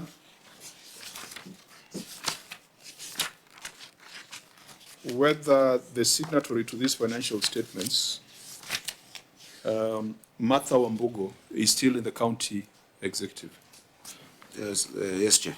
Is Martha present? No, not only is she still in the executive, she's right behind me. Martha Wambugo, you are a member of ISPAC. Just give her the microphone. Yes, Chair. I'm a member of ISPAC. For how many years have your financial statements attracted an adverse opinion? For the last, since the county government started, Have you been signing the financial statements during that duration? for a period of 2 years, For the 3 years, what has been your score? adverse and disclaimer. So would you sit proudly before the Senate with that kind of verdict? No, Chairman, we are not proud of that, but we are working towards getting a favorable opinion from our You auditors. have a professional responsibility. Yes, a Chair. professional responsibility that is personal. It is not about who was governor then. It is not about who was CC then. You, as a member of the Institute of Certified Public Accountants, member number 5435, you have signed financial statements for 3 consecutive financial years, which have either been disclaimed or been rendered to be adverse. Why do you think you should be trusted to manage public resources? Thank you, Chair. As a member of the Institute and with my team members, we've been doing our best to provide financial statements as required. But given the circumstances, some of the issues have not been supported. So the auditors have come up with that opinion due to unsupported transactions. But in the preparation of the accounts, we have done our best. When you sign off the financial statements and you have numbers in that financial statement, where do the numbers come from? Aren't they supposed to come from supporting schedules and payment details? Thank you, Chair. They do. They come from IFMIS, they come from the sectors. But at the point the auditor comes to verify these things, some of these things are not provided by the sectors. That is the main problem. So why Chair. would you report something that is not supported? We report as per the transactions recorded in our books, in our IFMIS system. But the actual documentation, sometimes to support these transactions, is not availed to the auditors. Whose responsibility is it to avail them? It is the responsibility of Finance and County Treasury to avail them from the sectors. So the sector accountants and the chief officers of the sectors, we are tasked with compiling the reports. So we require the sectors to support us, to give us the documentation. Why are you required to sign these financial statements? Thank you, Chair. As a member of the Institute, as a qualified accountant, that is why I signed these financial statements and also as a holder of that office. What does your signature mean on these financial statements? Yes, Chair. So I want you to say it. What does your signature mean? We take responsibility. So you can't tell for us these about sector financial accountants. statements. You can't tell us about other people. It is you as a professional who must take responsibility. And if you do not agree with the numbers they are giving you, you do not sign. Because as a professional, you cannot sign something that is not accurate. Why should we not refer you to the Institute for disciplinary action alongside the others who have gotten adverse opinions? Thank you, Chair. As I said before, as a sector, as the finance sector and the county treasury, we compile the figures from sectors, from the state, from the IFMIS, and our vote books. Then we demand the supporting schedules from the sectors. And the best we get is what we prepare for the auditors to look at. You are accounting like IBC, where Chebukati signs things at Bomas, then he says, go and blame the returning officer in the county. That's a sham we have seen in our elections. We cannot accept that from professionals. Can I ask, Chair, you spoke of circumstances. Which years have you signed? 2021 and 2022. What circumstances were prevailing at that time that would make you sign documents that would put you in problems with my chair? When we prepare these financial statements, Chair, we prepare them with the best information we have received from sectors. As County Treasury, we compile the statements from all sectors. So if every department brings you documents that you Yes. can clearly see forgeries, they don't make sense, what is your responsibility as a person who signs off on those accounts? Thank you, Chair. Our responsibility is to confirm the information we get from sectors. And what we have confirmed is what we put on the financial statements. So everything there you have confirmed? From the sectors, yes. You sounded like Chebukati. Excuse me, Chair. I can actually see his face, Chair. Yeah. Chair, for me, this is what is wrong with our systems. This is wrong. This is the reason why devolution is dying. You ain't brave enough not to do your job. You ain't brave enough to stand up to the stealing that goes on. All right? The governor was not there. You guys were the custodians. Sasa umebeba mkia. That is where we are. And we are not going to fall back on these issues. Because you can't bring documents here which mean nothing to us. And then you assume all of us are dunderheads. We know nothing, we see nothing. Who are you protecting? This is where we are. We are really feeling frustrated. And yet you look like you know what you're doing. You sound like you're well schooled. Imagine, I just feel like you throw away the water with the baby. Senator Cherarke. Maybe, Auditor General, you have finished 22, 23. How does it look like? Through the chair? 22, 23? What was your opinion? Chair, the opinion is adverse. Again. And again, it's the gracious lady who signed the financial statements? No, Chair. Who signed this time round? Governor, you may want to tell us who signed the financial statements for 22-23?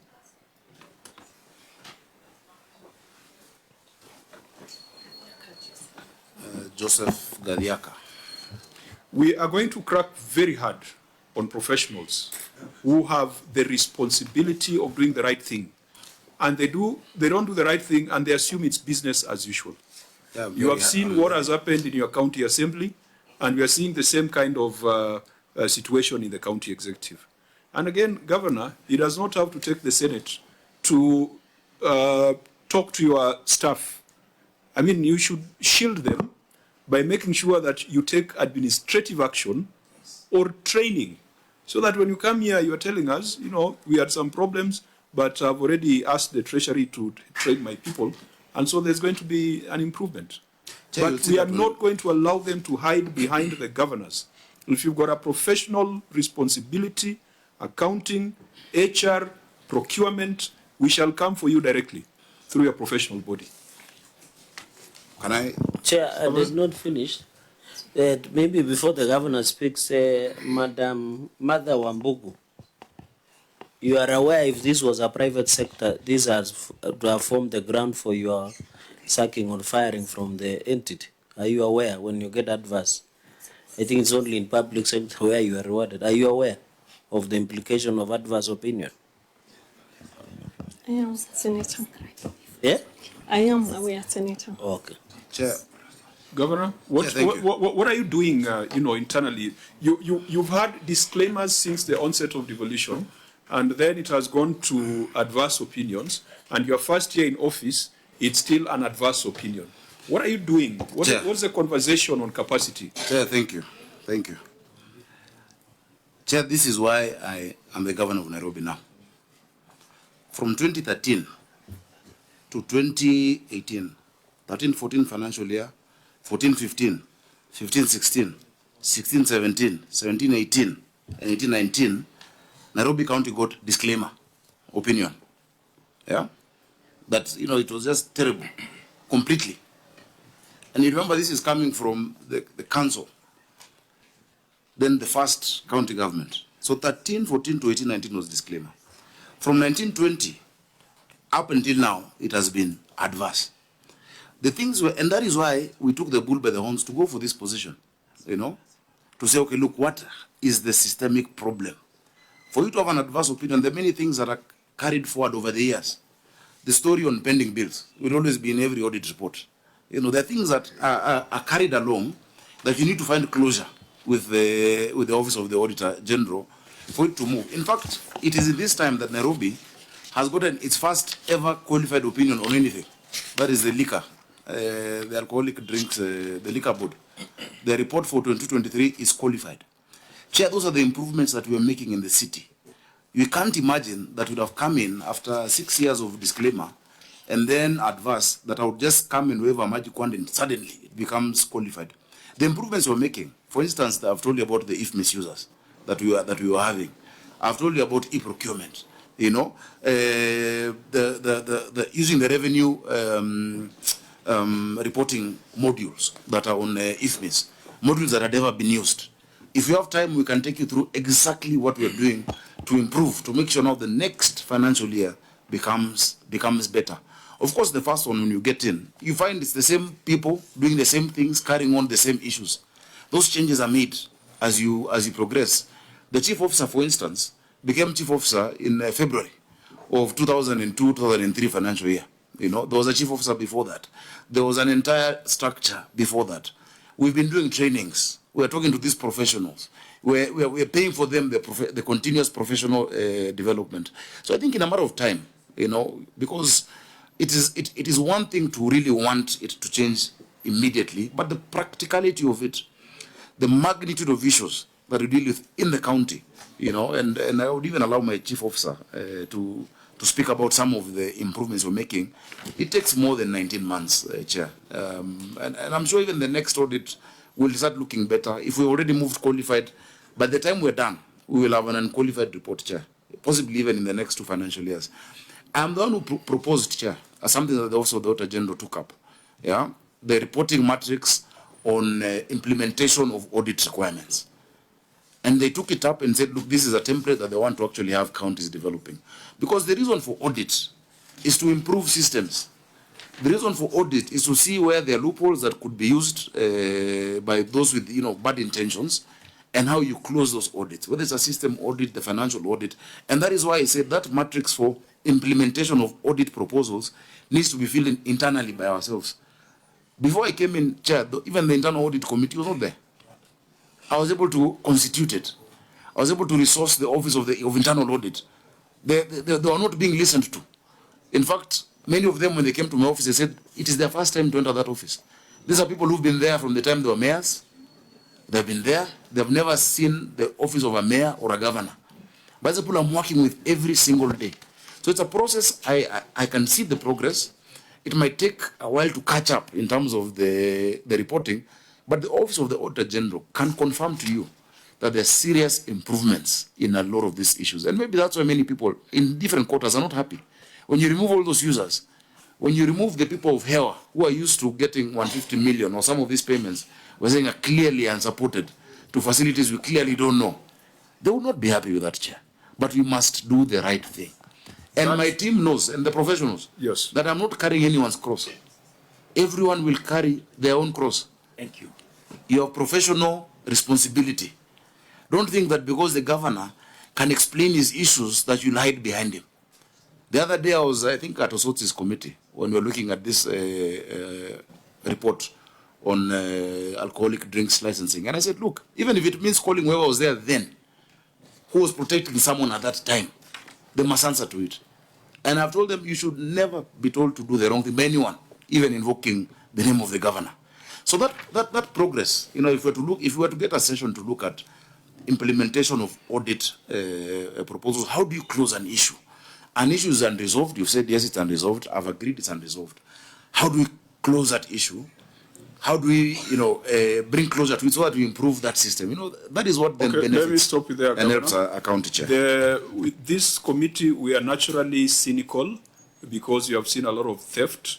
And so sometimes, unless it is proven that it is not deliberate, we take a view that people are out to fleece the county governments. And professionals must take that responsibility. Now, I think looking at the time, We had said that issues to do with legal pending bills, issues to do with the 11 billion to NMS, we will have to call for a separate sitting. There could be a few issues here where we'll take the written responses, but there are some 2 projects here. I think let's go to the project on the project. Excuse me, Chair. 12 point. I believe under the standing orders we are past 5 o'clock. The House rises at 6:30. Okay. So we are still within time. Thank you. So let's go to delay in installation and commissioning of machines. Vice Chair, let's look at these 2 projects, the printing press and the weights and measures equipment at Marikiti. Printing press, Auditor General, what was your observation? I think this needs to be read out.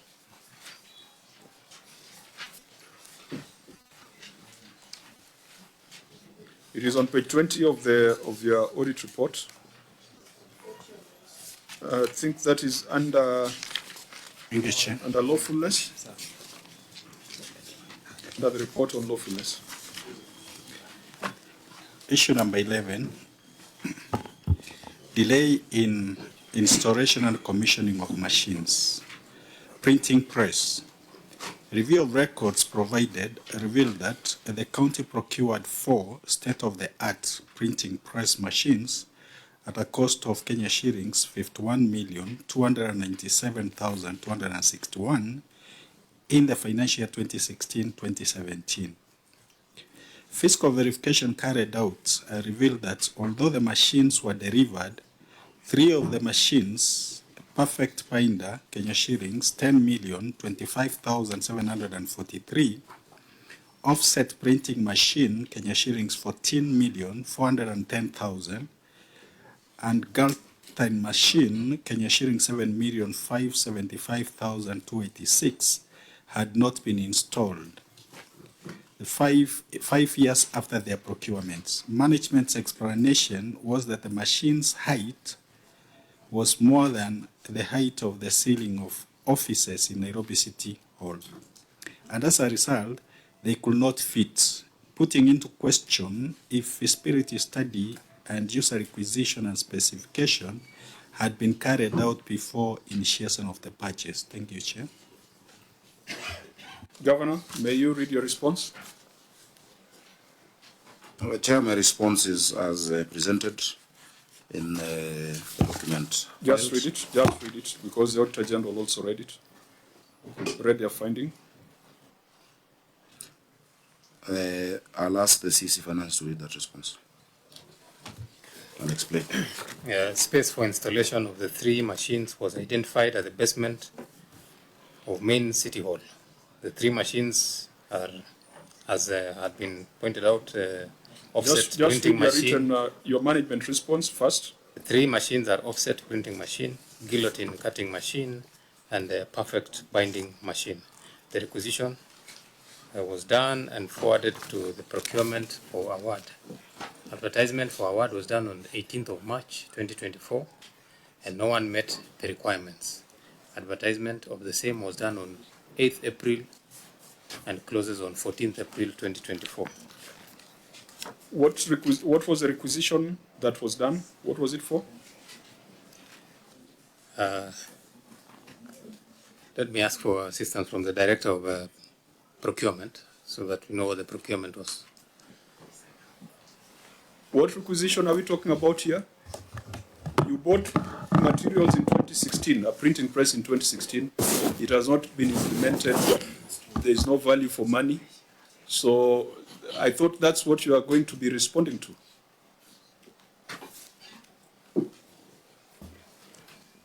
Chair, the machines were bought, but the place where they were to be installed was not sufficient for the machines. So they were looking for a place where the installation could be done, So which has not been done up to date. What was the basement of main City Hall supposed to do? What are you supposed to be doing at the basement? No, the basement is the machines could not fit at the basement. At the basement. Yes, Your Chair. Now, a requisition was done and forwarded to the procurement for award. What requisition? For what? For award of what? What are you looking for? You are looking for another city hall, or what are you looking for? No, I'm not privy to the requisition, Chair. Governor, this is your management response that you have tabled. It is not making sense. Let me help them. Let me help them. Chair, it is.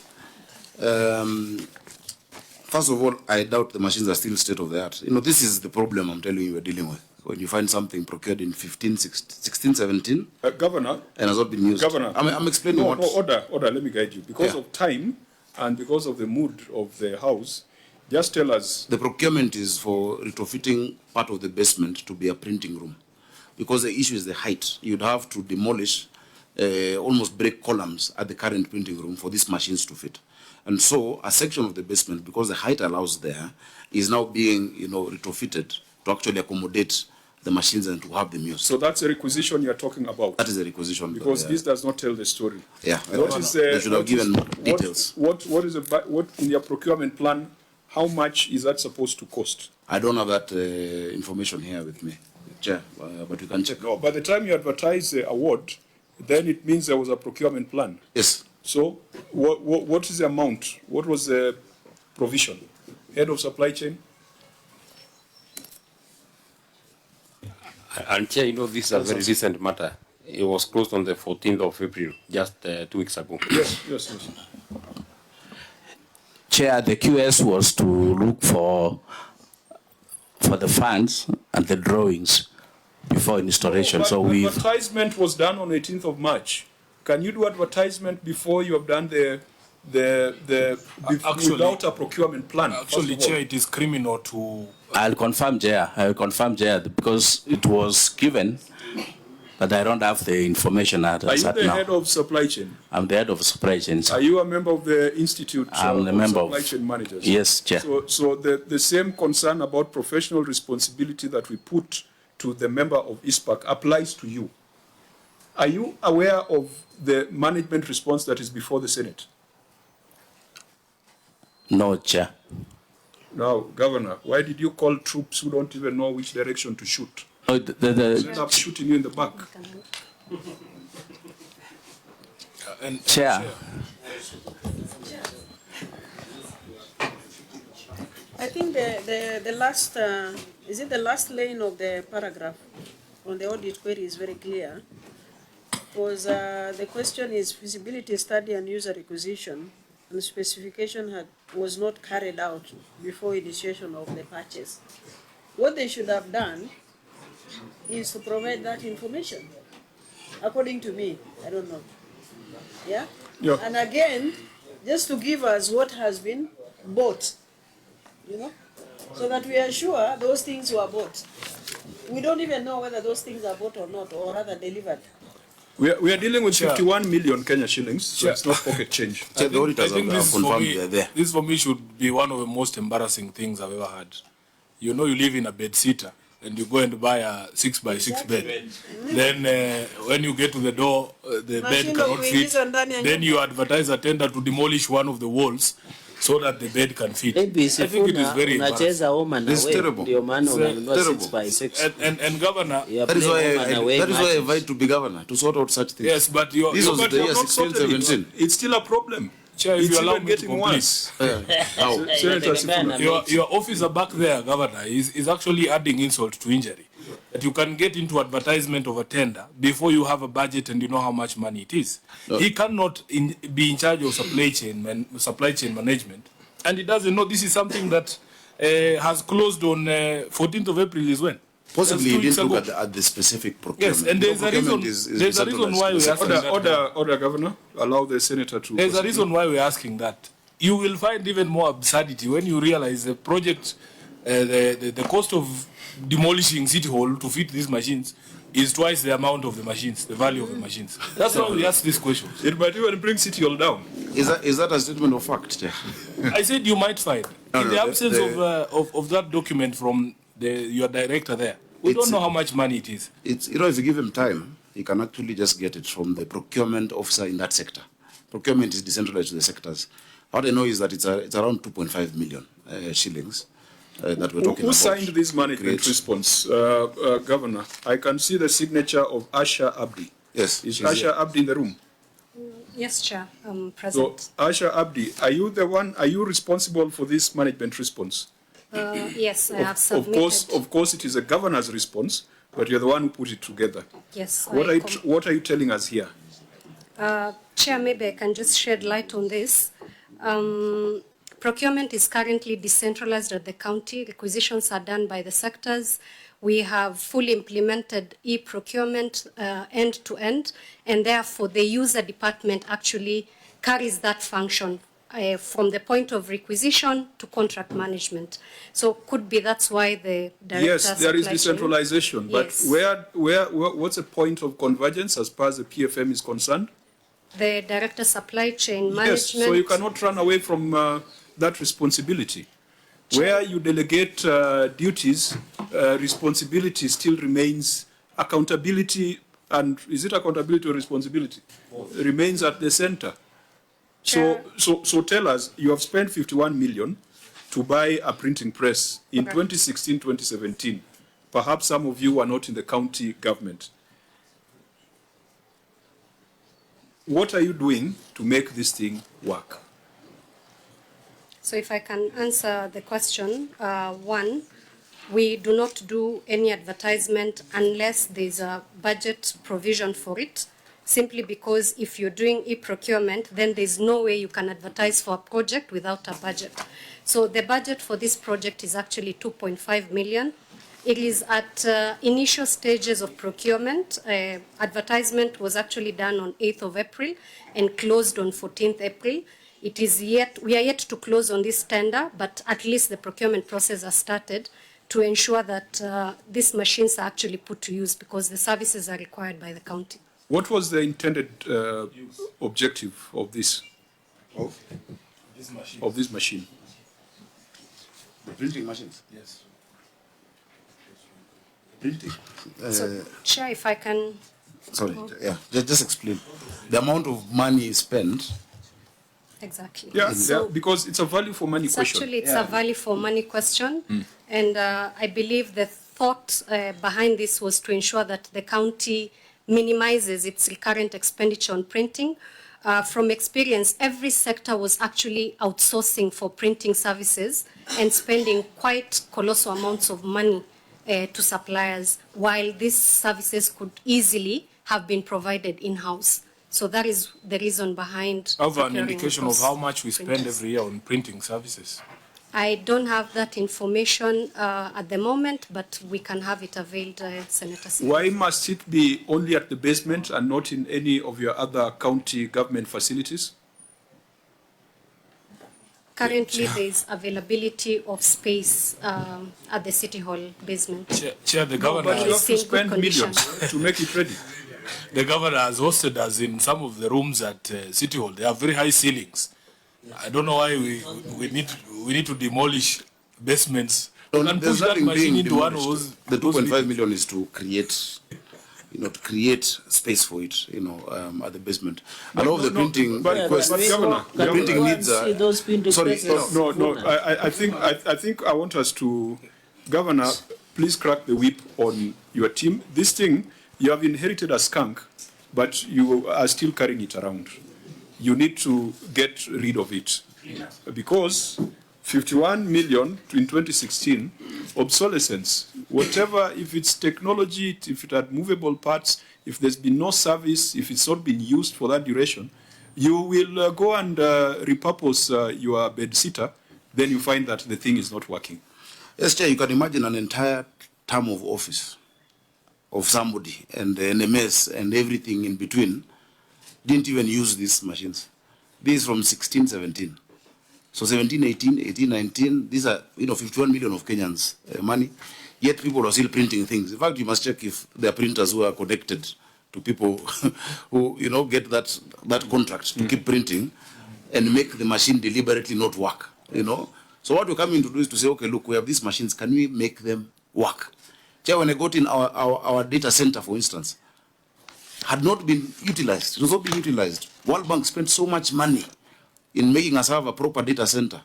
Now that we've, activated it and put, all whatever we need to use it for, is only realizing these machines brought to us during Kidero's time are now getting obsolete. They have been quiet. In fact, my discussion with World Bank is like, look, you put money in this project for us to use technology. For the last 5 years, it has not been activated. Kindly extend to me fresh machines. There's a Nairobi addressing system, physical planning, the addressing and street naming system. For 5 years, it had been installed in a room that was locked. And then we went and opened up that room. We are the second city in Africa to have a physical addressing system. But for 5 years, in fact, the guys who did it here, we were the first. Because it was not being implemented. They went to implement it in Kigali, in Rwanda. So, Chair, these are things I have found. And I am, we can say what I inherited. I will not call it a skunk. But there was a problem from leadership to inspiration, because the same people have been able to improve on many things. Chair, in the first financial year we got into office, of course, the election was in August, September, whatnot. I was able, with the same people, to raise the highest revenue in 5 years. With the same people. This financial year, which is the second one, as of today, I've already surpassed that record. And I still have 2 months. Let's not go there. We have said revenue will have a separate conversation. Let's go to Ukulima Market. Is that Marikiti? Weights and measures equipment at Ukulima Market.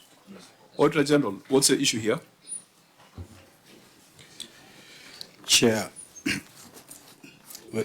did I read the entire? Yeah. Yes. So during the year under review, management paid an amount of Kenya shillings 17,206,000 in respect to supply, installation and commissioning of weights and measures equipment at the Ukulima Market. The installation works commenced on that 1st May 2019 for a period of 3 months. The scope of works included foundation civil works, costing, weight office building works, supply of weighbridge deck and sensors, CCTV system, setup costing, equipment installation and calibration, 4 dormant platforms, and 10 electronic counter scales. Physical inspection of the market carried out in the month of November 2022 revealed that machines with a cost of Kenya shilling 7,696,000, comprising of equipment installation and calibration, 4 dormant platforms, and 10 electronic counter scales, had not been installed. Further, it was observed that the partial machines which have been installed did not have enough space for vehicle to negotiate corners, since the entry point to the market was occupied by a private developer. Further, the market has never been put into use, and this exposed the already completed works to vandalism and deterioration. In addition, whereas the works had been supervised by Nairobi Metropolitan Services, the payment for the works was made by the Nairobi City County Executive.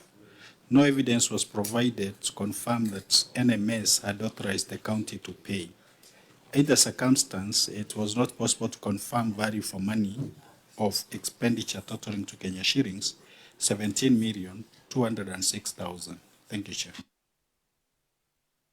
What's the county's response? CFO. Thank you, Chair. Contract for supply, delivery, installation, and commissioning of weights and measures equipment was awarded to Gokan Technical Services Limited in the month of October 2016 with a price schedule. The installation works commenced on 31st May 2019 for a period of 3 months, and the scope included foundation civil works, way office building works, supply of weighbridge decks and sensors, CCTV system setup and equipment installation and calibration. These works were indeed supervised by engineers from the then NMS, as evidenced by Annex 1 attached on appointment of resident engineer by the Director Public Works and Transport. Supply of 4 dormant platforms and 10 electronic counter scales were done, through the delivery note by the contractor to the County General Stores on the 27th July 2018, Annex 2 attached. A recent visit to the general stores confirmed the existence of the said equipment at the stores.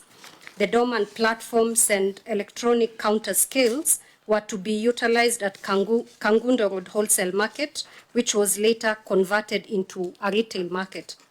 Upon completion of the works, the Director Public Works and Transport informed the CCO Trade to appoint an inspection and acceptance team, which was then constituted and issued a certificate as documented in Annex 3.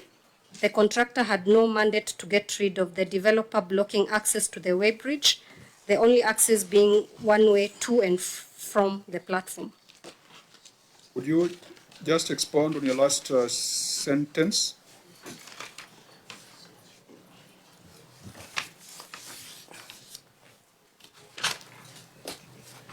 Chair, the last sentence, the last paragraph, basically just highlights appointment of an inspection and acceptance team to ensure that those supplies were actually delivered at the The last stores. sentence.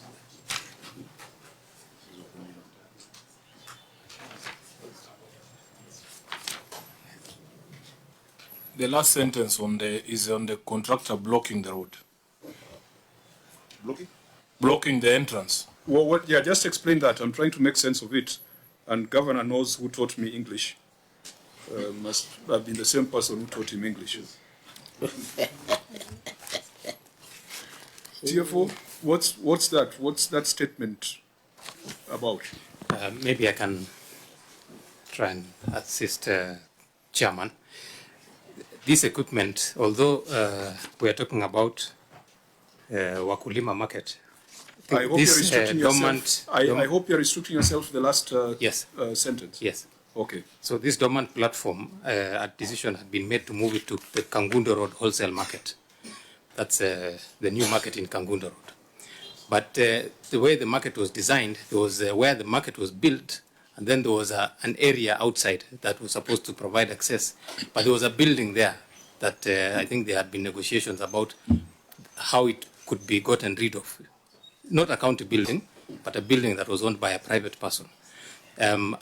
So this last sentence is the fact that because that building was standing, there was no access to take that equipment into that Kangundo Road market.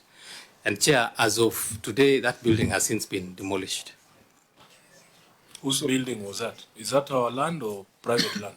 It was county land, but over the years somebody had built private. Honorable Governor, when you say the contractor did not have the mandate to get rid of a developer, that mandate is with somebody in this room to reclaim public land. Yeah, so Kangundo Road Market, in the middle there was a building, what we used to call Mama Uhuru building. And there was, back and forth in terms of her compensation. She made it political with the former president, etc. But we finally brought down the building. Before you do a demolition, sometimes you have to get concurrence from the regional police and whatnot, the administration. And so you'd find one side pulling back. But we made a firm decision. We've since demolished that building because she had been compensated a different site. The market is very vibrant now, but it needs this, weighing machines because there's a component of wholesale that we're doing on that side. So that has been done. And so this installation should be going on for the weighbridge, because that is why we demolished the building.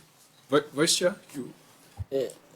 Governor, so the question was, I think it was under public participation, that this one was supposed to be Ukulima Market. So what happens to your people who wanted to have this service within Ukulima Market? Since what you had procured on behalf of Ukulima Market, you are taking it into Kangundo. Number two, who incurred this private developer? Was she or he? You said he for she or she for he. Was he or she compensated, or you just demolished and that was it? and now you have access to this Kangunda market. And finally, my final question is, so on these aspects, are there that you are able to put in Ukulima market? Like there were so many like CCTV system, equipment installed and calibration, 10 electronic counter scales. Are you taking all of it to Ngangundo, or some were put in Ukulima market to ensure the service of your people are then gotten within the Ukulima? Because I would have expected that by the time it was being procured, although you are here with us, then by the time it was being procured, there was a need assessment for that Ukulima market. Thank you, Chair. Senator Methu? Maybe a quick one. I don't see in the response of the county executive where the answer to this question that has been raised by the Auditor General, the works had been supervised by the NMS, but payment was done by the Nairobi City County Executive, and no evidence was provided to confirm that NMS had authorized the county to pay. Okay. Governor, very brief responses. I'd committed to the members that would be done by 5:30. We might just extend that by 5 minutes max. Proceed, Governor. Yeah, Chair, administrative decisions can be made on where you want to use this equipment and on how a market is going to be activated. The thinking in the county has been that to even reduce a lot of the congestion in the CBD, to have these wholesale markets, more of them out in the outskirts. And that is why Kangundo Road Market is also going to be wholesale, hence the installation of that weighbridge. We also have Mutwini Market, which is currently ongoing at 244 million shillings in Dagoretti South. It is strategically located on the bypass. We have Majimazuri coming up. And the number we promised to do 20, and we are on course. Chair, on the issue of then what happens to Wakulima, Wakulima Market is actually being relocated in its entirety. It's being pushed further down because of the railway city plan. The railway city that is coming, right away of the railway station, and Wakulima is close by there, has taken that land, but the financing agreement from the British government has provided resources to build a new Wakulima market. And so the new one will come with all of these specifications, way bridges, cameras, etc. So what we have, it is prudent for us now to move to Kangundo Road Market so that it is used better. These decisions have to be made. You know, when you come in and find these things are in stores, what is the best use of it? And if you find, Chair, just as a segue, the kind of things we found in stores even helped me put up the first ICU. The machines had always been there, but no one had been able to bring A and B and C together and create a solution for Nairobians. Chair, on the question of the NMS payment, that the works were supervised by NMS, but payment done by the city county executive. I'll ask because I've not seen that response. I'll ask the chief officer of finance or the CC to just respond on that. Though I know there are a number of issues that you'll find.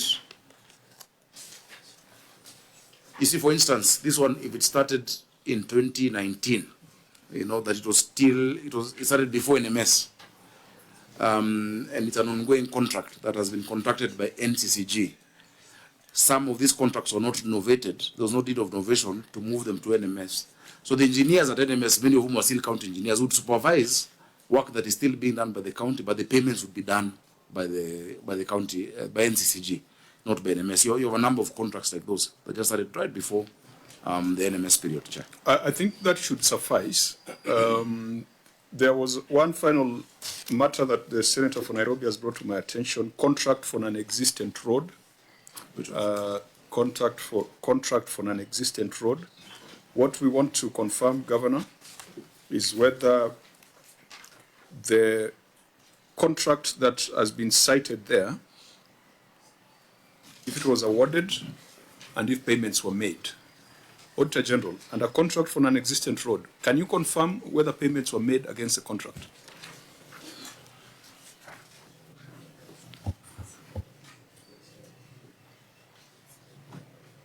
You have cited contract for an existent road. Chair, there is no indication that payments were made, but contracts were entered into and signed. So contracts were executed without mentioning the specific roads to be done. Exactly, It was an open check. Governor, can you confirm whether payments were made on this contract? Chief Officer Works. This actually is finance because it's road development. Do you have Engineer Eston? I'll ask the director of road development program to come. These are, if you look at the reference and the contract number, that's a road development program contract in Mlango Kubwa.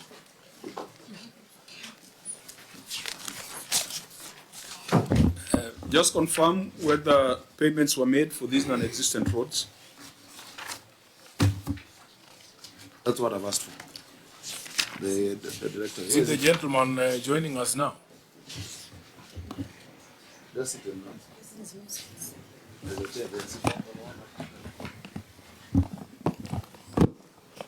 Thank you, Chair. The payment from Mlango Kubwa was not done. And there's evidence of termination of contract? Yeah. So shouldn't that then, shouldn't that have been provided to the Auditor General so that it stops being alarming? That's what you should have done. A letter terminating the contract. Chair, what I'm interested in more is if the need for roads in Mlango Kubwa went away. Because if it didn't, then we should be seeing fresh procurement, because the response from the governor there is that the contractor failed to commence works, and perhaps that would be the basis for termination of contract. But I'm sure the roads are still needed. So what has been done since then? There's still WDP projects in Mlango Kubwa. There are quite a number. I think the engineer Kimathi, in fact, I was supposed to open one this week. That's completed.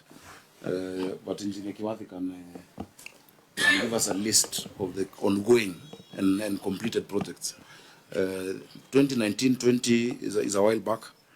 I know the current MCA and the ward committees there have, certain projects that we are undertaking, including roads. Yeah, we have loans that we've completed in Mlango Kubwa thereafter, that even in 2022-2023, we've completed roads in Mlango Kubwa, and we are starting new projects in the same ward. So the issue of the need for the road is still there, and we are continuing with that, the program, the One Development Program.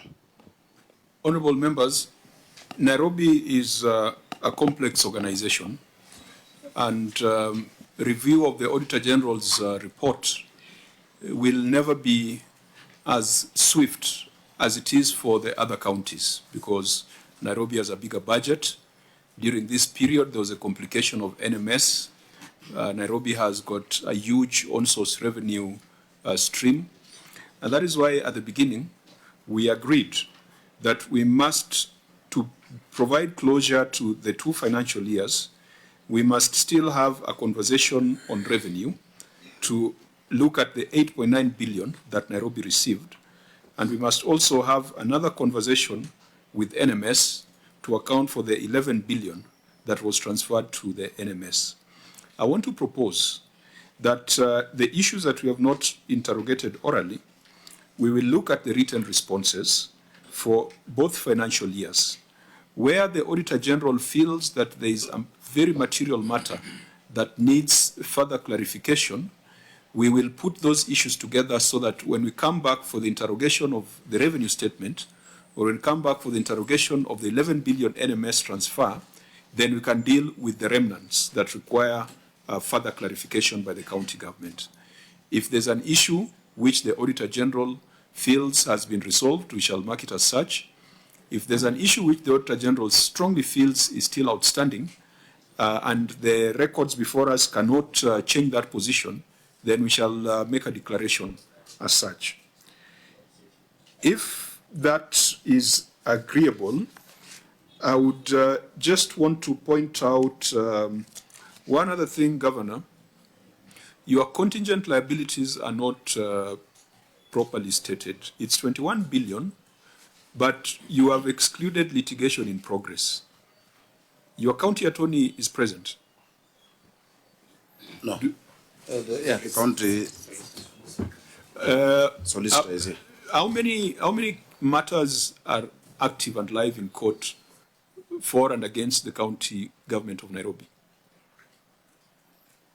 Because as I asked that, because this would be important for our next session, I want you, Governor, to, if you're looking at the financial statements, to look at the note on contingent liabilities, and that should be, I think it's been disclosed twice, because I've noticed that there's some omission that might not paint the right picture. So far, I think that's on page 48.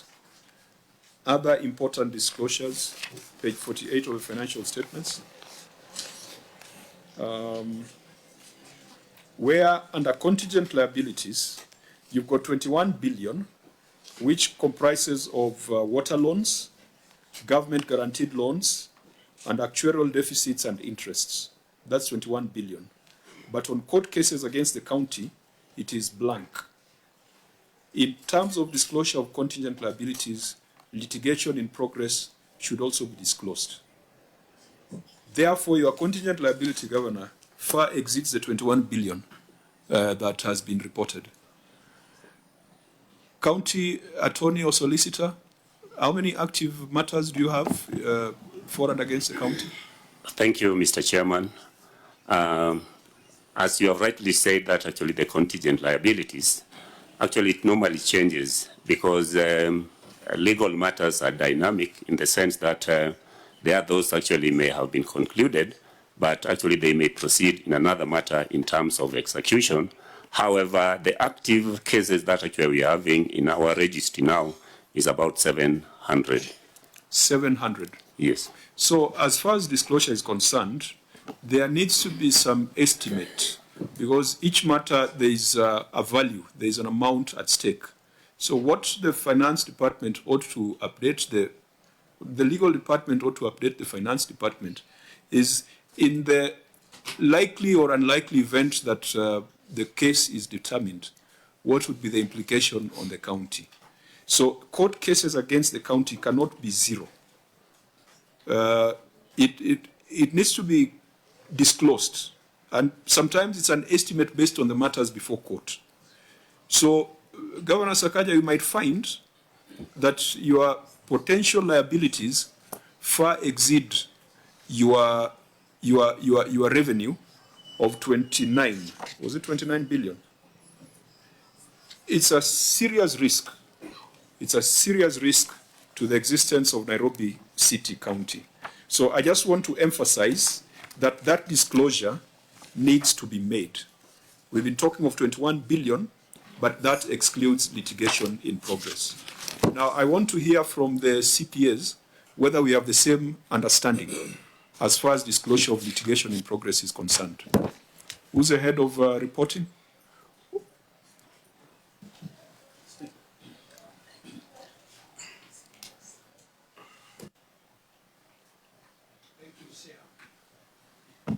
Thank you, Chair. The 21 billion pending bills for legal, these are determined cases. Some of them are decreed or sums are garnishee orders.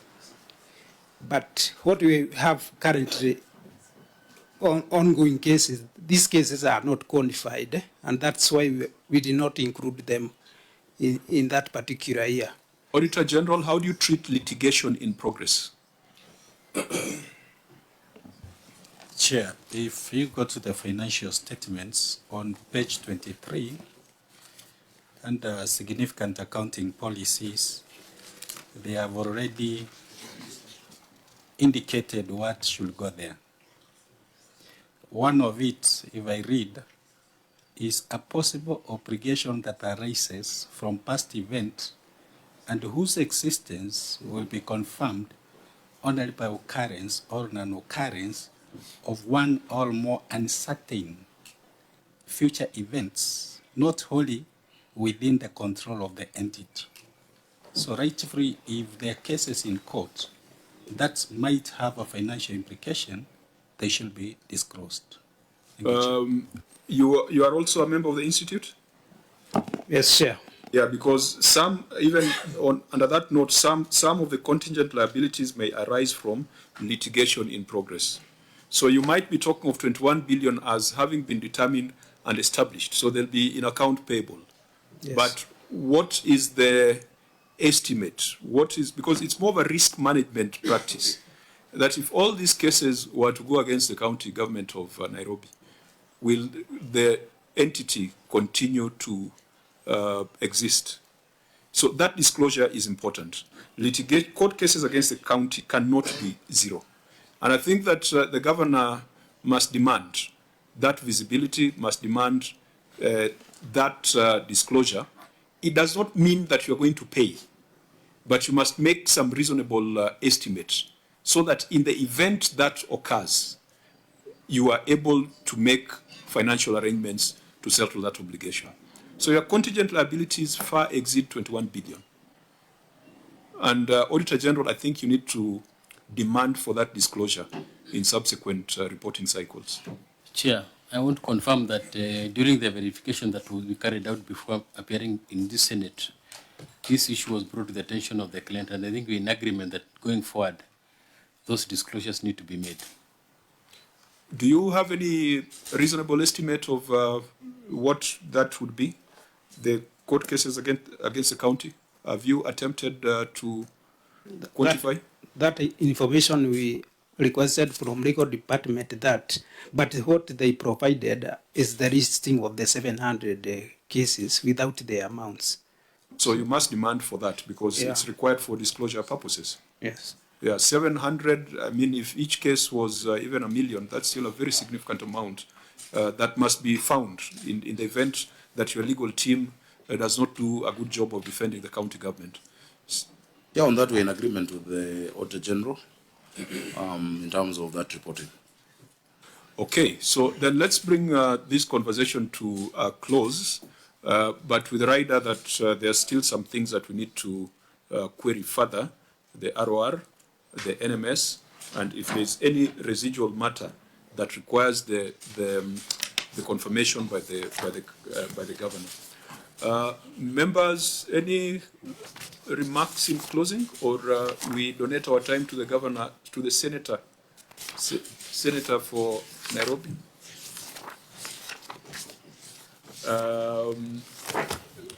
Yes, I will. Okay. Just a request, Chair, just a quick one. Yes, as much as we appreciate what Governor Sakaja is doing, please, Mombasa is not in very good shape. Mombasa Road is not in very good shape. Do something about Mombasa Road. That is the face of this country. That is the Ministry of Roads and Transport. I'd like to send RK to deal with that. CS Murkomen should be the one doing that. Thank you. But he's busy in Finrolls and Arambe, so unfortunately, it's not the purview of the governor. Senator Onyonka. Thank you. My chair, I want to say just two things. Governor Sakaja, I want to say thank you for coming for this meeting because it's been a meeting we wanted to hold. I've only one very important request to make to you. You're amongst the young leaders who've been given an opportunity. The expectation is very high on you. I really wish that you do your best. I know you mean well, because I've been with you for now, I think 3 days, Chair, going through different committees and listening to you.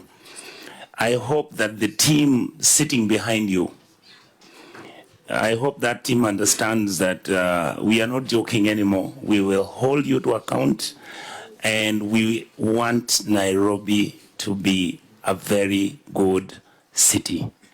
Thank you, sir. Now, okay. Senator Dulo. 2 minutes. Okay. I must say that you have tried. Yeah? I think for the last one, is it 1 week or for the last week, we had counties appeared before us. And majority of the governors were referring the response to their chief officers and CECs. But from what we are seeing today, I must say you have tried. Keep it up. It looks like you are actually on top of things. And I'm sure if you continue like that, and also holding the officers under you accountable, which is a very good thing. So keep it up. Wish you all the best, despite the challenges. Thank you. Since the senator for Nairobi carries, we have donated all our time to him, he might make a very lengthy speech. So I will prefer the governor to come first, closing remarks, and then we wind up. Thank you, Chair. Chair, I don't think I have much to add.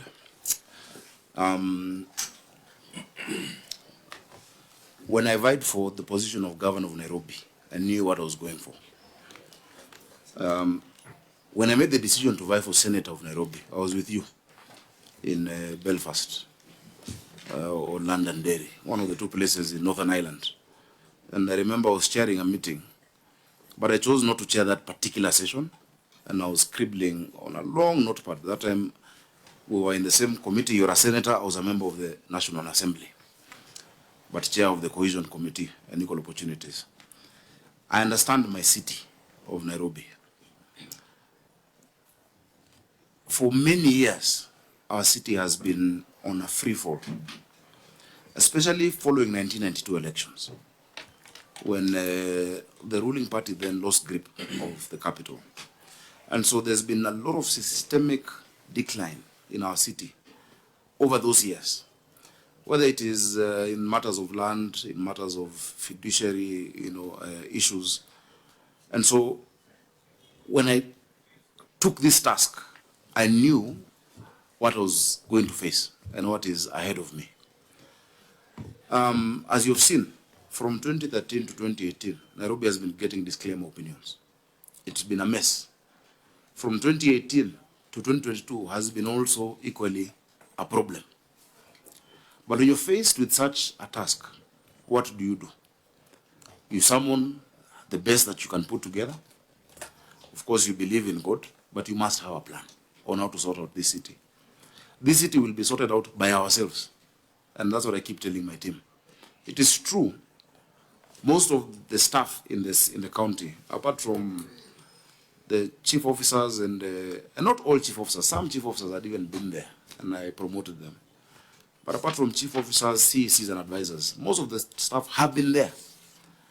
Just this weekend, there was a celebration of Team 89, inspectorate officers who joined in 1989. And many are there, some have retired, 35 years ago. To bring change, there is no instant thing you can do. It is an ideal situation, but there is no magic wand that is waved to change a city like Nairobi. But I'm happy that I can be able to track progress that we've made, significant in many, many areas, whether it is in healthcare. Chair, in healthcare, we have things that have never been seen before. Nairobi had no ICU. Kenyatta is what used to be seen as ICU. We have now more than one intensive care unit. The lifts at Pumwani last worked when I was born, Chair. Now they are back working. Our ladies can go to theater. We've introduced the position of CEOs in our hospitals. And there's been transformation because we just had boards and medical superintendents. Medical superintendents are doctors. And so sometimes they may not look at the holistic nature of running a hospital, from the gate to the customer service, to supply chain, to the issues of human resource, to technology. Those changes are taking time, but they're being felt. In 10 years, from 2013 to the time I became governor, scholarships and bursaries in Nairobi were given worth 3 billion. But in less than 10 months, I was able to more than half that. We've given scholarships and bursaries 1.88 billion. People around this city who had never felt the county, they had never felt devolution, now are wondering, also, actually, my child can get a bursary thrice a year. It used to be given once in 3 years. Now it's given 3 times a year. Every term, 2.5 million first term, 2.5 million second term, 2 million third term. 1 out of 4 children in Nairobi were not going to school because of hunger, Chair. Most interventions to deal with hunger had been focused in the arid areas. That's why even the department in the ministry is called nomadic education something, you know. We said it when we were in the Senate that we need to do a feeding program. In fact, I'm very pleased that if you look at the Hansard when Senator Wambua had brought the mung beans bill, I spoke about how Nairobi will be buying ndengu from Kitui, which we are doing. Chair, in less than a year, we're able to build 10 kitchens. We're able now to feed 184,000 children every single day at 5 shillings. We've been able to get significant support towards that program. School enrollment has gone up from 250,000 to 310,000 just in the second phase of the school feeding program. In the third phase of that program, Chair, we're going to make sure, because we've now broken ground to another 7 kitchens, we're going to make sure that all children in public schools are fed, and then the public schools become satellites to the informal schools, upbeat schools. When I say Nairobi was on a free fall, there's no explanation why Nairobi has 210 public primary schools, yet we have 17 constituencies, 85 wards. If you look at maybe some of your constituencies in your counties, one constituency might have 100. But how do we sort out that challenge? Do we say, let us not feed these ones because we can't feed everyone? Today we've increased that enrollment. We're now building 5,000 classrooms.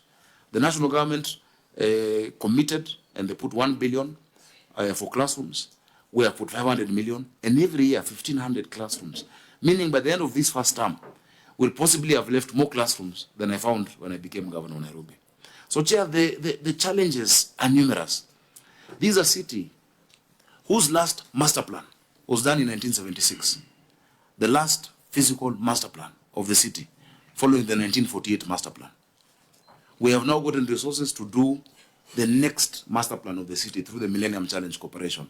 And that's why in 2 weeks we're going to be accompanying the national government to the US. NMS made an attempt to do those master plans. New plan is a foundation for planning. But that was not done. We have $60 million now just to do that proper master planning for our city in 12 months. And after that, we secured $700 to $800 million to implement it. A city that had not been planned looking forward, of course, would have the challenges that we see today, that there's no water. People are wondering, Chairman, why is it that the dams are full of water, but the water rationing is going on? And when you try to explain that, very few then understand that, first of all the water that we receive in Nairobi must be treated through a treatment plant.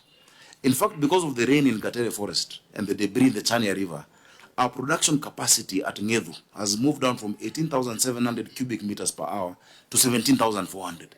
And that's why we're able to get NOS to go and clear, help us clear that. Because of that lack of planning, Chair, as I go to conclude, I know I've taken time, Nairobi had only 4 sources of this water that we talk about. 3 of them done by the colonialists. Kikuyu Springs done in 1904 to 1910, 6,000 cubic meters to the city. Ruiru Dam done in 1928. Sasumo done in 1958, 60 million liters per day. Those 3 were done before we got independence. When we got independence, the only project that had been done was was Ndakaine, done between 1994 and 1997, producing 84% of our water. But it was done with a view of a population of the year 2002, which was 2 million Nairobians. So every day we get 525.6 million liters against a demand now that has gone to 900 million liters a day. What have you been able to do within this 1 year and how many months? Almost 1.5 or just slightly above. Maybe 20 months to be exact. We've unlocked the first project that was being done after that period of Northern Collector 1 to add 140 million liters to bridge that gap of water.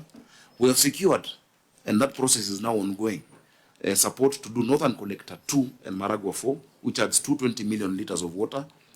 But the next 1 million liters of water also must be looked at.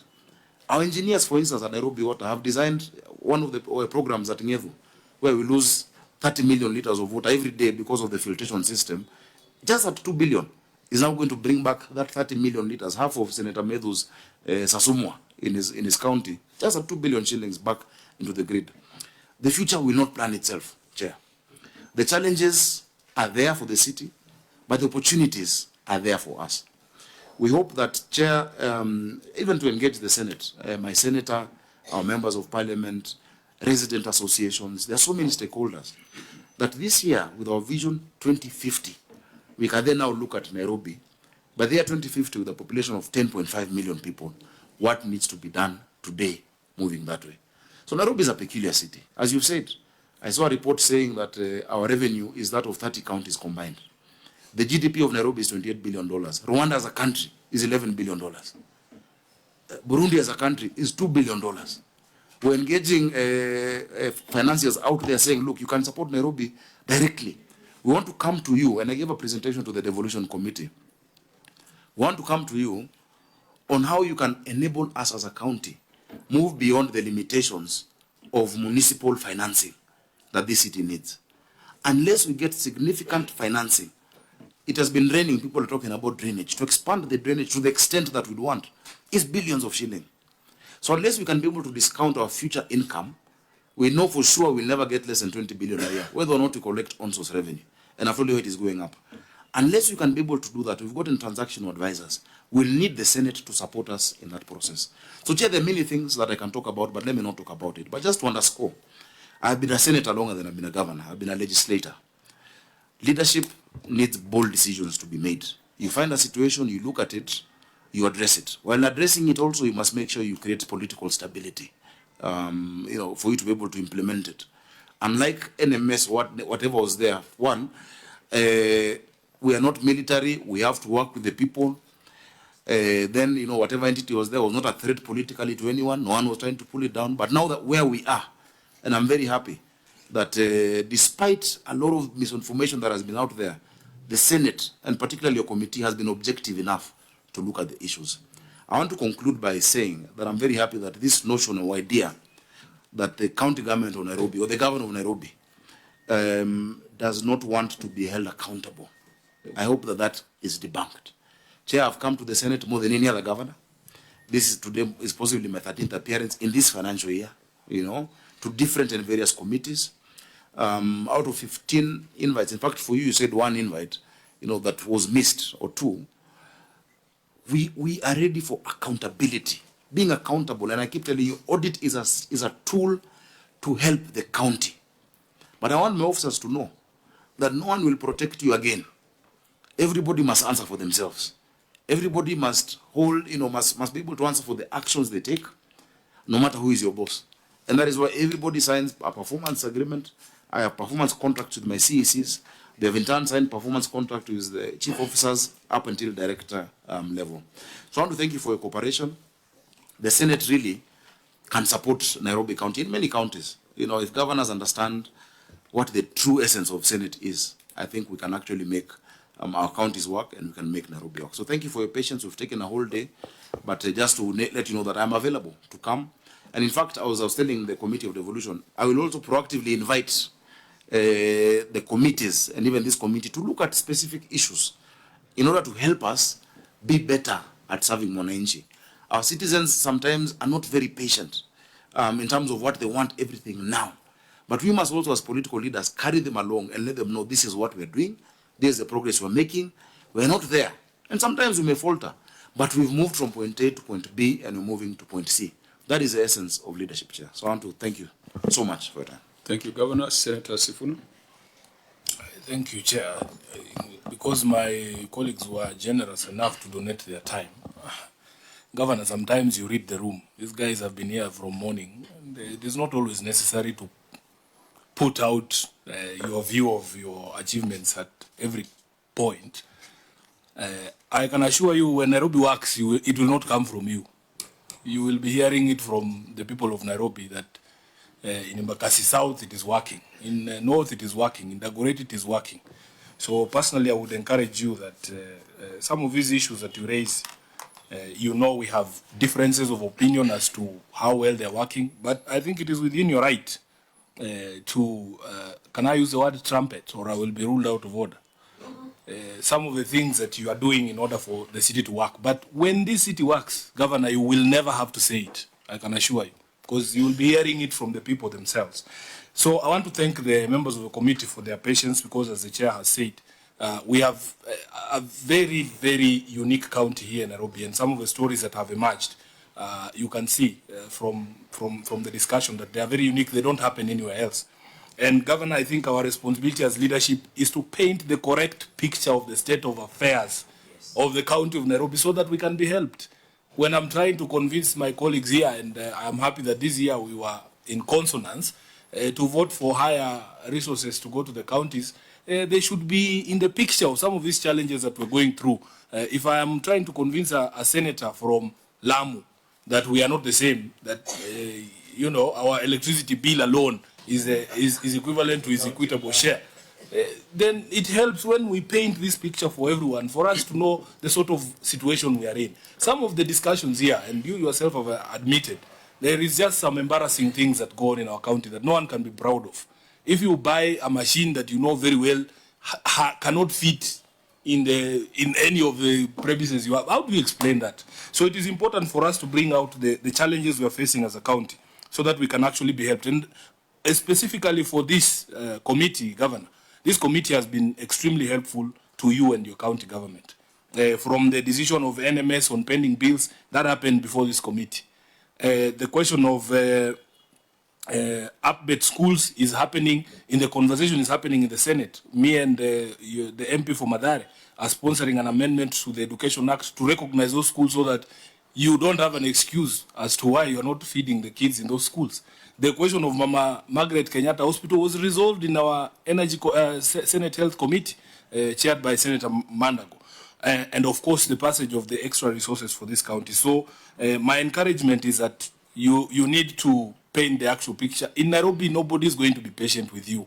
It doesn't matter how many times you repeat that it's only been 1.5 years. This is one of those counties that you build the boat as you sail, because nobody is going to wait for you. At the end of the day, somebody who requires those services, the roads, the medicine, the healthcare, is not going to sit back and say, oh, by the way, our governor is still dealing with the NMS problems. We must work on these problems progressively as we move on. So for me, really, I don't want to speak further than that. We just hope that finally we will unlock the formula to make sure that this city works. I thank you, Chair.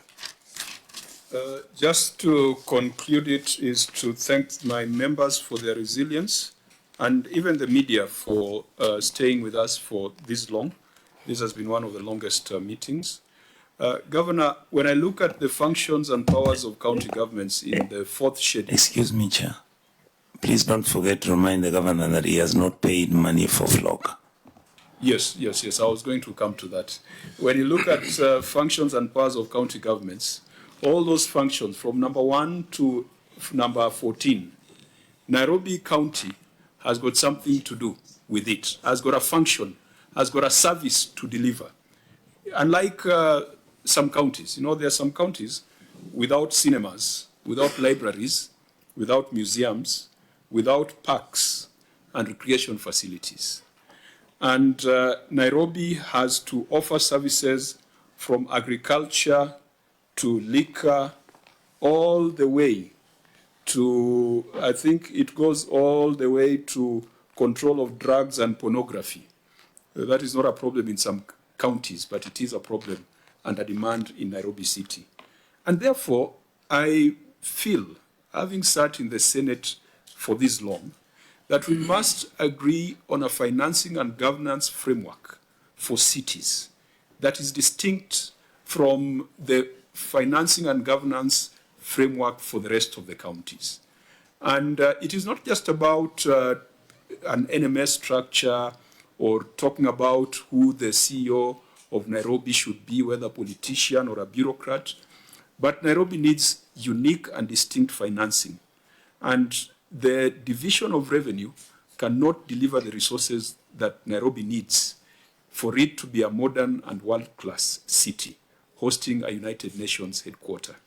Governor, let's work together so that when you come before the Senate, we are not talking about retreats at unknown locations or contracts on unknown roads or weights and measures that should have been implemented a long time ago.